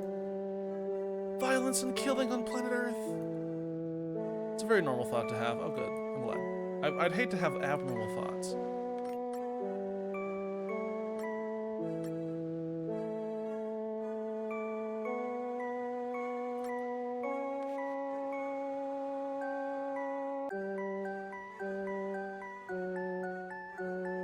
Well, all right.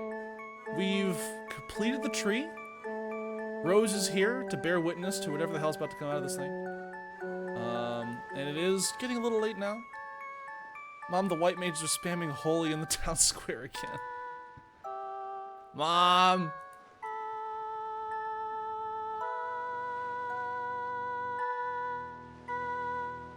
I did always like spamming dazzling light at people when I was playing Paladin. Because it does kind of look like you're smacking them around. And also just like flashing them with your codpiece, which is funny. And by flashing, I mean literally flashbanging them. Ah! Ari? Ari? You know, I thought like maybe you would break this streak by now. Like this should have been broken. What's the issue, Moose? I mean, it's not like you're very cute. The thing is, like, you're very cute a lot more than anyone else in this chat room. I don't understand why this keeps happening. Squeak. Okay. Squeak disappears in a poof of black smoke. Ominous.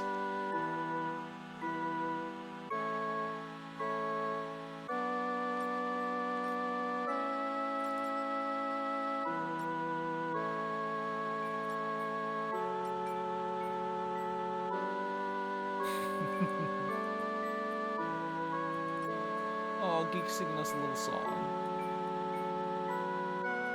And I see that like Luna comes and goes. I don't know where do they go when they're not here? It's not like they're doing much dev work.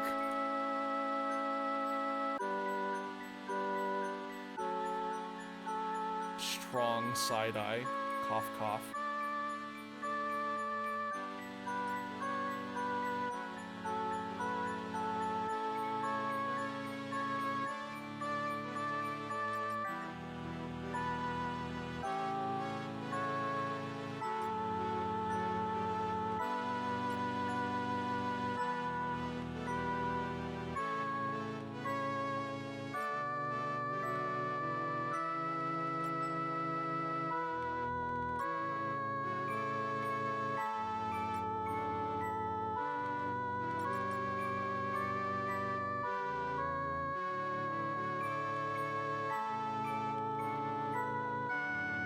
Wait, did someone buy the pauldron juice?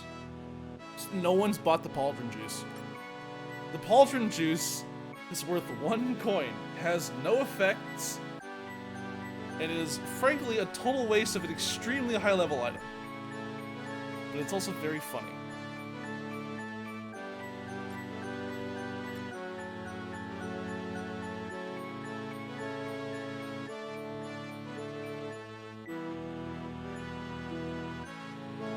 I'm kind of sad we can't build extremely high level fishing items.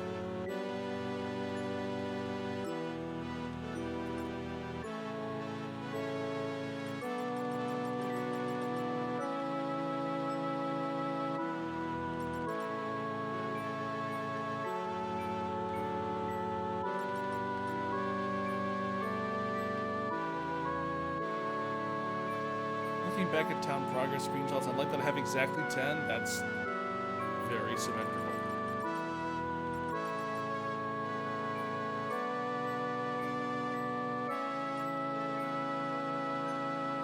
Have they like taken an equal time apart too? I can sell canes at the inn. I know there's like a little bit of overlap, but it's nothing that bad. Yeah, I have a lot less screenshots. I haven't been very good about that. Alas. Okie doke. I think this is a good point. We can start wrapping up. We'll leave Rose to their tending of the cocoon.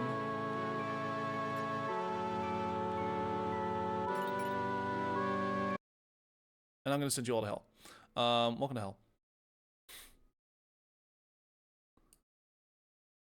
Let's go to the ending stream. Every time the skeleton. You love the skeleton. You love the skeleton. Everyone loves the skeleton. I'm like debating whether or not I should ever actually like fix this. You know? Like there are probably more reasonable things to have as a like fallback screen for your stream, but the skeleton appears as it's hard to beat. I forget what even was my original. I think I heard the skeleton appears. Oh, what the? Wait, hang on. That's my actual monitor. You can see my Tumblr. I'm just gonna make it worse. I am gonna delete the display capture because eventually there's something on there that I don't want to actually show onto the internet, to the whole goddamn internet. But no, fucking, what did I have right here? Yeah, this is what used to be the fallback screen, which is fucking CDA Luigi remarking that you make a terrible god. That's what causing problems on purpose tag is. That's true. No, like I was serious about causing problems on purpose. That is half the purpose of this stream is like I get to trap people in my like universe, and you have to watch as I make it worse. It's like being a capitalist, except there's no actual consequences. So it's like being a capitalist, actually. I still have these in my pocket. Hang on. Who wants to look at the dancing people again? You sound like my GM. I used a GM. My first ever like D&D, my first ever GM experience was like a D&D one shot that was completely homebrew and was. I'm surprised my players let me live by the end of it. Because the whole like, okay, no, it wasn't catastrophic. It was, so the setup of the campaign was that all the people, like the gimmick was that like everyone had to be a caster of some kind. And so we had like a paladin, we had a wizard, we had a sorcerer, and we had a warlock. I was like, cause we were like gonna be part of like a magic community college who like, yeah, like the magic universities, the magic schools, they get to go off and like seal demons and fight back darknesses and whatever. And you're in like wizard community college. And so you get the shitty quests. And their quest was to track down, because like, they had like a headmaster of every like school of casting. And there was a headmaster of necromancy named Coffin, who's, of course, the pun is, it sounds like coffin, like the thing you put dead people in. And so it's like, okay, so Coffin stole a magic book that from this magic book you could cast any spell without spell slots and all this other shit. It was super powerful. And to seal its power, they had the 9 schoolmasters wrote the book with 9 magic quills. And these 9 magic quills could then be used as a failsafe to destroy the book if it ever fell into the wrong hands. So the players were given the 9 quills and were sent off to go on this like super fucking jank adventure where they like, one of the first things they end up doing is they go through a magic door and end up in the basement of Dracula's castle. and they have to kill a bunch of skeletons, and then they meet Dracula, and Dracula thanks them for getting rid of the skeletons because they're like a fantasy pest. And then Dracula is revealed to be a dentist, and he like sells them dental supplies. They buy some toothpaste. They go off on a whole adventure. It's this whole thing. It's like, and that's the tone. It's just goofy. It was just like really dumb for a lot of the thing. But at the end, in the fight, it's super overpowered. It's super unbalanced because it's there to force the players to use the 9 quills to then destroy the book, which then would destroy Coffin. And the joke, the whole reason I wrote that campaign was so that the last line of the campaign is 9 quill stops the coffin, because it's like 9 quill stops the coffin, and that was the joke. That was it was a 4-hour campaign. And yeah, it wasn't a sorcerer, it was a bard.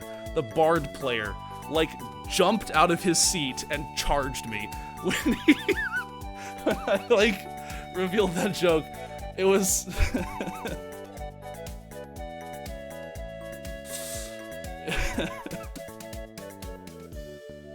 so like never feel bad about telling bad jokes is the moral of that story, because you'll never be the person that wasted like 4 to 6 hours of their friend's life telling a bad pun.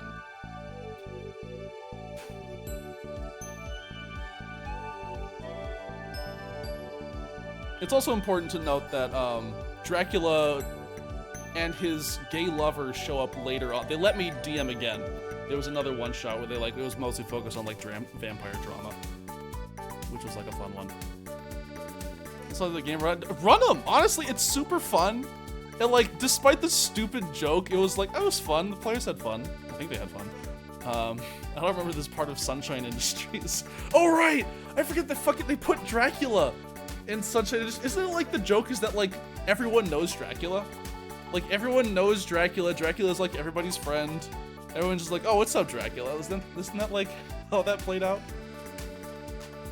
It's been so long since I got to that segment. Everyone knows and loves Dracula. Shoutouts to Dracula. Shoutouts to Dracula, who loves to smoke weed.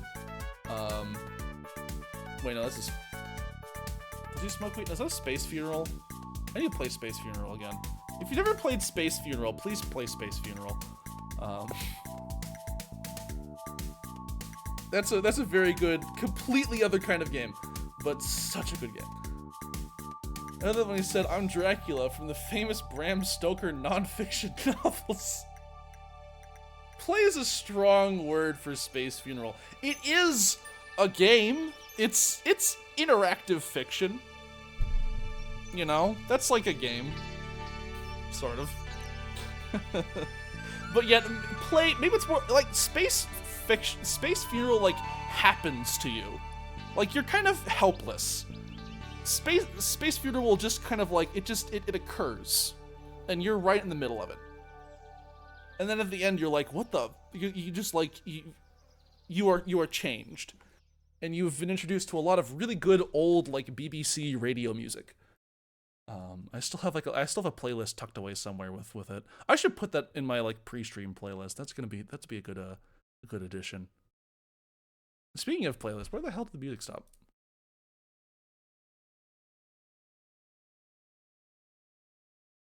There we go. And I'm a sticker now. Okay. It's probably like actually in the stream. In spite of all of this, my instinct at the end of the day is just to be a like weird just chatting streamer. So as part of the Bizarro week, we will not be streaming Wednesday. I tricked you. We are streaming Friday. Barring nothing else coming up in my schedule, I should be free Friday evening. For a Bizarro just changed streaming, yeah. So I don't say anything. It's complete silence. We just sit here and make strong eye contact. We're gonna be streaming on Friday at probably the same time, 7 p.m. Central Standard Time. It's just a good time for me. So, We'll be doing that 7 p.m. Central Standard Time, Friday. What is the date? What is the date? Today's the 4th. The 8th! March 8th. 7 p.m. Central Standard Time. We will be playing a game. I don't know which one it's going to be. We might play more Phantom Brigade. I might bust out. There's another game that is on my list. I might bust out. We might play Balatro. We might play Xenonauts 2. You know, just like not what I usually play. It's going to be the Bizarro theme. It's just like stuff that I'm not usually streaming. We could play all of them. I could play all of them at the same time. That went so well the first time. Upside down. It was only Settle Moon Settle Moon basically plays itself. You can leave it upside down, it's fine. The villagers love being upside down. They love it. It's true. A geek, back me up. They love being upside down. It's not bad for them. It's not like oh god, what was that picture of like somebody like giving a guide for like how to get animals to climb into your hand. It's like, don't pick them up by the head, it'll hurt their heads.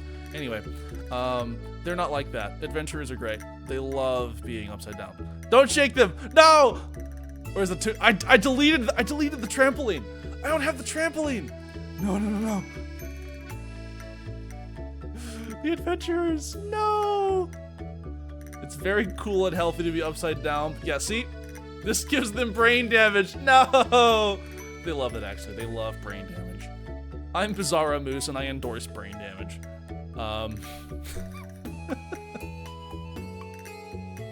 Okay. God, it's 11:30. I need to go to bed. You need to go to bed too. Make sure. I hope you've all been hydrating. I haven't been reminding you to hydrate. I'm like the Bizarro. I'm the Bizarro streamer that reminds you to hydrate. You don't remind me to hydrate. I remind you to hydrate. Go to bed. Get some sleep. Hydrate. Eat a snack. Take your gummy vitamins. Do all that jazz and more. It is not a like inclusive list. You've not been hydrating. Ari, you're going to desiccate. We're gonna have a dried slime in my chat. We're gonna have powdered slime. That's gonna be so fucked up. You know how hard that is to clean up? Go drink something. But yeah, I'll see you all on Friday. Squirk. Does dried slime get squeaky? Let's see if there's anyone streaming. Nope, there isn't. Okay. No! Don't Sisyphus me! Is that Sisyphus working? Sisyphus should be working. What the beans? Okay. Don't worry about that. Anyway, no raid. Ah! I have died. Goodbye.